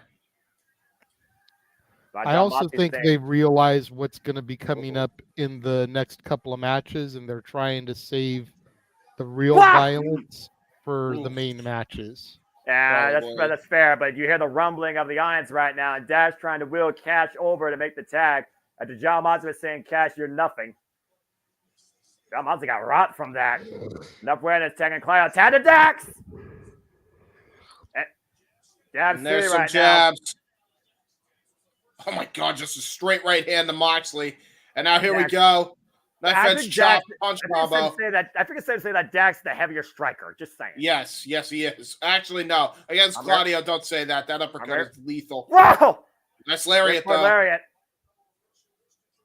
With the Trying to waist go for a lock, German. Claudio push the roll. Can he actually? Oh wait, roll up. Ooh. Ooh. Out the corner. Cross body. Did he get enough of it though with the cross body? Nope. 2 count again. Technically, it still flips. No flips, just fists. He just twisted. Oh, look at that. Small package. Inside cradle. Oh. Ooh. I like how he trapped the leg, by the way. Hoist him up. Look for the brain buster. Claudio able to scout it. Gets to the midsection. Uh-oh. Trying to go for the neutralizer. Great maneuvering there by Cash Wheeler. And now look at this. This is as traditional as tag team wrestling comes. Trying to go for a double package pile driver. Whoa, man! Oh, no. Fuck! Clothesline. Jesus. Big shot. Cover on Cash. 2 count only. I believe the camera missed it too. In order to get position for that lariat, John Moxley hit a jawbreaker over the ropes. So he ended up getting Cash where he wasn't seeing it coming. Yeah, very little time to recover, though. Almost on instinct alone, Cash was able to kick out, and Dax Harbour went head first into the ring post, and he's busted open. Yeah, he got busted bad by that. Like, again, he went head first, not shoulder. He went head first into the ring post after that attempted stuffed pile driver was countered by Blackpool Combat Club. Now Claudio in firm control of Cash Wheeler. Well, if one person's bleeding, I think Moxley's not going to be too far behind, guys. Don't jinx it. Ugh. Oh, wait a minute. Cash Wheeler looking for the attempted backslide. Can he overpower Claudio? There's a tap to Jack. The big headbutt. Across top rope. Clothesline. Oh, Jesus. Oh, wait a minute. Whoa, oh, my God. What the hell? Did he just counter that into a power slam? Yeah, he countered it. Covered by Claudio. No. What in the hell? That's freakish. I wasn't sure if they were going for the Steiner recliner or the Doomsday device. Whatever they were going for, Claudio found a way to counter to a power slam. Man, we got bad bleeding here by poor Dax here. Dax. Again, once you start losing blood, you only can fight for so long before you pass out. Oh my God! Double white noise. Cover 2 by Moxley. No. Shout out to his former tag team partner Sheamus there by oh my God. It is not good. It is not good. Oh my God. Big puddle of blood in the middle of that ring right now. When he hit his head off the post, he might have cut a severe artery. Because that looks like Dustin Rhodes level. It's getting worse by the second here. Yeah, I haven't seen Dax bleed this much since his fights with the Briscoes. Yes. R.I.P. to Jay Briscoe, by the way. Again, one of the greatest trilogies of all time in tag team wrestling. Bite me if you think otherwise. And now here we go with the exchange here between both men. Oh, my God. John Moxley wants Dax's best shot, though. This is what John Moxley always likes to be tested by. Oh, my God. That was just a straight jab to the jaw. These two are literally punching each other. We got a boxing match. Oh, now it turned MMA. And John Moxley caught, power bomb. Now it turned pro wrestling. Jackknife 2, no. Ooh. Desperation there. Cash Wheeler looking to do stop clock and no way from coming in. That's the clothesline. Now Dax might be looking for the backslide. The backslide on John Moxley. John Moxley kicks out. And once again, might be looking for what they went for earlier. Stuffed pile driver. And the top end of Claudio on the outside. And the cover by Dax to win. No. Wow, Moxley kicked out. I don't know how the hell he kicked out of there. Oof. Jesus, it looks like he's got a bullet wound in his head. Yeah, it's a scary thought, but you're not wrong here. And again, thank you to those that are tuning into our coverage reactions. Hope you're enjoying it. Please subscribe, comment, and tell friends. We do this for every pay-per-view and big show in and out of WWE, NXT, AEW, Ring of Honor, AEW sometimes, and TNA here at the JMN Multiverse of Media. Yeah, we've currently got 44 people watching us across all of our active platforms right now. Yes. Thank you guys so much for the love and the support. At the end We've of the been day, staying above 40 since I got home. This is fucking incredible. oh God, big uppercut. At the end of the day, folks, again, we only encourage you here to just enjoy life and enjoy wrestling. Oof, what the hell? No. Oh, what the hell are these two thinking here? Oh, no. Well, John Moxley with Dax Harwood up on the shoulders. No way. Springing off the top rope. Oh, God! Are you kidding me? Springboard Doomsday device uppercut! Cover! Oh, Stunner Bulldog to break it up! Good grief, Charlie Brown. What a car wreck! Wow. I would Jackson stand up, but I wrestling, think I'm baby. going to risk my headset being put out of its socket. Look at this shit, man. That was insane. Step up, springboard, corkscrew, uppercut, Doomsday device with a freaking Steiner Bulldog for the breakup on the pinfall. Over 16,000 people strong at Greensboro, North Carolina. Over 40 plus here at the Multiverse of Media tuning in to professional wrestling, tag team wrestling at its most traditional roots, honestly. Oh, no. Edge is squaring out here. Volterra trying to get some control. John Moxley set up and over to the floor by Dax. And Claudio right now. Big shot by Harwood. Yeah, it's just the a jaw. brawl, Dax man. Harwood, Claudio. Harwood doesn't need kick block. Claudio, big uppercut to Cash. Big uppercut to Dax. Claudio taking on TR 2-on-1. Hoisted up. Oh, no. Wow, counter by Moxley to Cash. Uh-oh. Oh, no. Giant swing. Going for the drop kick, perhaps. Oh, this is going to be bad. When's it going to stop? When's it going to stop? Only Moxley chooses. Line him up. Oh! There it is. Shades There of Tyson was that Kidd. ahead. John Moxley with the cover and their leg, and it's out. Wow. Wow. With all that blood loss and your brain being rattled around you and 10 rotations, Dax Harwood still aware enough to kick out. Good God. They're throwing every tag team combination they could think of in the way of FTR, but FTR just keeps kicking out and kicking out. Resiliency of FTR on pure display here. Oh, no! Discipline of the Blackpool Combat Club. Irish whip to Claudio, though, in the barricade by Cash. And Dax and Moss are the two legal men. They are inside the ring. Dax Harwood now set up at the top rope. Oh, no. And Moxley just teeing off the elbow to that point of the open wound on Dax Harwood. No, stop biting the wound, you freak. Oh man, and Dax having none of that. Two of the most passionate, driven men you will ever see in that ring. Oh, my God. Claudio. Oh, God. Jesus, the height he got on that big boot. He's on the top of the turnbuckle, by the way, and he got that boot up. And right now, Blackpool Combat Club might be looking to send Dax for a ride. Cash Wheeler, though, coming in from behind. Drops Claudio to the floor, and uh-oh. Oh, my Dax God. has Moxley hooked. Heart attack! Is it enough here? Dax with the floater coming on Moxley near fall. Wow. But Moxley back up, and he doesn't know what's coming. Shatter Machine! And Dax with the cover on Moxley. Ladder press. No! Wow! Claudio pulls him off in the last Claudio! second. Oh, my God. I thought that was it, guys. I thought so, too. And Cash can't believe it. Cash flying up. God, coming in uppercut. On the tope. Oh, no. Uh-oh. And Claudio's Neuralizer. Cash. Neutralizer on the on the outside. floor. Oh, wait a minute. Got Claudio. Driver Driver on the outside. And we're down to Oh, two my legal men God. again. All the Oh, while wait, Death Rider. Paradigm shift denied. That's Harwood. Countered. Looking up John Moxley. Looking for the power driver. John Moxley counters. Back body drop. Sunset flip. The roll through. Now John Moxley rolls Dax through. Under hook. Death Rider. He got it. He got it. Can't get into the cover, though. Crawling over with every fiber being the cover by Moxley. No! No!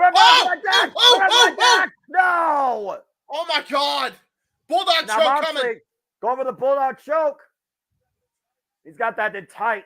Oh, man, the blood. The blood of Dax, man. Cash trying to come in for the save, but Claudio trying to prevent it. Dax might be going out here if Cash will do something quickly. He's trying. Oh, man. Oh, my God. And Claudio right setting him there. up with the rear naked. Oh, my God. And Moxley sits in. He's got him grapevine. He's got him down. This might be it.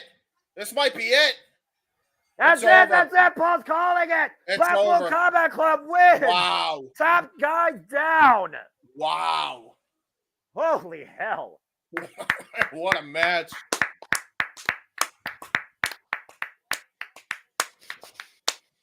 What a match. Well, he didn't bleed. It was Dax who bled. Classic tag team match, though, for the ages. Once again, in a city known for tag team wrestling and its legacies, Greensboro, North Carolina, as Blackpool Combat Club overcomes the fight brought by FTR, and it was a fight. What a battle. What a brawling, brutal, bloody, physical battle. Tremendous affair by all four, but Blackpool Combat Club proves once again why they're the guys you need to step up to, but more likely you'll get stepped out. John Moxley and Kyle Castagnoli victorious. What a win. Wow. Whoa. I mean, I do have to ask. I mean, they said the FTR did say that the retirement comes at a Revolution, correct? I mean, in 2025 or 2026, I don't remember, but they did say that this was going to be their last hurrah, and they just took a big L here tonight. At this point, though, you wonder if Blackpool Combat Club respects FTR with the fight they brought. Considering the fight they just had, I would. Well, we saw Bryan Danielson extend his hand to Eddie Kingston earlier. I mean, there's got to be some sort of respect here after what these four men brought here. That was tag team wrestling at its finest. Again, I don't think we're going to get a handshake from John Moxley and Kyle Castagnoli, but there is no doubt that John Moxley and Kyle Castagnoli were tested tonight. In FTR country, pretty much, Blackpool Combat Club gets the better of Dats Harwood and Catch Wheeler. Dats get that wound checked, though, bruv. Yeah, for real. Well, as we turn our attention away from tag team action, time to turn our attention to the women's division. As Timeless Toni Storm defends the AEW Women's World Championship against the virtuosa Deonna Purrazzo. Long may she fucking reign. Oh, boy. We got a moment to breathe here right now. So, again, I've already spoken about verbatim the journey of these two incredible athletes that one company did not fully understand, comprehend, or use to their finest. Toni Storm, Deonna Purrazzo, their rise to stardom, the total nonstop impactful moments they have created with each other and on their own turfs. Toni Storm defined in NXT UK, in Stardom, in Australia. Deonna Purrazzo defined in New Jersey, TNA, Ring of Honor, AAA.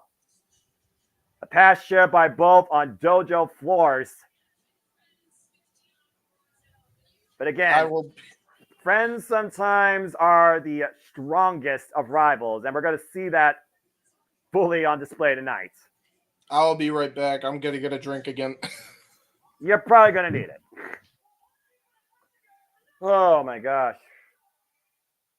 Whew.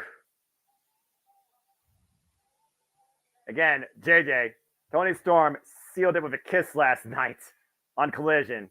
But did she steal her title reign versus the past? I didn't watch Collision last night, unfortunately. That's all right.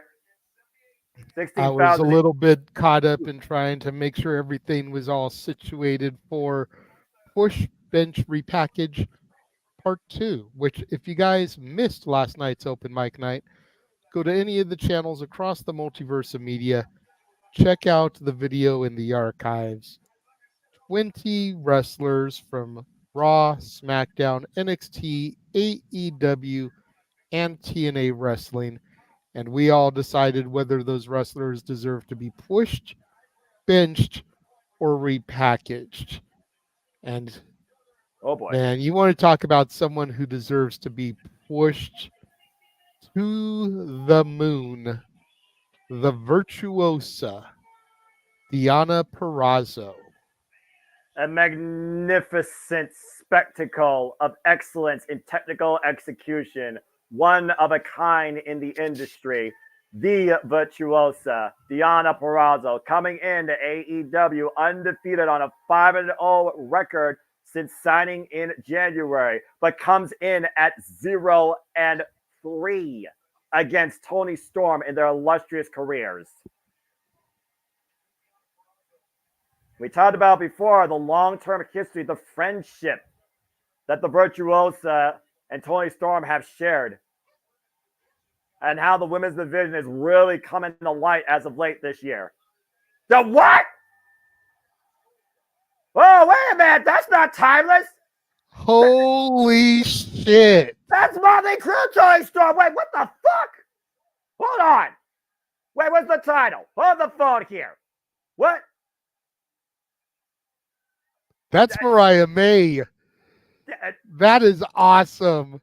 All right. Oh, fuck. That was a hell of a head Wow. fuck right there, Noah. We all bought that hook, line, and sinker. Well, I as guess the Toni Timeless Storm's not the one only. now graces our television screens. Now, I guess Toni Storm's not the only leading actress in the AEW Women's Division. JJ, you spoke verbatim about the presentation, the arrival, the presentation of Timeless Toni Storm. 106-day reign so far as the AEW Women's World Champion. But I do think there is a time when somebody's star shines so bright, it has to burn out eventually. And I think Deonna Purrazzo is the person right now to take the spotlight. Well, there is a term that is used the world over when it comes to Hollywood, movie stars, musicians, and that is 15 minutes of fame. Has Tony's 15 minutes run out? Referee As Aubrey Edwards holds the belt above the ring. And the graphics black and white. As well it should be, damn it. Oh, God. I need this town in full color, please. Bell rings, we're underway. Oh, and I guarantee you this is not going to go just 15 minutes. You know, dare I say, Noah, that with the exception of the fact that Dean's final matches tonight, I think this is the match that you and I are most looking forward to. Lord forgive me. You're goddamn right!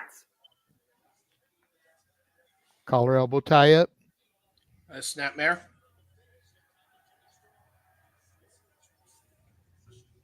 Again, I do wonder, though, is Toni Storm more in the head of the Virtuoso, or the Virtuoso more in the head of Toni Storm? I don't know, but the little addition that Timeless Toni made to her tattoo that she shares with Deonna could speak volumes about Tony's headspace. Yeah, this reinvention of Toni Storm with this redefined execution of the Virtuosa, Deonna Purrazzo. Both these women tried, tested, and evolved. And Deonna getting the better of that exchange with grace, as only she can. Yes. Great curtsy there. Again, this is not neither of these two women don't know themselves like they used to as previous professional wrestlers. They both have continued to elevate their game and evolve. I'll say it once, I'll say it again. The difference here is so minimal. Deonna Purrazzo, 29 years of age, 10 years in the game. Toni Storm, 28 years of age, 14 years in the game. And again, the first time they met was 2017 in Stardom for the Stardom World Associated Championship. The title Toni Storm held for over 600 days. Toni Storm won. They didn't meet each other until NXT UK in 2018 and a follow-up in 2019 for the NXT UK Women's Championship. Toni Storm won. In their illustrious history, when it comes to them going one-on-one, Toni Storm has always gotten the better of the Virtuosa. But there comes a point where your best enemy and your biggest threat finally overcomes you. I was going to say, but to your statement there, Deonna Purrazzo did not become the Virtuosa until her time in Impact Wrestling. Exactly. This is a completely different version of Deonna Purrazzo than Toni Storm has ever encountered. You see both women right here taking a slow approach, trying to find the best way they can to exploit a body part. Deonna Purrazzo, of course, fundamentally sound in the Fujiwara arm bar and the Venus de Milo, the double arm bar. Toni Storm, of course, has been applying now an ankle lock in her arsenal.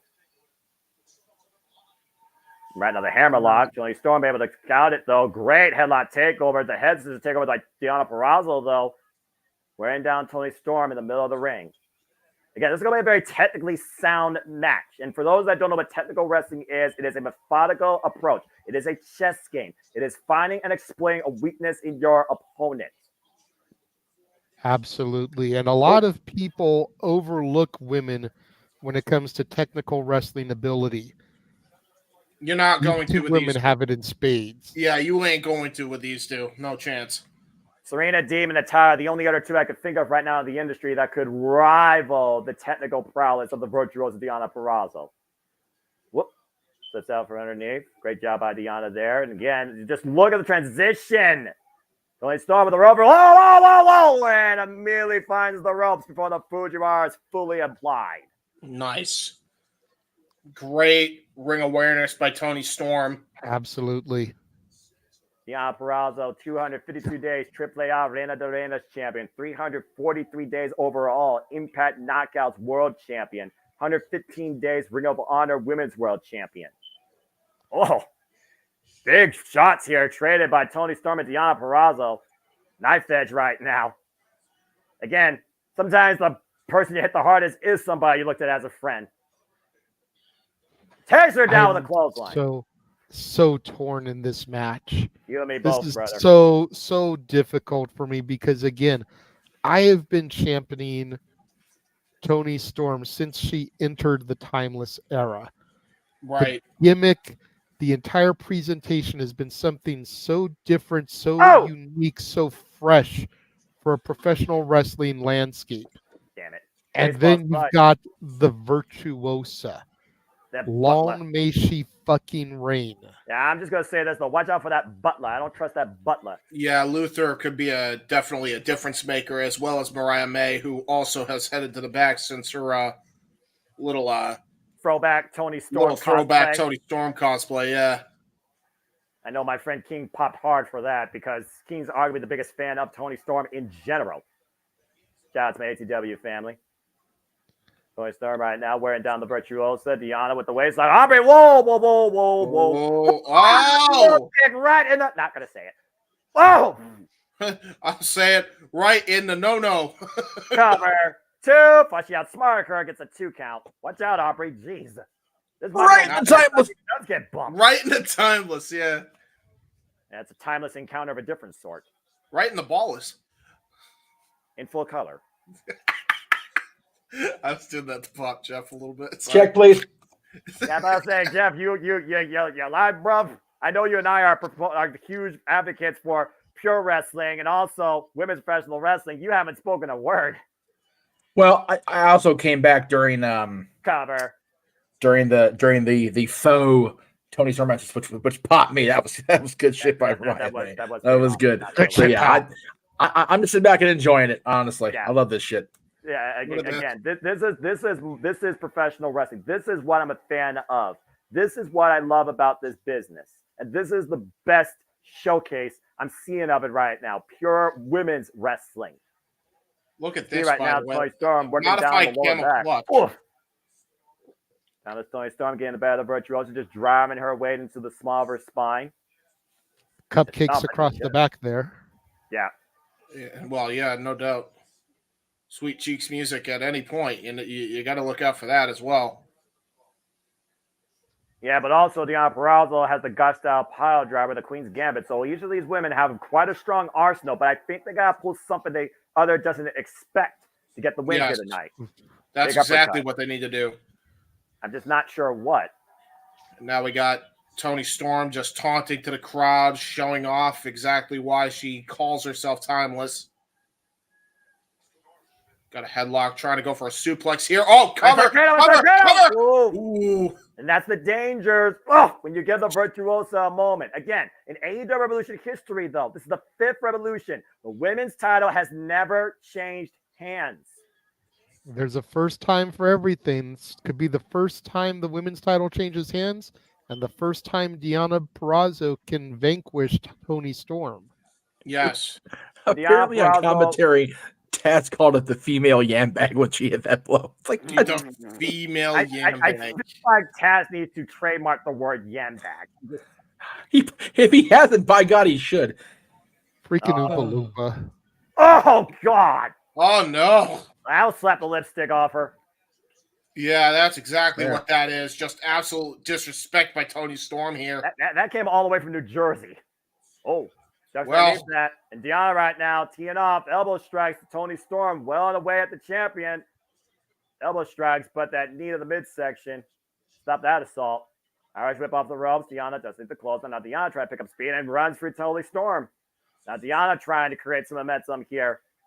Taking down her for a second. Gets to the midsection.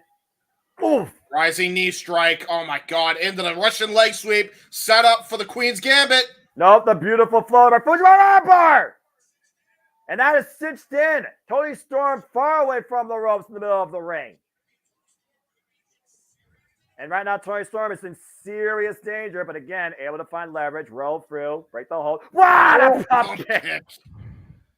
My God. That's vintage Deanna Purrazzo right there. I haven't seen a woman hit a pump kick that beautiful since Ty Mello. Yeah. Let alone that effective. The champion right now on the back burner. Uh-oh. Ooh. Ooh, lethal combination. Nice. Cover. 2. No. Kick out there by Tony Storm. Deanna double check, and she thought that was 3. Aubrey Edwards, to her credit, in great ring positioning for that fall. All women's showcase, by the way. Represent, respect, love it. Greensboro loving this match right now. Tony Storm. Oh, man, the trip up. Sends Deanna face first in the second turnbuckle pad. And that's not good because she's in position for Sweet Cheeks music here. Uh-oh. Yep, go for that running hip attack. Lights, camera, action, off! Ooh. Golly. DDT. DDT. And a cover. Hook of the near leg. And a fall. Whoa. Yeah, hip attack into that vintage Jake the Snake-like DDT, by the way. It was that takeover DDT of sorts, though, that allowed Tony Storm to beat Rico at AEW World's End. Yes. The first time she pulled that out during her timeless title run. Tony Storm now a 3-time AEW Women's World Champion. Oh, trying to go for Storm. Daryl got countered. Cover. Ooh. Lays for a hook. Well, there. Went for the pumpkin again. Tony Storm blocked. Nice trip up on the inside of the right. Ankle lock. Break a leg. Break a leg. As she calls it, break a leg. And pulling her away. Speak for good luck. Yeah, pulling her away from the ropes as well. Taking right now all of the momentum that Deanna was building earlier. Aubrey in per position as Deanna might make her way to the ropes. Dragging her back. Oh, no. Reverse the pressure, though. But again, trying to get a toe hold now. Tony Storm driven to the outside of the ring again, up on the apron. Another kick as Tony Storm falls into the arms of her butler. Boo. Boo. Wait, Deanna Purrazzo, what the hell are you doing? Off the second! Well, that might not have been a good idea, Luther. Yeah, high cross body wipes out the butler and Tony Storm on the outside. And Luther might need new glasses. All right, now bring the champion back inside the ring and continue to follow up on the attack. Boy lost a lens. Tony Storm looking to take advantage here. Oh! Here's takedown. And again, the Fujiwara armbar locked in middle of the ring.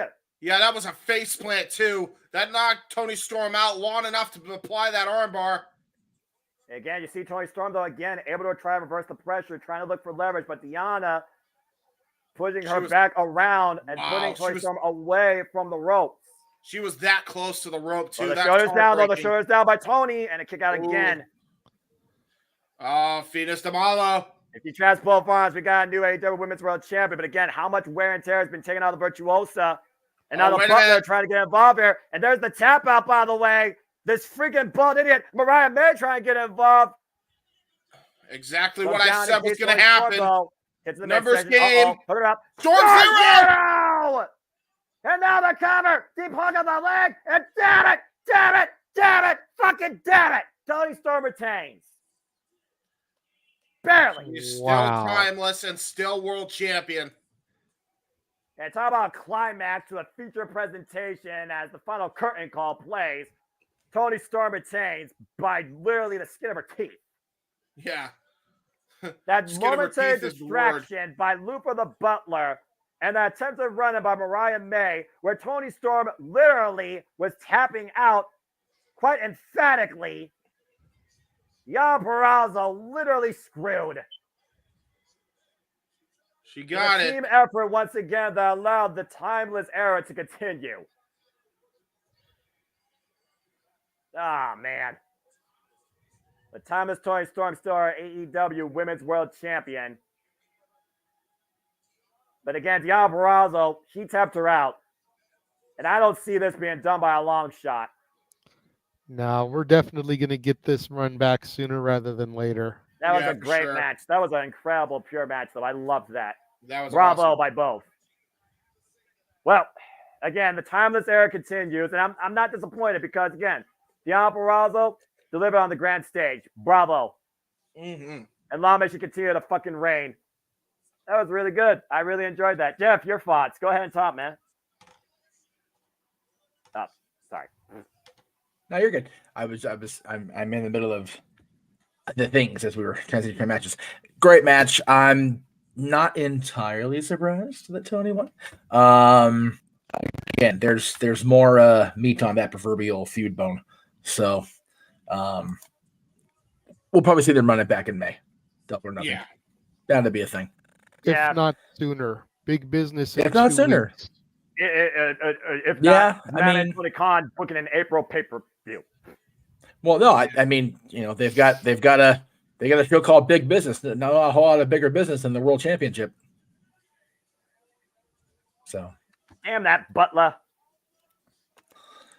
Yeah, I heard James say something about Luther losing his lens. Like Luther lost his mind years ago, so you might as well have his lens be lost too. Yeah. Go to Lens Crafters. Don't replace it.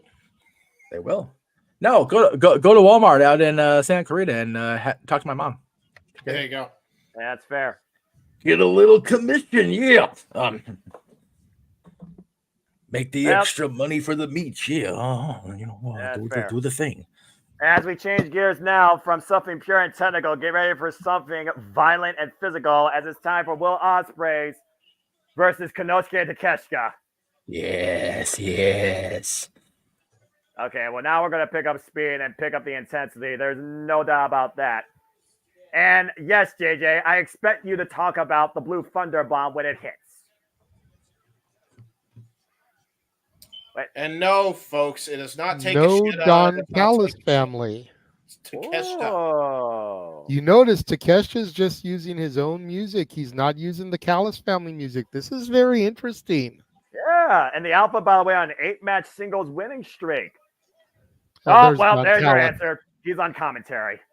Gotcha. Hey, he wanted to call the action. He wants to call the action between his boys. It's fine. Shivani's like, this is my penance for getting to be here for Sting.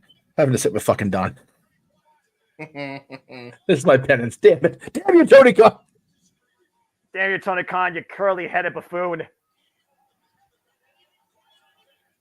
All right. Well, as we know, Konosuke Takeshita, again, former 5-time KOD champion from his promotion, DDT Pro. He and Will Ospreay have never faced off against each other. It's the first time ever won a match.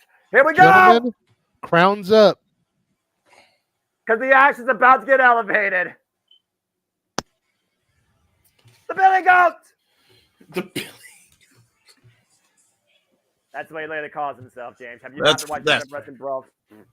I have not. But there you go. Fair enough. First ever AEW match, now fully signed to All Elite Wrestling after signing his contract back in November and concluding all his obligations with New Japan Pro Wrestling. You hear the fans, the ovation.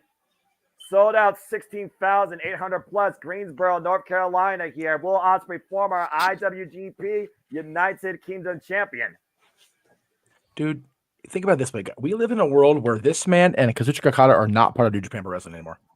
Yeah, I never thought I'd see the day. It is a weird. It is a mad world. And I still want to paint it. And Will this guy Ospreay, defined 8 years in New Japan Pro Wrestling, now starts his road in All Elite Wrestling. A new chapter in his life. Dude. Matthew, I love you. Matthew, I love you, dog, but that comment was just too much. Out of the line, brother. Like, no, that's gross. That's nasty, man. Come on. He's out of line, but he's not wrong. I understand he's out of line, and I understand that he's not wrong, but God damn, I don't want to think of Uncle Dave doing. I was going to say, I am a very visual person. I didn't need that shit implanted on my psyche tonight, dog.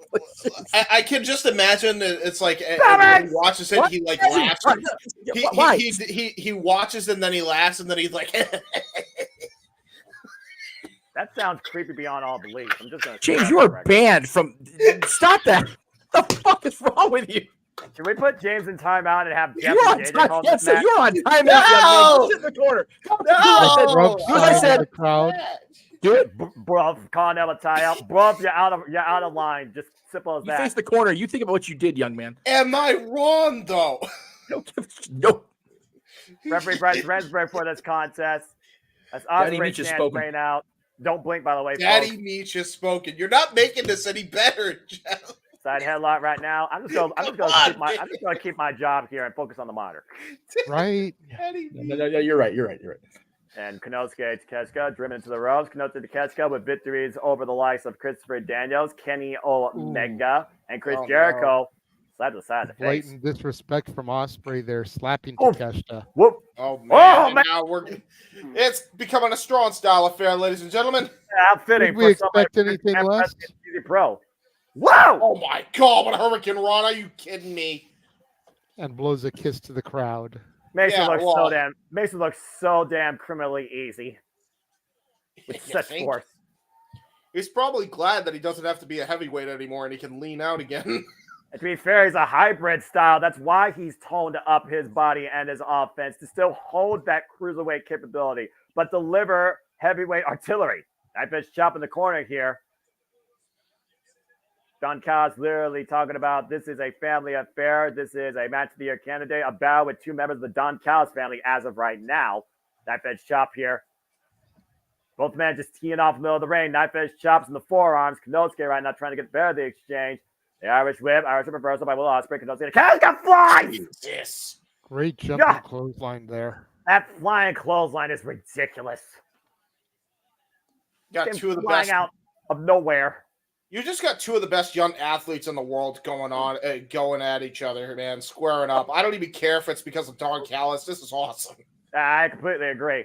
Springboard, Konosuke, awkward landing. Oh my God! Forearm shot. Good night, Billy Goat. Oh, that boy's seeing stars right now, and not in the good way. Uh-oh. Gonna go for a superplex. Deadlift. Got it. Jeez. Delayed vertical drop superplex from the second rope. And Konosuke with the cover. Like a disco cover. No body weight on it. Yeah. Ospreay shot that shoulder up quick just to get out of that predicament. Again, Konosuke knows how to deliver a suplex. He wrote a thesis on it, for Pete's sake. Yes, he did. Oh, jeez. The bounce. It was one of his first projects in DDT school. And right now, wearing down the aerial assassin in the middle of the ring. Yeah, nice chin lock there applied. And keep in mind, guys, after this, there's only 2 matches left, and you know what they are. Yes, sir. So this is crazy. Oh my and of course, God, as part of the Week on a Die schedule, what arguably might be surpassed the pilot, can the sequel do it? AEW All in London, August 25th, Wembley Stadium. Oh, 3 days after my birthday. That was a wasteland there by Konosuke Takeshita. Celebrating all sorts that week. Konosuke gets go with the sense on. Drop cover 2. Oh, not even 2 count. 1 count. Oof. And keep in mind, Will Ospreay, he's coming off so far this year a triple threat for the inaugural IWGP Global Heavyweight Championship against David Finlay and John Moxley, and an hour-long steel cage match against Bullet Club War Dogs at the New Beginning. Yes. So it's not like he's had just a nice little reprieve up to this match. No, he has had far from it, and he's been going 100 miles an hour all in last year. Again, look at Will Ospreay's agenda. Look at his resume. Michael Oku, Speedball Mike Bailey, Marufuji of Pro Wrestling Noah, Kazuchika Okada, of course, at Battle in the Valley, their last ever, as far as we know, singles encounter. Josh Alexander of TNA, in a TNA ring, might I add. Yes. Uh-oh. Oh, God. Jesus.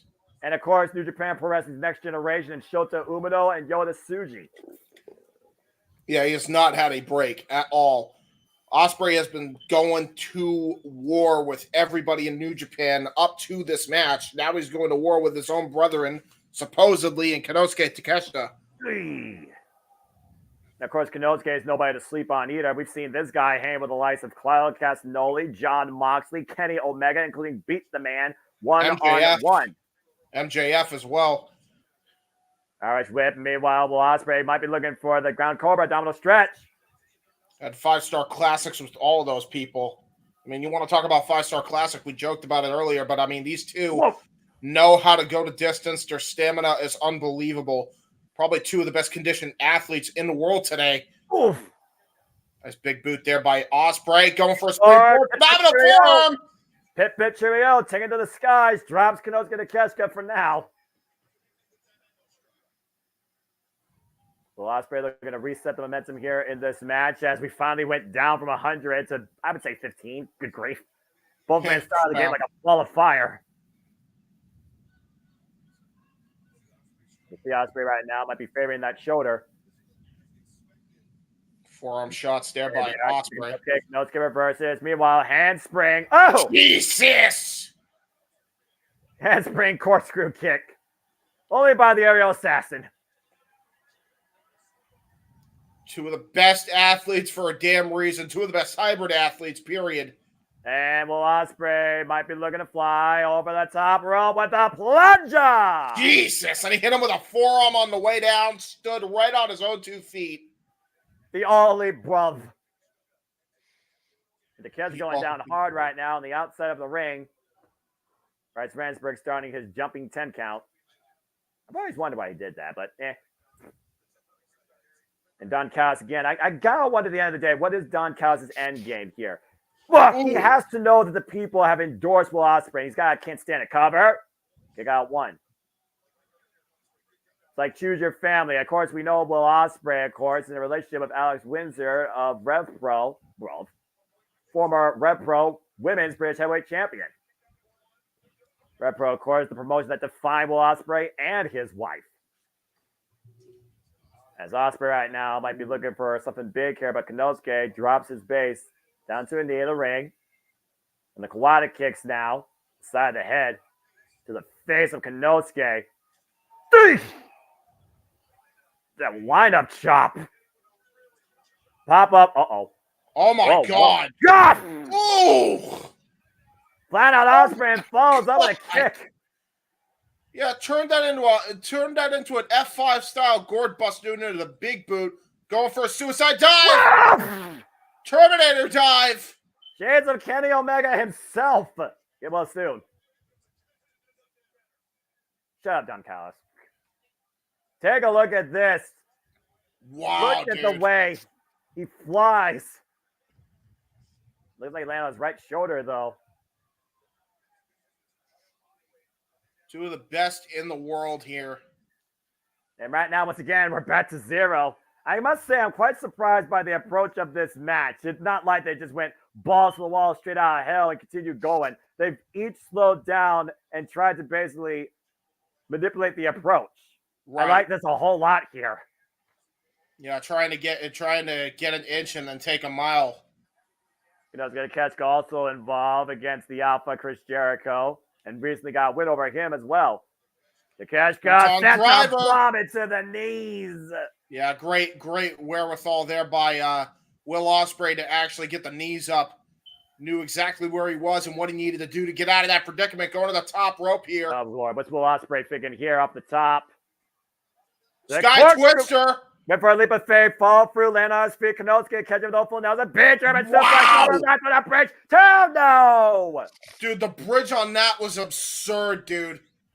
Up as high as possible on the toes. Perfect arc. That was unreal.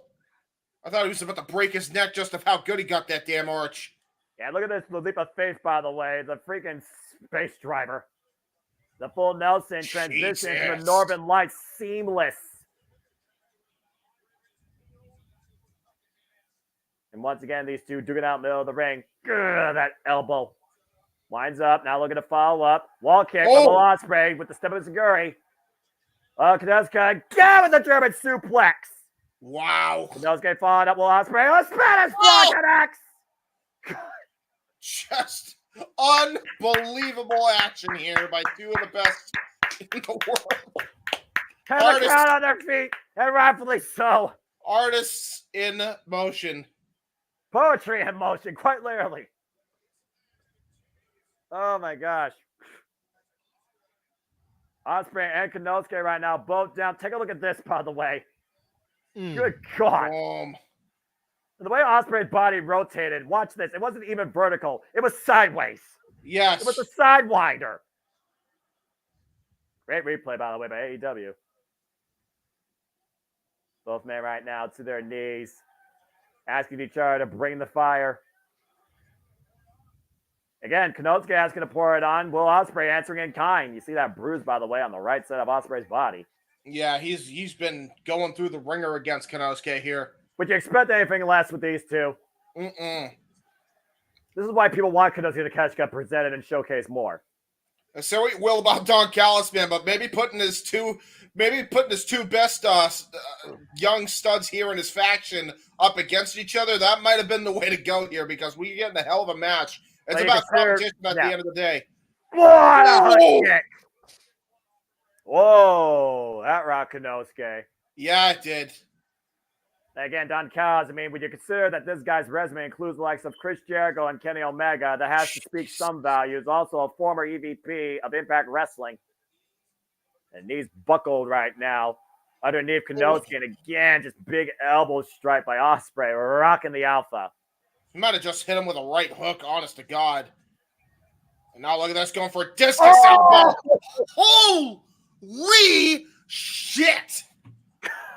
Inosuke Takeshita might be out on his feet right now. I don't know if he knows where he is, if he even knows he's in North Carolina right now. He might think he's in South Korea with how hard he hit him. That was absurd. JJ, comment? I actually missed it. I'm waiting for a replay. Oh, okay. Oh, well, again, you do have to watch. You do have to be aware, though, the well-being. Again, these athletes will push each other to their limits and themselves against the referee's discretion. The referee has to step in eventually. Watch the replay here. Watch this. Bap. Bam! God. Jesus.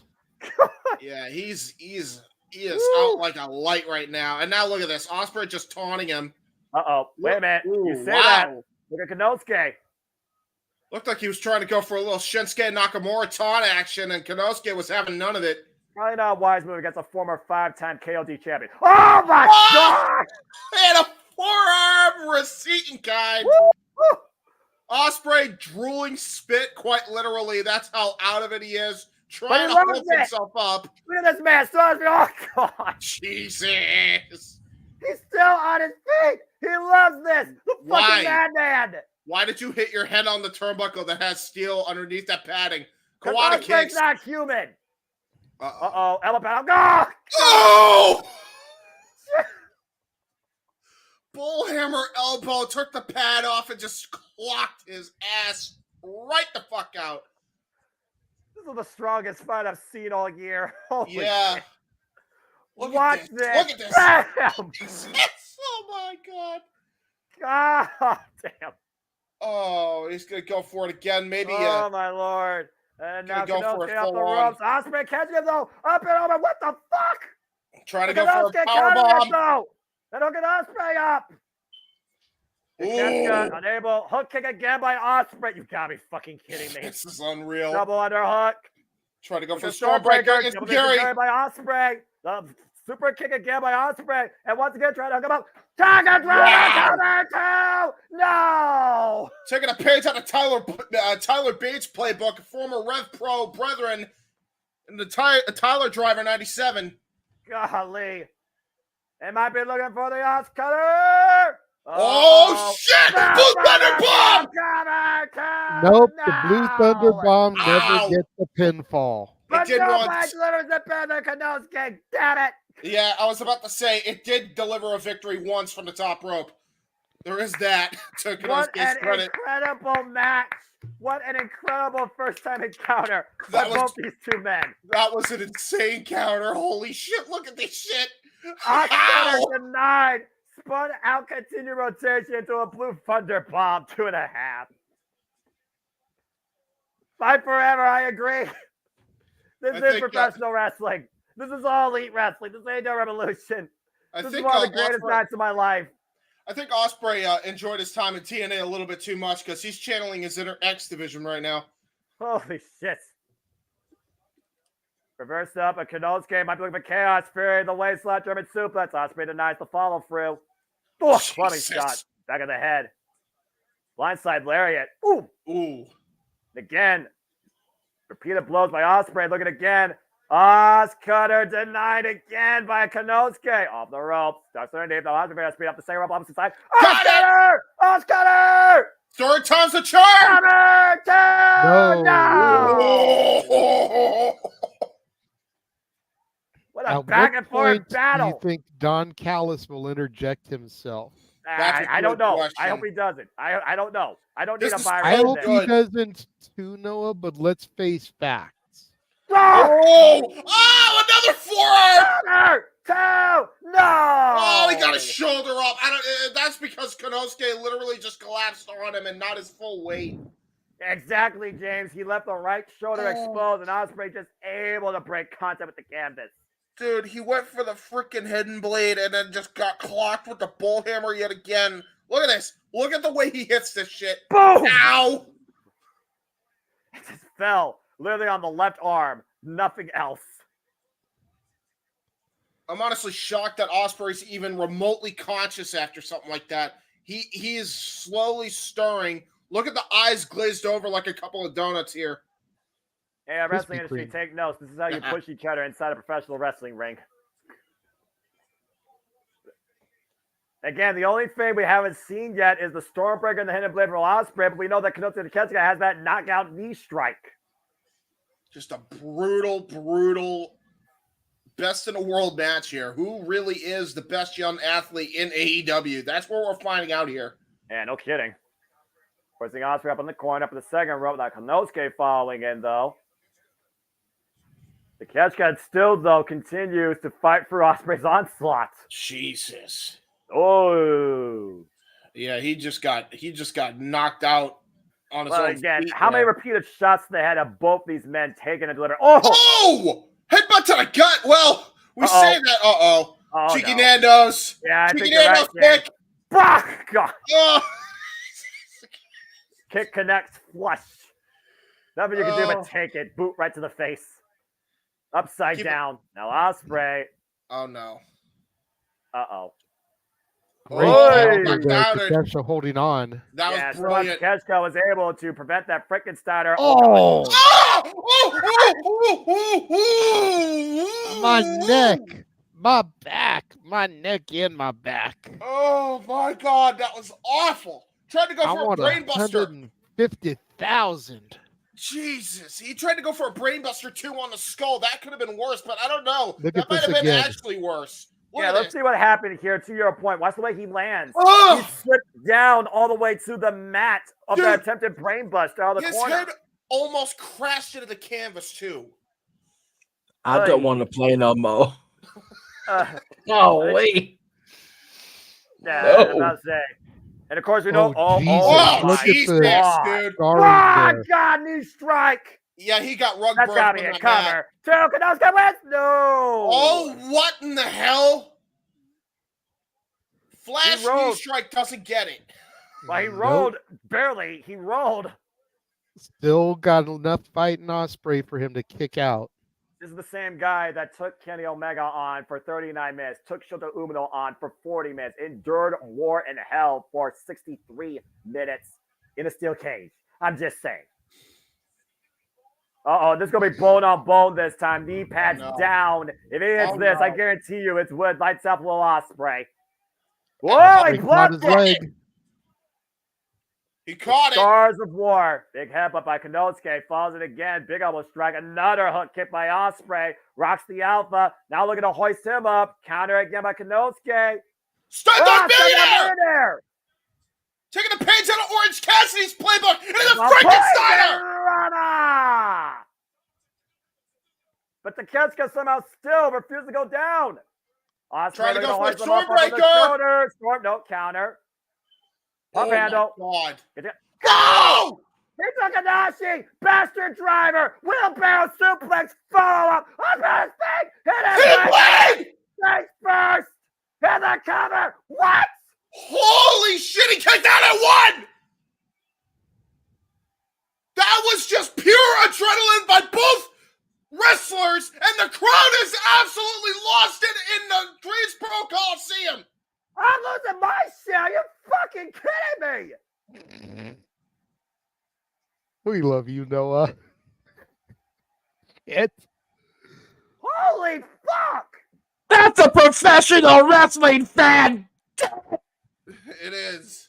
And once again, the double underhook up on the shoulder. Counter again to the Stormbreaker. The rolling elbows connect by both. Oh my God. Damn, this is nuts.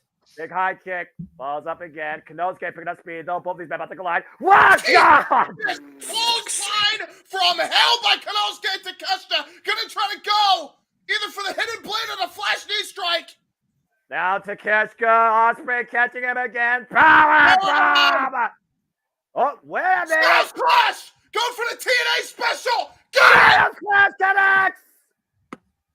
And now the cover! 2! No! What?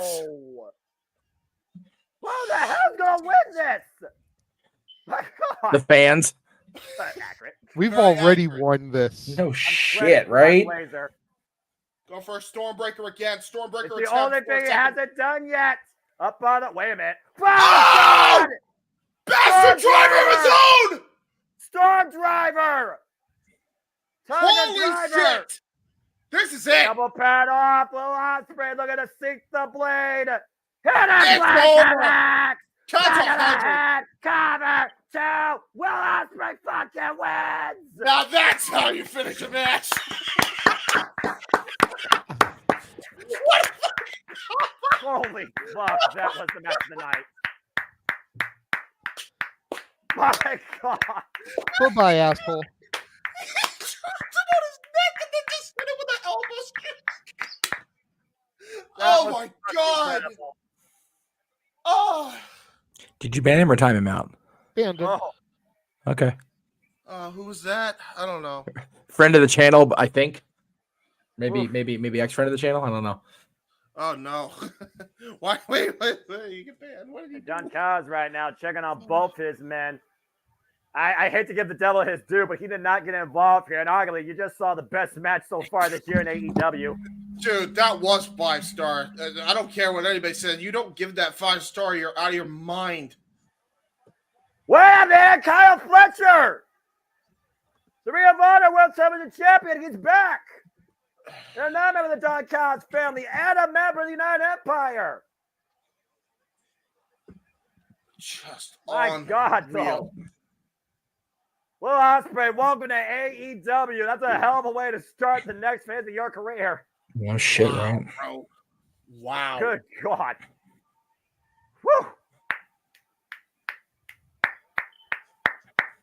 Again, we're going to get a handshake here. Is everything still good within the family? I don't know.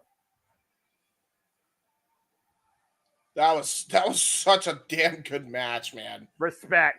That was awesome. Tremendous show of respect by two warriors of the game. That was awesome. Two battle-hardened gladiators. The stare down here, a very stern stare down.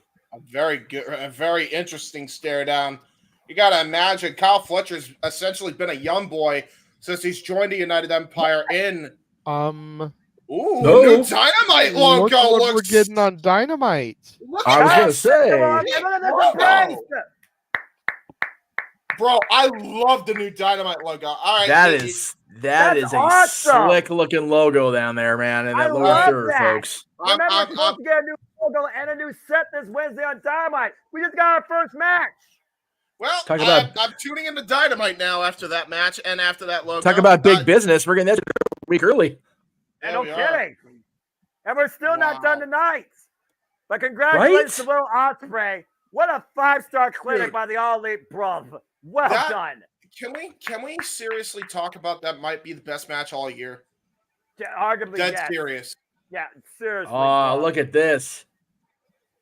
They performed It's Sting on the AEW Fight for a Video Game soundtrack, Islander.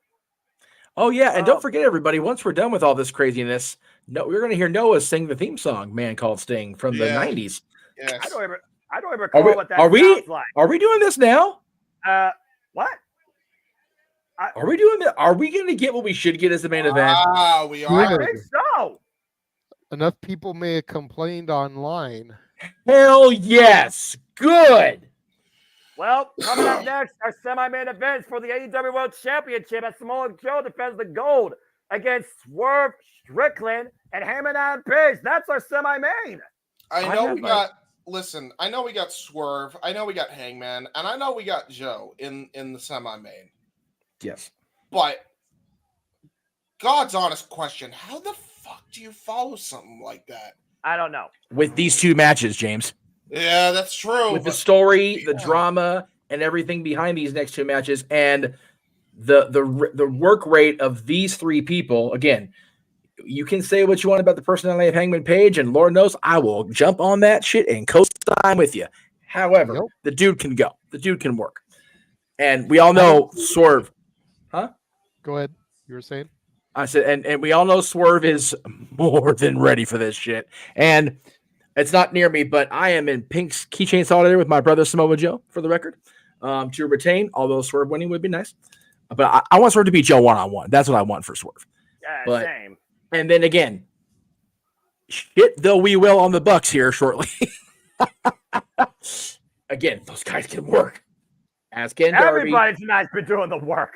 And right, as can Darby, and it Sting's last match, man. We're going to see the last match of his career and the last night of his career. He's in the main event where he belongs in Greensboro. Hell yes. And yeah, to the point of the chatter, man, Ospreay goes from Takeshita to Kyle Fletcher, dude. Can we just throw him into the fan of the fire already? And meanwhile, we go from Will Ospreay's building up kingdom to whose house?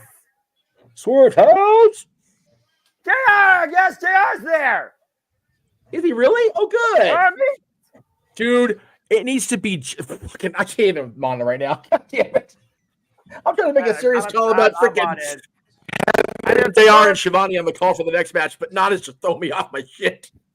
Well, again, I mean, I'm not even paying attention to Nana. I'm paying attention to his dancers. Yeah, bro. I'm paying attention to both. Oh boy, the realist has arrived. Swerve Strickland, a guy that went from cruiserweight to uncrowned heavyweight champion 2 years ago, guys, to the day. Swerve Strickland signed on the dotted line for All Elite Wrestling at Revolution. Last year, he was benched, not even mentioned. Since then, he has cemented a spot. And tonight, very well, he might make history as the first black AEW World Champion. Yeah, and I just want to point out to the people that trying to talk about, AEW doing it the quickest amount of time, 5 years, whatever. Last I checked, TNA Wrestling had a black world champion in 3 months. Right, thank you. Bullshit. Fucking hell, seriously. Granted, it was still the NWA championship, but they had a black world champion in 3 months. Listen, in the interest of fairness, and it had nothing to do with race. They had their 5 champions planned already before Swerve. Swerve wasn't even a thought in the company yet by that point. To be fair, I think he was still with WWE at that point, was he not? Yes, he was. He was Swerve Scott. Yep. Oh boy. Oh, Cowboy he's now. Holy shit, dude. Holy shit! Holy shit! Magnum Page is pissed. How pissed off is Heyman Adam Page? Someone answer that for me. I'll wait. We got Magnum Heyman Page is exactly where he deserves to be in the cool down match. Well, man! He called it the cool down match with the other two involved. And by the way, God, And hopefully Logan Paul has issued cease and desist papers to him for using the Logan Lariat. Logan There you Lariat. go. That's right. Here we go. I knew that was going to come into play again. And here comes Samoa.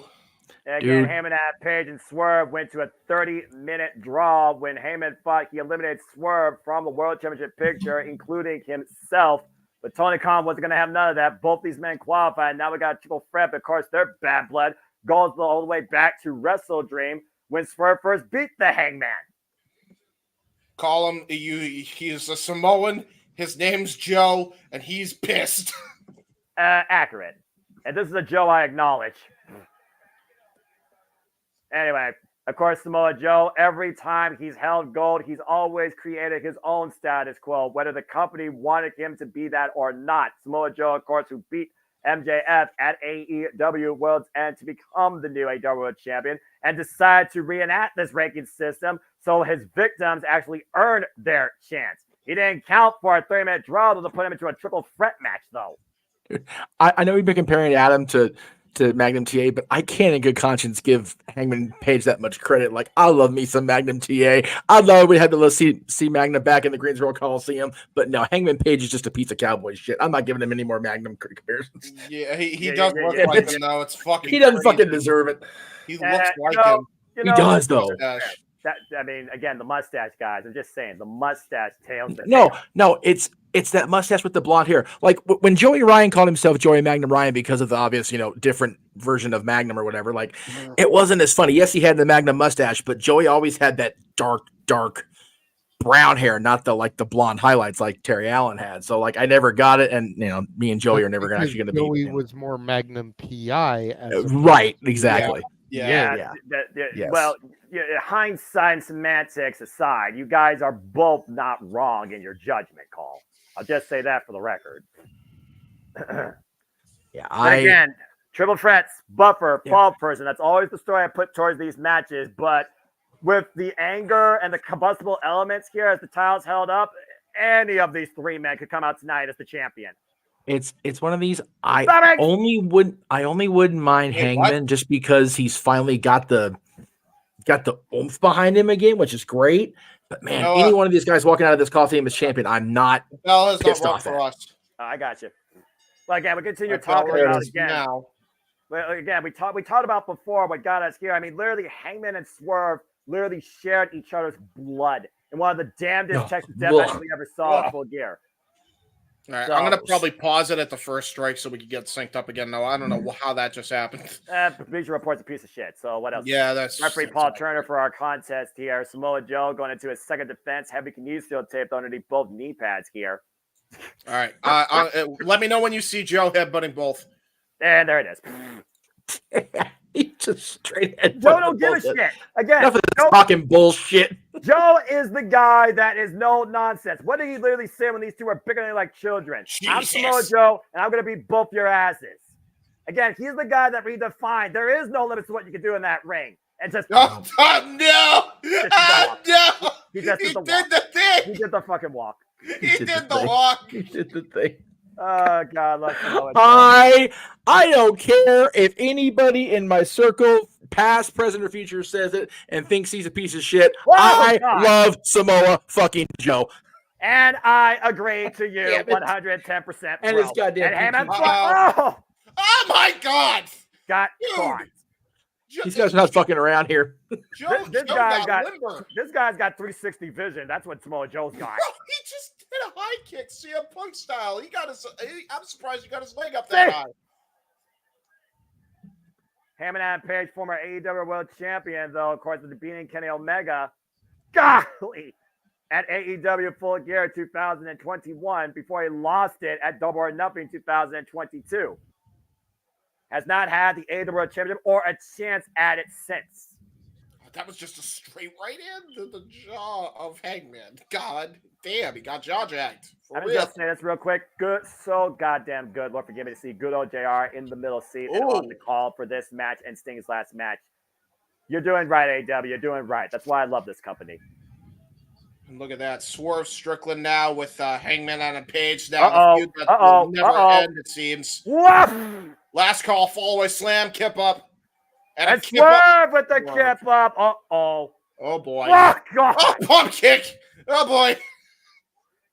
Swerve take him down with a to freaking the pump face. kick from hell. That's a kick to the To face. the face. That's a kick to the face. He keeps kicking him in the face. That's right.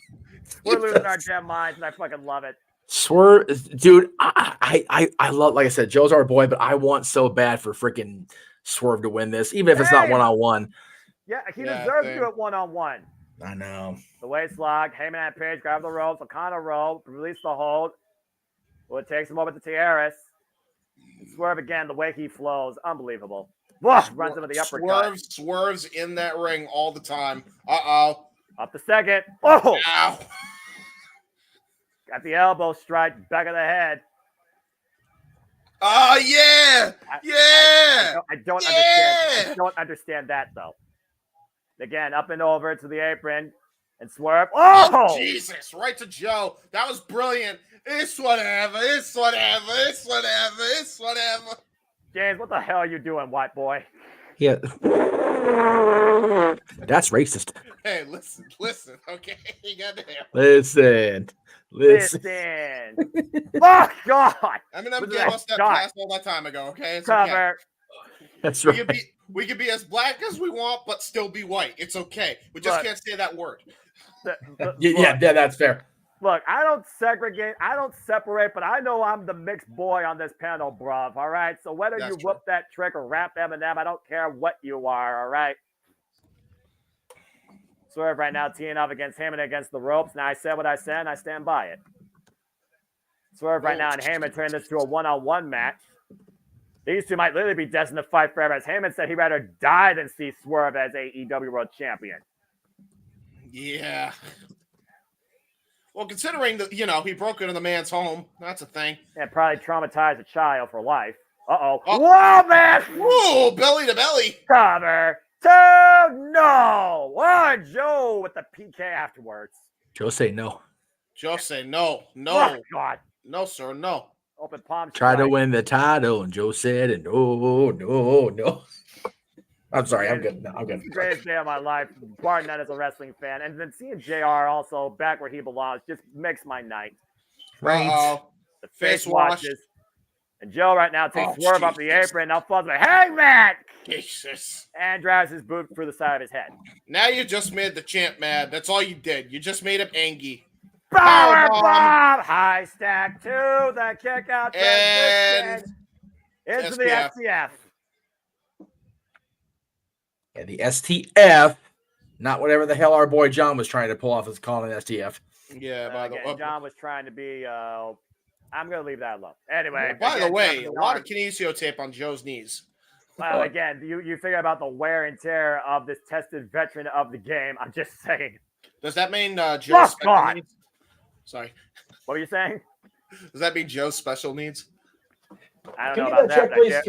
I dare you to say that to his face and avoid getting your face smashed. Well, I'd just be like, I only ask because I'm special needs. So then he can't hit. Then he can't hit me because then he's hitting a retarded kid. That's not good. Oh, well, at least you know what you are.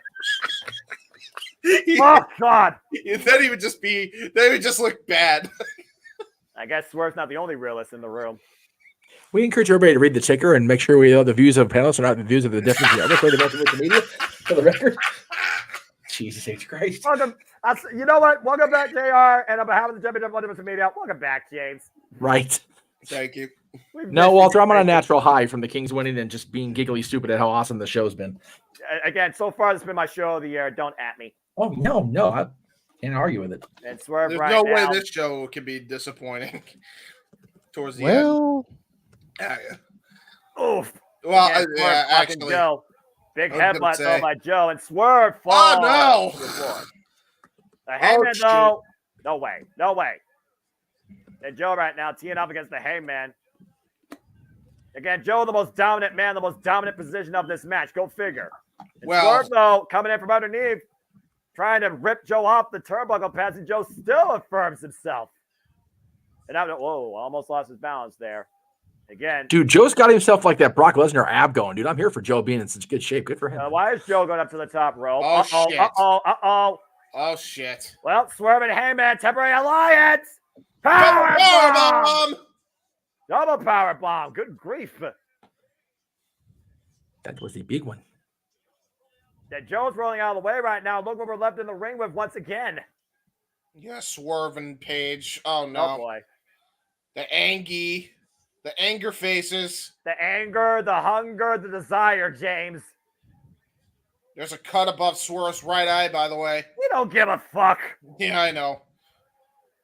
And Swerve is probably drinking smiling again. at this. And both men teeing off right now. We're kicking things off where we left off again. Jesus. You know, Fight Forever has taken a lot out of context. These two literally may fight each other forever. Whoa. Oh, geez. Trying to get out of that. Ah! It's always the shots you don't. It's always the shots you don't see that are the worst because you have no way to scout them. Yeah, especially when you get pulled into them by your tights. Right now, you see Swerve again. To your point, though, there's some swelling developing underneath Swerve's right eye, and that could impair his vision. Yeah, it depends on where in the eye. Is it towards the orbital bone or right above right below his cheekbone? That's the question. The last thing we need is a fractured orbital bone, especially at this point in All Elite Wrestling. Oh, Jesus! Right hand by Mr. Page here. Jesus! Off. Oh. Well. Oh, and Swerve's just happy. He's smiling. He likes it. Swerve's smiling. He's a sadistic man. He likes it. He's Strickland. Heyman woke a demon at full gear. Let's Swerve, though. Heyman scout it. Roll through. Jedi. Oh, no. Nope. Out the back door. Cover. Roll up. A 2 count. And Joe with the save. Joe say no again. Joe say big no. Big no. No, not today. Not in my ring. Black and blue attire tonight. And sidestep by Swerve sends Joe to the outside. Swerve up and over to the apron. Scouting Joe. Big boot. Big old kick drop Joe. Joe on the floor. To the face. Oh, no. Boot to face. Works every time. Oh, no. What's Swerve thinking here? Again, Swerve wants to create history. He don't give a damn who he does it against, though. He just wants to become the first AEW Black Champion. What in the hell is Eggman Pitch trying to do here? Got countered, though. Looks like he was trying to go for a tombstone. Swerve got hooked. The Heyman, though, dropped down. Rolls out of it. Avoids certain disaster. Shot into that turnbuckle. Back elbow strike. And what the hell is Swerve? Oh, excuse me. Heyman out of the second row. Moonsault. Reverse DDT. No, wait. Up and over. Transitioning. Pile driver. Tombstone cover. Joe saves the title. Desperation. I was close. Desperation save that there was for the very champion. close. Oof. Joe knows it too, man. Yeah, clearly. I mean, come on. It's not the first time we've seen Samoa Joe in a triple threat. No. Heyman. Sit out. Whoa, counter. He went for the Uranagi and Page countered it. Wow. Jesus. Yeah, Joe's been in 2 other triple threat matches, both with AJ Styles and Christopher Daniels. One for the X Division, one for the TNA World Title. He knows how this song and dance go. Not for nothing though, man. Joe has made the Uranagi his own, and Page said nope, counter. Oh man, there's a counter by Swerve. Big old power bomb. Roll through. Oh, nicely. Oh, geez. That's great flatliner into the pop-up flatliner. Hoist them up. Jesus. Fucking smooth as silk. Cover 2, and Joe again saves his title.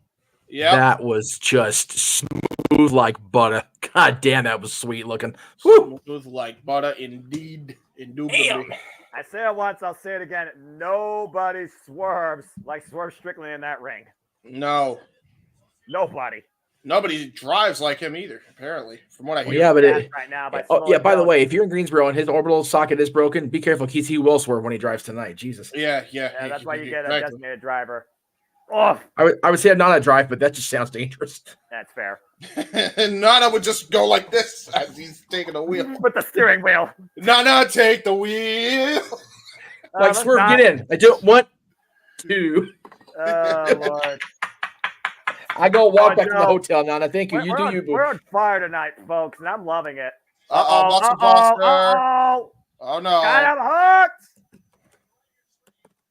Muscle Buster. Wait, Swerve. Oh, Jesus. To the top rope. Swerve, stop. Oh, shit. Straight on his arms, man. He didn't even hit his head. He just stumped him straight in the arms. Oh, no. Oof. He might actually get it here if he gets the house call. Ding dong, go! He got it! Joe's out. Oh, no. Look at that, though. He took his eyes off the prize. He sees Hangman right there. He wants to pin the Hangman. He wants to take the title, but he wants it to be at Paige's hand. Oh, this is a mistake. Boy. Look at the eyes. The eyes tell the story. Whose house? Whose night? Runs title? Oh, my God. Oh, my God. God damn. The camera hook buff legs. No. Oh, my God. We are talking millimeters. Not even inches, people. Fucking millimeters to a new world champion right there. 9 infinitum. Wow. Shit. Dude, how did he even kick out? I don't know. No idea. Samoa Joe and Swerve now the only 2 men in the ring. We're going to Which find is out worrisome. who definitely wants it more here. I guarantee you that. 2 men that have done things their own way their whole life. Kawada kicks. 2 men that redefine no limits and went against convention their entire lifespans in this wrestling business. No way. Oh, tried to go for a... Go get a clutch! Tried to go for a Samoan drop. Ooh, double Pele. Joe Swerve able to counter out from underneath. Back elbow strike. Swerve slow to fall in, though. Again, fatigue and exhaustion has to be settling in.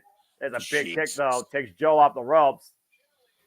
What's Swerve thinking here? Grabbing the leg. Dang! Oh, no! Joe's leg was braced up against the second rope as well. Yeah, that was Heat Seeker DDT right there. It gave him enough momentum and enough leverage to plant Joe on his head. Again, you gotta be innovative here. It's for the AEW World Championship. Swerve up to the top rope. 450 connects! Oh, man, he hit it too. Across the back of Joe, and you see Joe wincing in pain. Well, how often you see that on Joe's face? Seriously, he might have broken a rib off that. And now he's going to go for the double stomp because Joe's in tremendous pain. Yeah, if he has the Swerve stomp, we got a new champion. I guarantee you that. Where's Paige, though? And Joe right now in the drop zone. Oh, my God. Swerve stomp. Cover. We got a new champion. We got a new champion. Oh, his boot. God damn you, Hangman. What the hell's Heyman doing? He said he does not want Swerve to become the world champion. And that means by any means necessary. And there's no disqualification here. It's a triple threat. Paige got the Burberry. Uh-oh. Fuck! Jesus Christ! What's that title? God, he laid that belt upside his temple. Yeah, that was a full-on championship exposed headshot. Dude, Max is home going, don't break my belt. Jesus. Oh again, triple threat, anything goes. The referee is down outright now. Again, that again. Oh, man. The personal vendetta with Swerve and Hangman is taking a top priority versus the AEW World Championship. Yeah, that's the problem here. Because Joe is back up on his feet now. He's slowly getting his wits about him here. And Hangman's completely distracted. Almost obsessed with Swerve, saying, you'll never get this. He said, you will never be AEW World Champion. You will never have this. Oh, I knew. Fuck! He got it! Lariat! Bang! Oh my God, you're kidding me. I don't think one buckshot's enough, though, guys. He's going to go for a second. He got it. Cover. In the forearm. Cover. 1, 2, 3, 4. What the idiot. Oh, I forgot the referee was gone. God, I almost had a shit fit. 7, official, 2, and no. Oh my God, he checked out just in the nick of time still. I forgot the referee was down. I almost shit my pants. Holy shit. Referee Bryce Rensburg with a near fall there. Heyman can't believe it. Heyman nearly became a 2-time AEW World Champion. But he's the one that dragged Paul Turner out. Heyman cost himself. Yep. You reap what you sow in this world, Mr. Cowboy shit. Elbow pad off, though. Might be looking for an exposed buckshot lariat. Bone-on-bone contact. Joe ducks underneath. Go get a clutch. Go get a clutch. Got it. This is it. This is it. Oh, wait a minute. Wait a minute. Swerve. Swerve's there. What? He's still on the top. Joe doesn't know. Oh! Tap. And he breaks up the hold. Spiral tap. Taking a page out of AJ's playbook. Joe's laying there going, "Goddamn Spinal Tap again!" Oh Lordy, take a look at this. Shit. Man, he hit Him and that both Page of them. was going night-night. He hit both of them square with that. He destroyed both. Golly. Sweet Charlotte, the richest prize in all elite wrestling, the AEW World Championship, as Swerve might use the crown jewels of Chris Nana to finally claim what has eluded his entire career. Oh, wait a minute. What's Swerve? What? Throwing it away. Wow. Throwing it away. He's doing Why it. would you do that? Get a clutch. Why would you do that? Rear naked choke, but the slip out from underneath the roll up by Swerve on Samoa Joe. Two. Whoa. Oh my God. Hangman Page. Hangman Page is insulting the damn referee. Oh, give him all the hell. And now he's tossing Bryce Remsburg out. This is absolutely ridiculous. This is uncalled for. I don't give a damn if it's no disqualification. God damn it, Hangman. This is why Swerve should have used that crown, man. Yeah, the knocks out there. The intelligence of Swerve right now is on full display versus the mediocrity of the Hangman. All you had to do was knock both of them out with that damn thing. Oh, crap. I look at the skin of the cat back inside the ring. Block! Oh! In the cat lariat now. Big lariat. Wow! Oh, my God. And a lariat from Joe. Joe was pissed. Joe back on his feet. If he wasn't angry before, I guarantee you he's angry now. And meanwhile, by the way, Swerve up for a muscle buster. Swerve knows the danger. Get the first referee coming too over there. Hey, man. Buckshot lands to Joe. Oh, my God. Swerve falls in. Buckshot! Buckshot by Swerve! Out of the corner! He's going to get it! Do it, man! Holy shit! Oh, no, it goes up! Goes up! Oh, have it, oh my God! He's gonna get the cocaine clutch. It's done. It's done. It's done. He's trapped. It's done. It's done. Samoa Joe has it. Swerve, can he Swerve, he's crawling. It's done. Heaven tap. Samoa Joe retains. You know what I think that was too? That wasn't Hangman giving up. That was him making sure Swerve didn't get the belt. Yep, That's exactly what that was. He knew Swerve was right there, getting ready to break up the submission, so he tapped. Damn him all the hell. If Hangman couldn't fight his way to get the championship himself, he was going to make sure that Swerve didn't have a fighting chance to continue to fight for it. Once again, Hangman Adam Page has screwed Swerve Strickland, and Samoa Joe is still AEW World Champion. Swerve knows it too, man. Swerve knows exactly what just happened. Exactly what that was too, yeah. He gave up just so he couldn't get the belt. God damn it. What a bastard. What he got. What a bastard. Where's my Max quote? Wait a minute. There it is. Again, at this point, hey, Hangman. Joe. It won't be Swerve Strickland. It won't be Hangman. Good luck to Wardlow. You're next. Yeah. Hey, Paige. What are you, a fucking piece of shit? Accurate. Yeah. Outstanding matchup, though, by all three men. I can't take away anything from what they tried to bring to become the AEW World Champion. But again, a personal vendetta literally prevented Swerve Strickland. The problem here is, though, Swerve could have had it won if he used that damn crown. It was no DQ. He had it. It was legal. He could have done it. He could have won the title tonight. If anything, Swerve wanted to do it on his own, though, man. He wanted to make history on his own. Again, we talked about before. Swerve's become a babyface, a people's choice. Look, and his own pride cost him. And I get that, but at the end of the day, his own pride also cost him big time, and that's the problem. He could have had it. He had that crown. He knocks both of them out. He hits the Swerve stomp on both. All he has to do is cover one and win it. Well, as we move on from there, let's go ahead and make it official because guess what, folks? April 21st, from a city rich in professional wrestling history, St. Louis, as All Elite Wrestling creates a dynasty. God damn it. So like get ready. Wait. Get ready for the next All Elite pay-per-view event. AEW Dynasty, Sunday, April 21st. The day that we're going to be at the Rebellion Impact TV tapings. Oh, shit. Oh, no. Oh, fuck me. Because Dude, okay. Tony Khan. We'll talk more about this, I think, later. As again, tonight is the focus on so damn good to see JR on my screen. This makes me happy. Again, my voice professional wrestling. God bless that Boomer Sooner. This is his last match he calls. What a perfect match to call. Damn it. You know, the only thing that would make this better, and this is going to sound really dickish, go ahead, is if Excalibur took the headset off and left the table to Shivani and JR. Yes. Yes, no, I agree. Dude, they called his first major match on TBS together. They have to call this one on their own.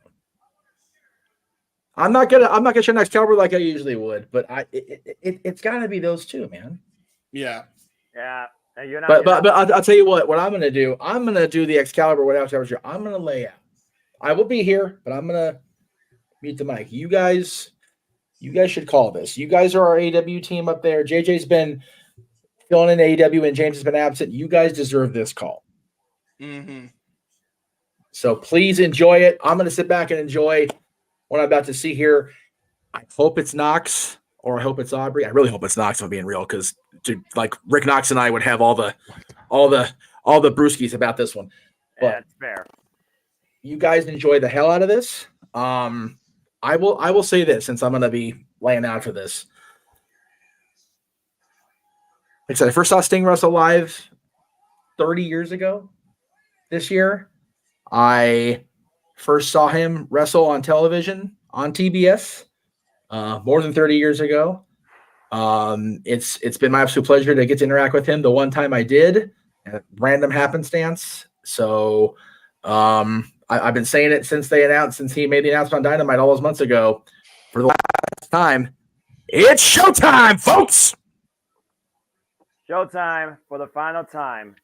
Sting's last match. An accessory are the AEW World Tag Team Championships. Then this is AEW Revolution, Greensboro, North Carolina. It has been a phenomenal pay-per-view. We go down to WW Justin Roberts as we prepare for our main event. Whoa, baby. Whew. With Tony Storm retaining the AEW Women's World Championship, Blackpool Combat Club beating FTR, Will Ospreay beat Kenosuke Takeshita, Roderick Strong becoming the new AEW National Champion against Orange Cassidy. Daniel Garcia failed to claim the title against Christian Cage. Wardlow outlasts the Scramble. Eddie Kingston earned Brian Daniels respect, and Samoa Joe still holds the AEW World title. We now honor an icon for the final time in Greensboro, North Carolina, with the Ninja Boy, Ric Flair. Woo! It was 1988, guys. Greensboro, North Carolina, Clash of Champions. Sting and Ric Flair fought for 45 plus minutes. What? Ricky Steamboat. Holy hell. With his WCW theme, fuck me. And by the way, he's about. This is a tornado tag, guys. This just became a tornado tag. 24-1 tag team record with Sting. And one of the only men truly in this industry to never, ever, ever waver his honorable integrity. You think about the matches with Sting, Ric Flair, Ricky the Dragon Steamboat, it's truly a Mount Rushmore of professional wrestling. This is too damn fucking cool.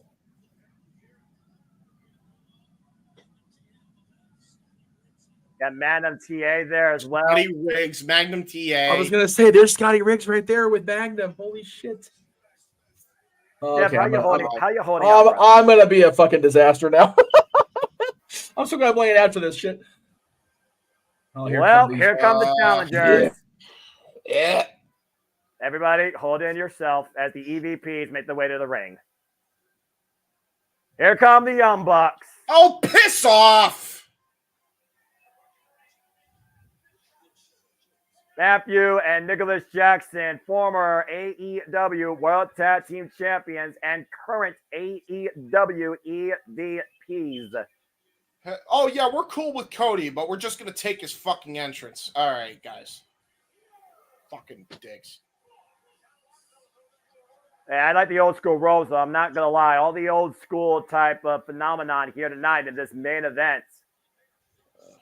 But seriously, I've heard of people being full of themselves in this industry. I've heard of obnoxious egos. I've heard of literal abuse of power. But this is daggone ridiculous. With a bunch of business cards instead of buck dollars and confetti.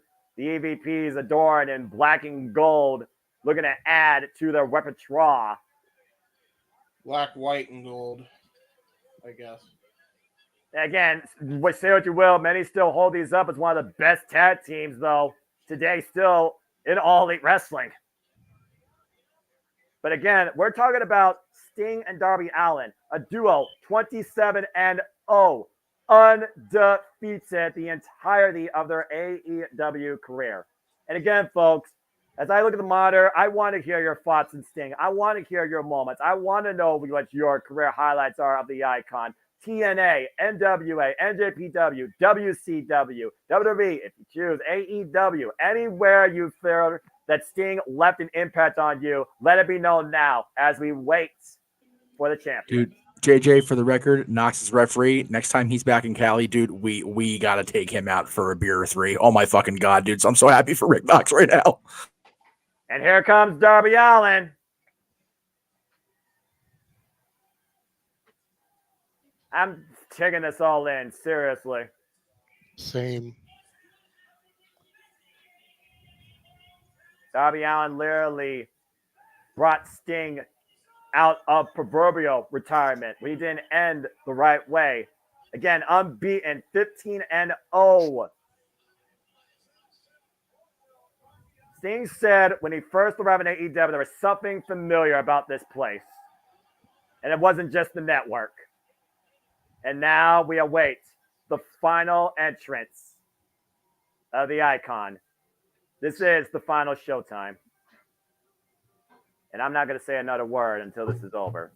And this is produced by Darby, you can tell. You're damn right it is. I guarantee you that's a feeder in in Greensboro, North Carolina as well.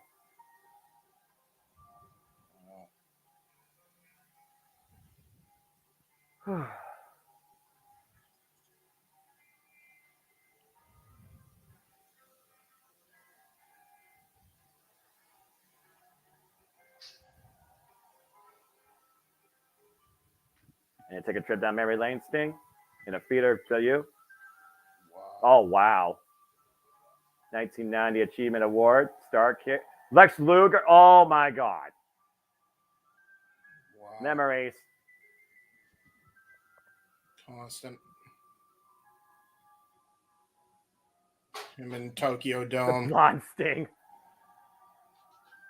Of course, he and Antonio Inoki are former tag champions. He also, of course, has collided with the Great Buddha. Legion of Doom.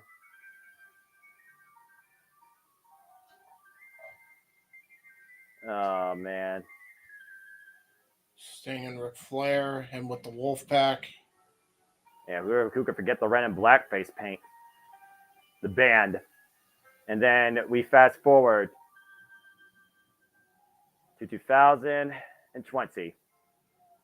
The winter was coming. Missing TNA and WWE, I'm noticing too. Well, I can understand them leaving out WWE, but I'm surprised they didn't get some permission from TNA. I blame Anthem. Yeah. Well, yeah. No, we were talking about that earlier today. That I bet you with the coach's presence not being there, that's probably why we didn't see any TNA stuff on the tribute they put on YouTube or on TV. That's my guess. That's a shame, man.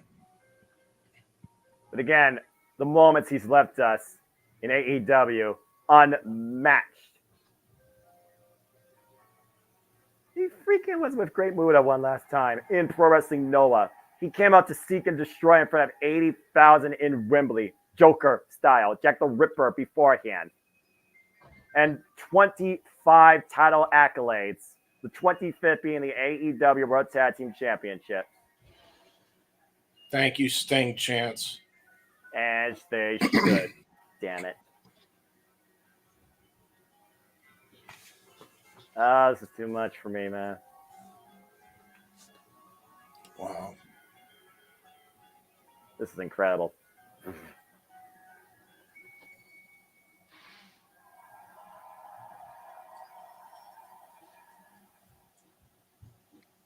How fitting a curtain closes on this curtain call.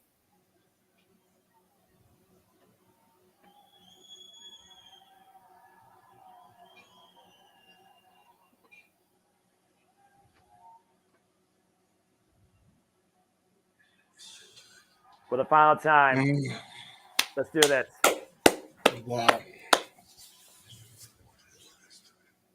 Hey to the one viewer we got on Twitch from Datilla's Twitch. Ooh.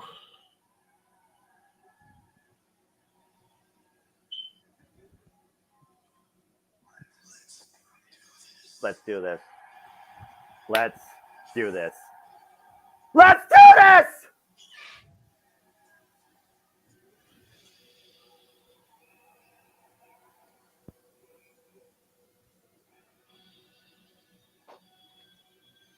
He came in with it. God damn it, he's going out with it. Showtime for the final time in All Elite Wrestling. To what? Holy shit! Nice. Oh my God, he's back. No. I think that's one of his sons. That's his son. That's one of his sons. Look at the other one. Wow.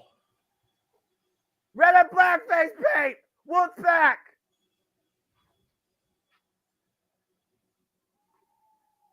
What? Oh my He God. can destroy, baby. Only the sounds of Metallica could bring him out for his final match. As they fucking should. Wow.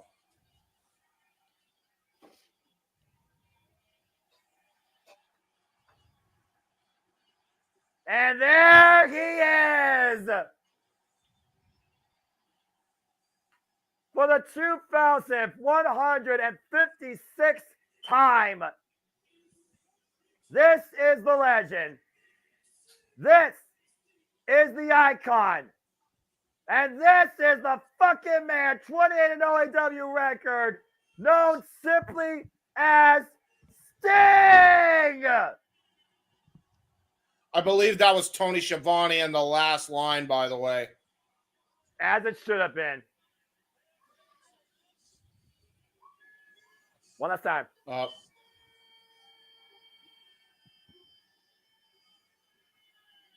That is the greatest Sting Tony Schiavone ever delivered. For the record. Alongside his two sons, Sting and Darby Allin, enter here tonight the AEW World Tag Team Champions. This is our main event revolution. Tornado tag action. What were you going to say, Jeff? For the record, that is his actual gear from the Great American Bash 1990 and his Wolfpack gear. Jesus Christ, Darby, you psychopath. Because Sting keeps that stuff in his barn here in California. So that's all his actual they're stuff. not wasting any time. Of course not. If it's Showtime for the final time, they're going to go out and blaze a fucking glory. And there's no rules. It's Tornado tag. Stinger splash down zone. opposite corners as the Young Bucks, one adorned in red, one adorned in black. Oh, wait a minute. What? Wait. Oh, my God. His sons are coming in to do Stinger splashes. You're kidding me. You're kidding me. Well, dude, after the Bucks annihilated the Sons of Steen. Wow. Stinger splashes by Stinger's boys. That's incredible. Wow. If anyone's going to deliver a splash better than Sting or match up Sting, it might as well be the Sons of Sting. This is fucking surreal seeing the different eras of Sting do this. Yeah, right? This is crazy. Wow, dude. And then we got Stinger splash zone that a fan's been holding in the crowd all night. Oh, God. Power bomb. And now what? Oh, no. Oh, no. That's not over before it started. Scorpion Deathlock. On both Young Bucks. Yes, please. He's won matches with this. Turn him over. Matthew and Nicholas Jackson trapped in the Scorpion Deathlock middle of the ring. Sting unable to hold his grip, though, for a long time. Able to wiggle free. With the Mossy Boys, as you call them, JJ, by their real names. Dude, Sting's boys have joined in on the assault of the Bucks, and you know what? Good. Oh, geez. Yeah! All right, we're getting rid of the barricade. Fuck these cunts. You're not going to get a technical classic here. You're going to get a fight. Everything that Sting has left.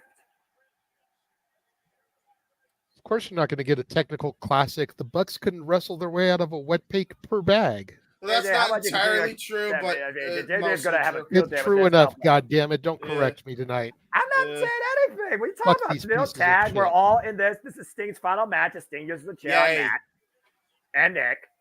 Beat their ass. They're just setting up furniture. And Ricky the Dragon Steamboat and Ric Flair just sitting at ringside taking this in. Honestly, they're probably going to join in a few minutes too. Why not? Well, Lord. I think the Young Bucks are going to get a lesson in respect tonight. Would you say it's long overdue? Yes. Yes. Yes, it's been long overdue since September of 2021. Yeah, but who's counting? I can go further back than that. The icon Sting, who shares a legacy alongside Lex Luger, Dusty Rhodes, Hulk Hogan, Ricky the Dragon Steamboat, Kurt Angle, Jeff Jarrett. Yes, I said Jeff Jarrett. And so many others. Uh-oh. Yay! Whoa! Military press slam! Yay! Overhead Bill. Awful landing right there. Piss off. And Matt right now framing his lower back as again he's had baggage his entire life. Whoa! Back body drops to Matt. And Darby Allin. Oh my Lord! What the hell is this crazy Double man coffin thinking? splash. Pop and drop! Yay! Yay! How about that? Yay! Ken Stingley says Darby Allin is the greatest tag team partner he has in his entire career. You're looking at an icon retiring and an icon in the making. I said what I said. And what are the Sting looking for here now? We've got ladders, we've got tables, we've got chairs. Oh my. He's gonna go. Oh dear God. Oh my God. That's a pane of glass. Oh my God. Oh, and he's gonna rest it on that table, or no? No, he's just gonna rest it on the apron. Oh, he's got two. I think he's got one with each Buck's name on it, proverbially. Oh, they lost the second. I think they lost the second cardboard. Oh no, it's just a piece of cardboard, regular. For a second, I thought it was going to be part of freaking juice board or whatever. Yeah, oh right? my God. I was wondering what juice board was. Oh Lord, this is not going to end well. JJ, Jeff, you watched the Bucks since PWG, right? How often was glass used? Not often enough. I think they're trying to outdo the Candice LeRae bloody face here with these young fucks. Whoa, Jesus! Jesus! Oh my God, he just caved their head in. Ooh. Oh my God. Oh man! Dude, Steve, murder's always illegal. Kept just saying. Just saying. He's angry, man. I feel like this might be one night where they might alleviate the law. I was going to say, Jeff, there is such a thing called a justifiable homicide. Justifiable. And when the last name is Massey, it's always justifiable. Damn. I mean, Papa Buck's right. Well, you don't know. No, I do know Papa Buck's right. Darby Allin has a hold of Nick. Sting has a Here's hold the of problem. Matthew. We are inside the All Elite universe. Here's the problem with that theory, Jeff. Here's the problem with that, okay? I would say you're correct, but he raised these two yahoos. So there is that. And we're going backstage. Might get a shot at Tony Khan if we're not careful. And what the hell? That was an awesome stage, by the way. But there's a lot of dangerous points here. Oh, no. Oh, man. Oh, jawbreaker. By Nicholas Jackson. Nicholas in the red, Matthew in the black, in case for those are wondering. I will not be calling looking them like by their... knockoff versions of Ken and Ryu. Yeah. Yeah, what the hell is... Uh-oh. And right now... Nick might be looking to send Darby Allin for a ride. Super! Come fucking out the turntables! Damn it! Golly. I'm not sure how much Darby Allin's going to be used now in this match. He's out for the count time being. And Matt right now squaring up against Sting. Uncontested shots here. And what's he trying to do? Send him off the stage? I don't even know what's down there. And Sting. Uh-oh. Uh-oh. Uh-oh. Oh, no! Woo! Piss off, Matt, you once dickhead. again. Oh, God. What is this? No, not to Sting, you asshole. Oh, God. One more! Oh, my God! Suplex from the stage through 2 damn tables. Oh, my God. They killed Stinger. He ain't getting up from that. Not immediately. You young fucks. You can hate them. You can hate them all you want, but you can't argue they are making history. They got a chance to make history here. They're gonna be the last people to beat Sting, and that's really what this is about at the end of the day. Thank you, Walter. Crowd might be echoing sentiments of the JMN Multiverse of Media. I do not know as I look at the monitor, and I just stay unbiased. They are just okay. I was asking. I didn't see these in the second glass, so that's still in play. God, yes, that worth it is. shit. And I guarantee you, somebody's going to lose an epidermis going through it, and I fear it might be the person without any sort of upper attire. There's another pane of glass, by the way. I'll say it should be Matt and Nick going through that shit. And they still might. That was a giant ass ladder, by the way. Look at the size of that thing. Yeah, Sting right now neutralized, and Darby Allin is in a world of trouble. A handicap against the Bucks.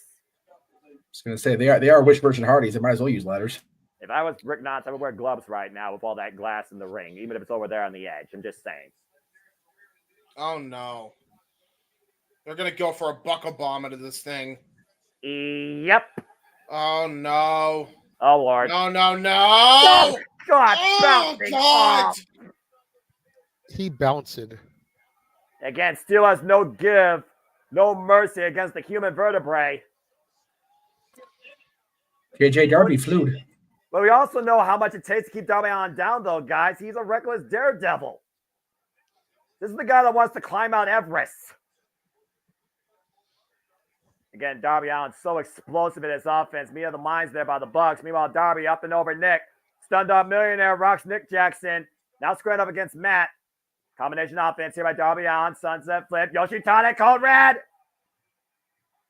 Darby is incredible. He really is something special. Every time you think that Darby Allin is down for the count, he does stuff like that. Yes, he does. And oh no! What's the size of that fucking ladder? Oh no! It's gotta be like 20 feet high. No, Yep. No. He's trying to use that as a catapult, or he's trying to use it to wait a minute. He's gonna do the Jeff Hardy spot again with one of the Bucks. Bucks. Oh god! Through that pain. Oh for no! For those that are squeamish, this is your warning for something that's gonna happen. Darby, that's gonna be please very don't. bad. Please don't. They're not worth it. No, please, they're not worthy of this spot. No. They're not worthy of this spot? Are you saying they're not worthy of this punishment? They're not worth. No, they're worthy of the punishment, just not worthy of Darby punishing himself. Well, how far are you willing to go when you make something personal? Yeah, that's true. I don't like it, though. Yeah, again, Beat his Darby Allin rise up from the dead. Guy that's literally jumped off waterfalls and has had tech jackets on fire. Oh, God. I'm scared, bro. I'm scared. And Darby Allin. No! Oh, my God!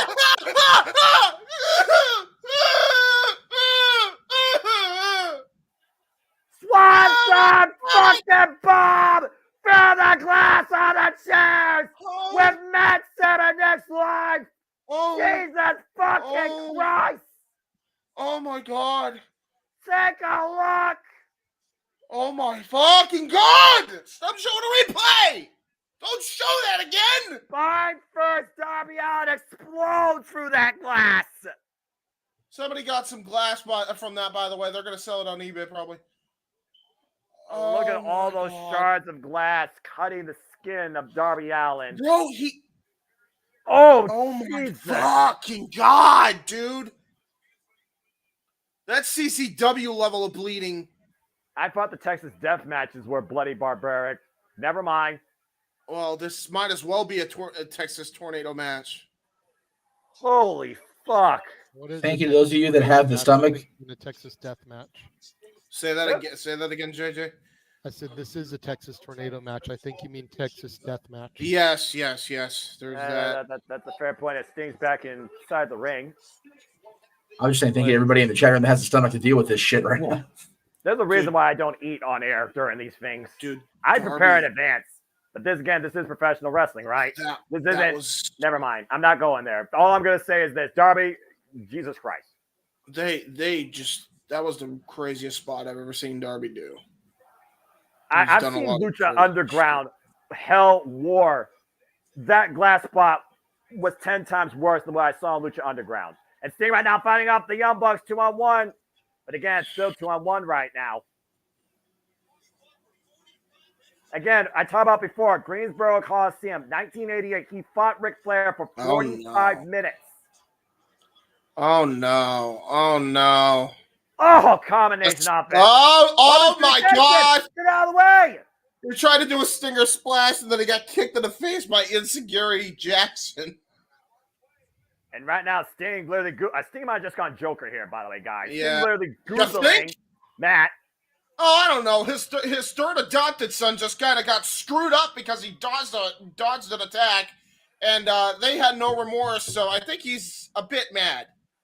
And nervous because you should be. Sting! Holy shit. Sting! Oh, God. Sting! Sting! What in the fuck are you doing? Sting, no, Sting, no! Oh, God, they have a pane of glass in the corner. Well, at least it's not in front of Sting as far as we know right now, but Matt right now is fighting Sting off a ladder. And Sting right now, God! Oh! Under a table! Oh, through the table, his head hit the frame. Sting back up on his feet! What? Sting is up! The only thing I have to share about Sting is nothing! Unfucking believable! Oh my God! Oh shit! Oh man! Oh my God! Oh my God!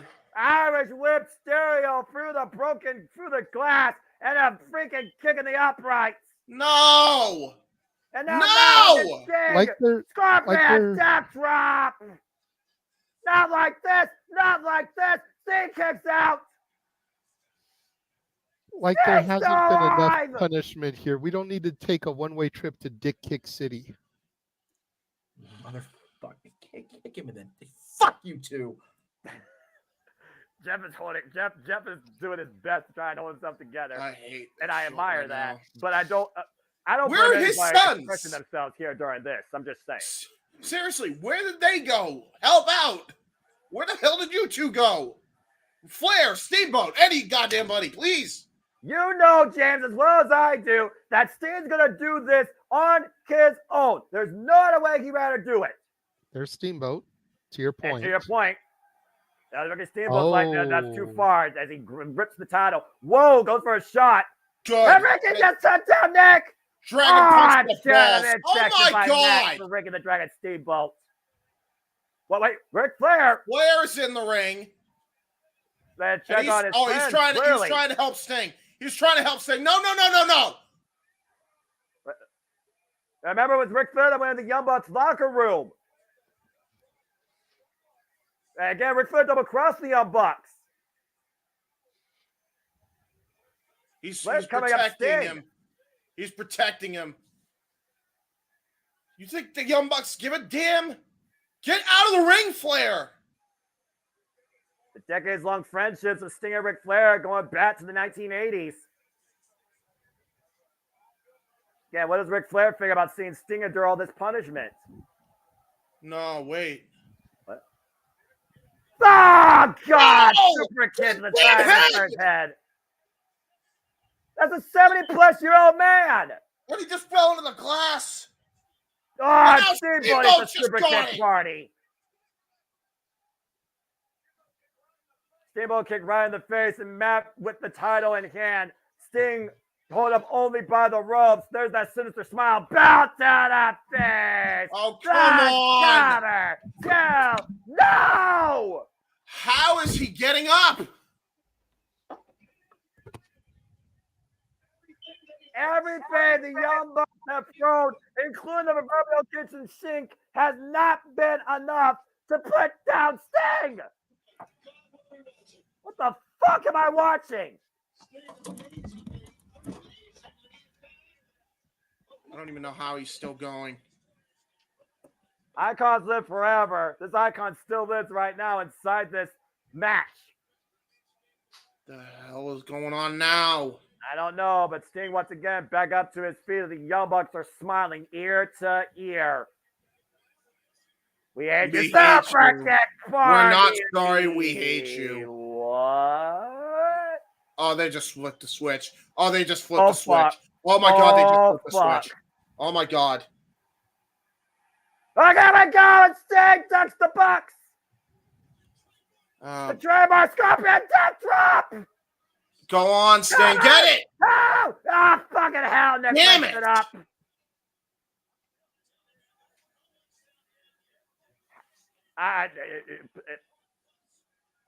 And Sting right Going now. for it again. Again. Scorpion death drop counter. Snapmare takeover. Oh, no. No. EVP trigger. Oh, no. Got it. 2. No. He kicked out again. He kicked out. They're literally about to hit Rick Knox, but the fact that Rick Knox does not count as a 3. But Sting refuses to die. This is unfucking believable. He's saying relax. He's saying relax. The resilience of Sting is beyond immeasurable with what I'm seeing tonight. And again, Darby Allin's nowhere to be found after going through that glass. No, yeah, he's screwed up, dude. He's bleeding through every pore of his body right now. The doctors are probably there checking on him. Can y'all hear me? Yeah. Yes. Okay. Sorry, I didn't mean to get professional. I apologize. This is it. Oh, Another God. This is it. trigger.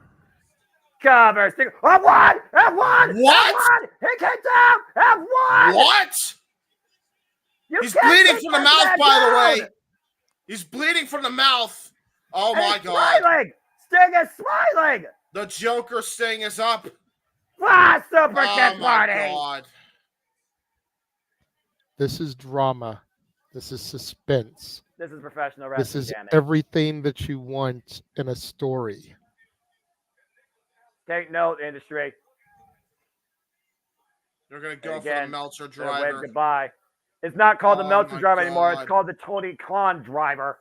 Oh, my God. Sting up on the shoulders. Darby Allin! Darby is still up! God! Holy shit! He just drove Matt. No Nick shot! off the turnbuckles, threw a table to the floor. Darby is still alive. Scorpion death drop by Matt. The counter by Sting. No! Oh my God!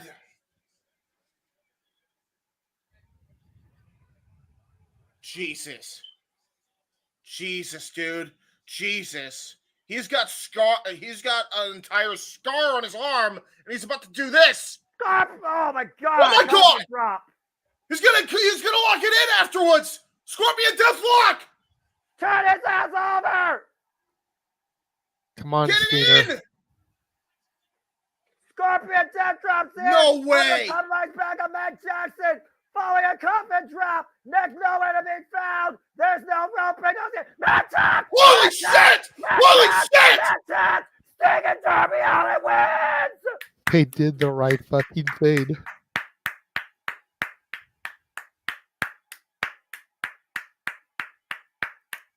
Ladies and gentlemen, your winners and still AEW World Tag Team Champions in his final match, Darby Allin and Sting. Showtime for the final time culminates in victory for the Icon. Sting and Darby Allin have beaten the Young Bucks. Sting and Darby Holy Allin. fuck! Sting just won his last ever match. As a champion! He's retiring as a champion! What a fucking incredible night! What a roller coaster ride! And Sting claims victory for the final time. God, thank God Nature's okay. They super kicked the fuck out of his head. Oh my God.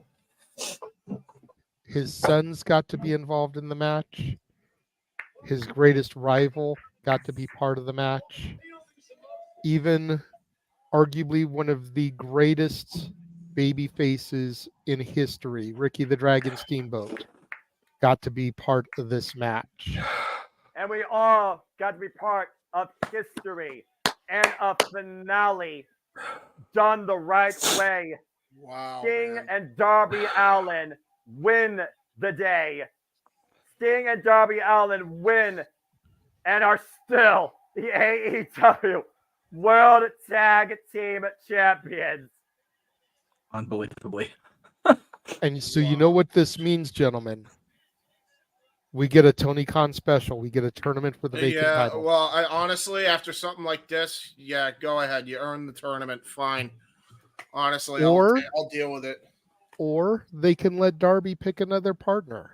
Ooh, that's an interesting That's what I would do. I mean, at the end of the day, they never lost the titles. Yeah. All the years, all the miles traveled, all the moments, all the arenas, all the accolades. You couldn't ask for a more poetic and better storybook ending for a man's career than this.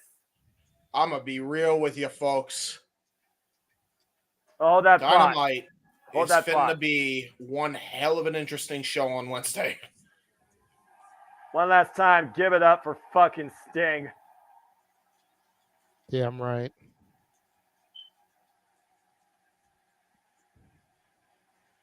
Yes, thank you. Give the ring to Sting, Darby, and please go get help. Like medical help, like immediately, please. Yeah, the back of his left side is just fucking gross. Dude, it's so bad. Like he got a whole freaking scar. I'm shocked. Oh God, look at this. Oh God, can we stop showing Darby? Can we just stop showing Darby? Let's hear from the Icon. Yes. Let's hear what he's going to say to us for the final time. All right. I'm going to mute on my end just so I can hear.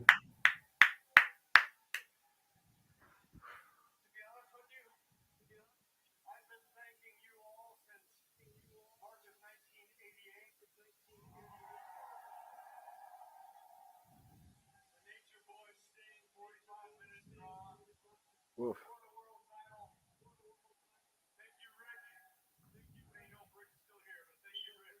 Yeah.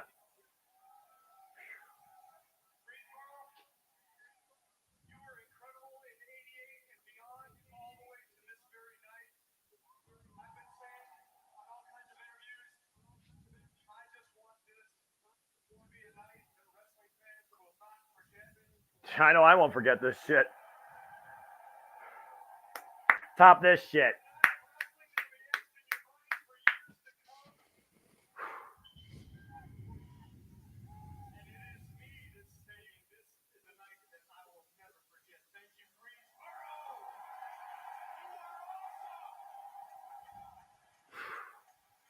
Standing room only, as such.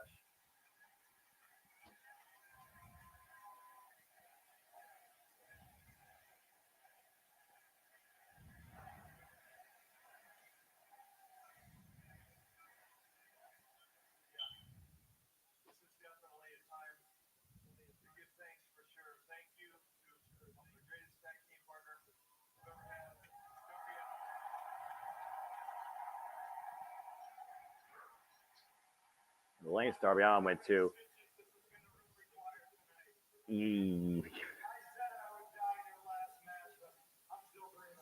Somehow, yes, you are, you crazy fuck.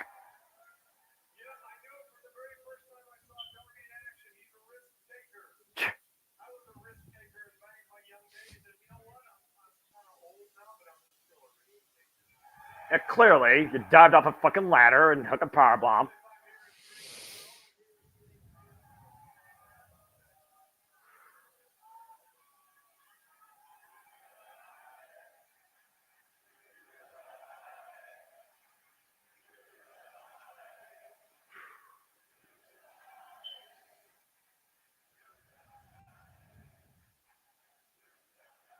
And still undefeated, by the way. Damn it. 16-0.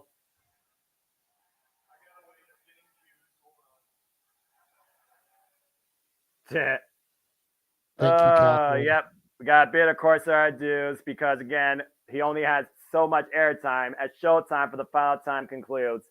Thank you, Sting, for the Renegade Wrestling JJ Williams, for Jeff motherfucking Beecher, for James Hebert. I am the simple man Noah Foster. Thank you, Sting. Thank you, AEW Revolution. Thank you, Multiverse of Media. What a fucking phenomenal show and night for professional wrestling. This has been AEW Revolution. We'll see you next time. I just want to apologize again for throwing my equipment off and set it storming off. That was unprofessional of me. Don't apologize. You got caught up in the moment. Was not okay with them doing that to Flair and Steamboat. That was fucked up. I get it. They're pros. They can take it, but it's fucked up. But I do apologize for it. So it is what it is. That's crazy. Fine. That was unreal. That was a phenomenal show altogether, man. This is my favorite professional wrestling event across 8 different companies I've watched since January 1st this year. This is the best professional wrestling pay-per-view and event I've seen so far this year. Once again, Revolution sets the pace, sets the bar, top that shit. And what the industry already has been phenomenal across the board, that was just beyond fucking incredible. What a ride, what a night. So here's the deal now, right?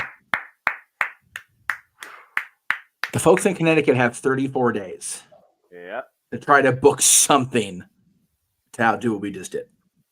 And you know what? I'll even go one further. They don't have to outdo it because that's not WrestleMania. WrestleMania is WrestleMania on its own. Correct. This is the most. I'm all out of here. I was sure that you guys having the opportunity to call the return of Stone Cold Steve Austin in the ring was the most special thing I'd be able to be a part of. But this I think is above that. Yeah. Without question. Sure.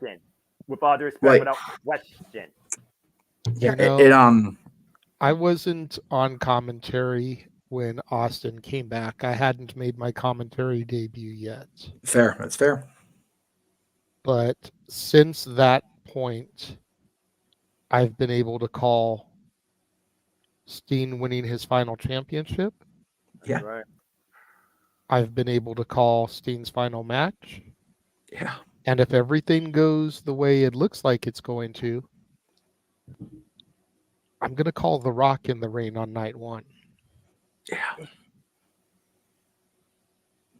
I know to a lot of people, especially considering the controversy of how we got there, calling The Rock in the ring can't top this.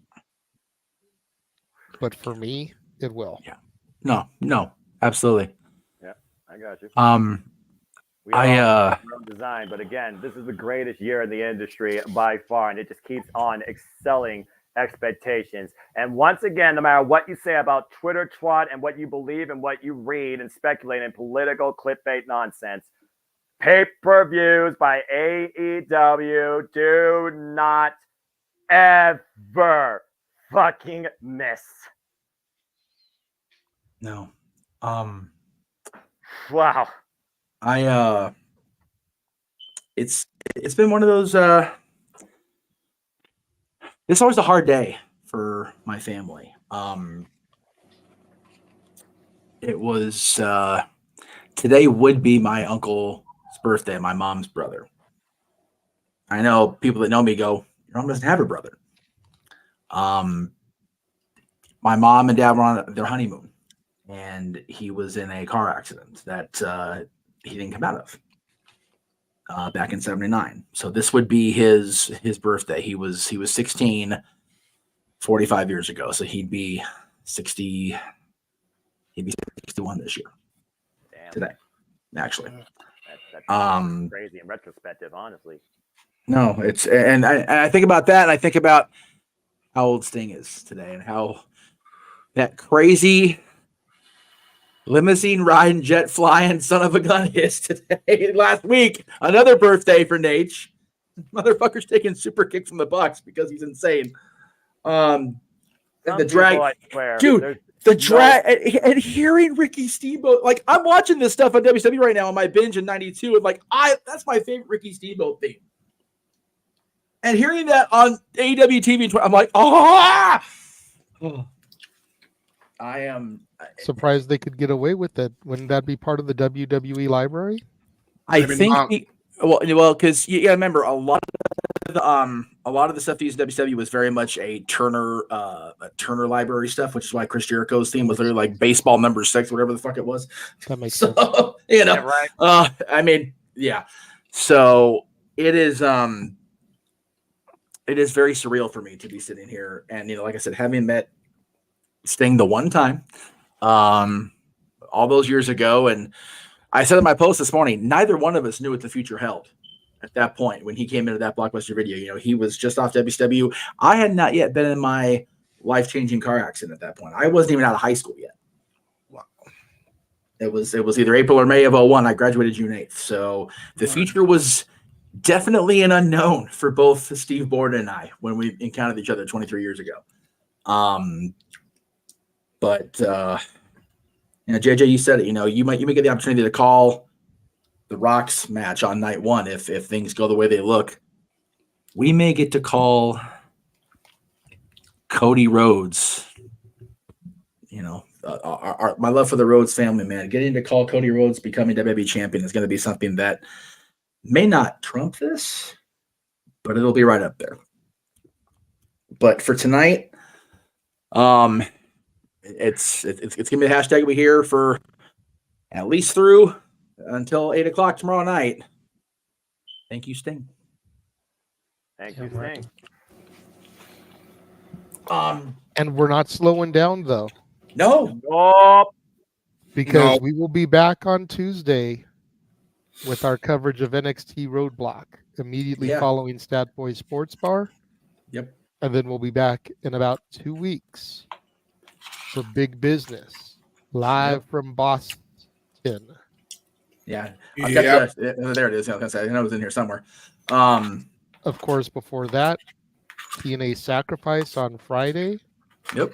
And just prior to that, the Dad's Not Always on Wrestling will be discussing Sting's greatest matches. Exactly. So, going to be tapping into the Stinger at least one more time. Yeah. We got a lot of cool stuff coming up. We've got Greg Cherry Brand coming back every other week, alternate weeks from Dad's being on. Even though they're not the same day, just because that's the way the schedule worked out. But yeah, we joke about the scaling back we were going to try to do, but Rocky said it on Friday. It's wrestling's cool again, man. And I'm glad we're covering it. Every last bit of it. Oh, I don't know what to say. I'm just kind of sitting here, just taking it in. I say we just wrap it up. Yeah, bottom line, I agree. Go ahead and close this thing out as I simply say this. No doubt, Superman approval. First off, thank you, Sting. And once again, every time, thank you, AEW, because that's professional wrestling! Damn it! And we don't digress anymore. Absolutely not. For the Renegade par excellence, JJ Williams. For the clearly hungry He-Man, James Hebert. Yes, all the eating. No, you're good, brother. Hey, gotta eat, man. Nourishment is the thing. Yes. Showtime's over. Time to eat. Time for the after party. Damn it. Show's over. As soon as we get out here. Has concluded for the final time, and I think that's a perfect way for us to conclude tonight. Yes. For the Renegade, for the He-Man, for the Simple Man, I am the founder. No, not Jeff Jarrett. Jeff Jarrett did wrestle tonight, though, so good for Jeff. I am Jeff Meacham, the other Jeff in wrestling. This has been our coverage of Revolution. Thank you all for watching. Thank you all for keeping the number above 40 damn near all night. I love the shit out of y'all for that. Fucking real. We'll see you tomorrow for Talk Wrestling and all the things. Good night, guys. Have a good night, folks. Thank you, Sting. Thank you, Sting. Thank you, Sting. Thank you, Sting! The Jeff Meacham Network's Multiverse of Media. For over 15 years, the recognized symbol of excellence and the standard bearer in coverage of sports and entertainment.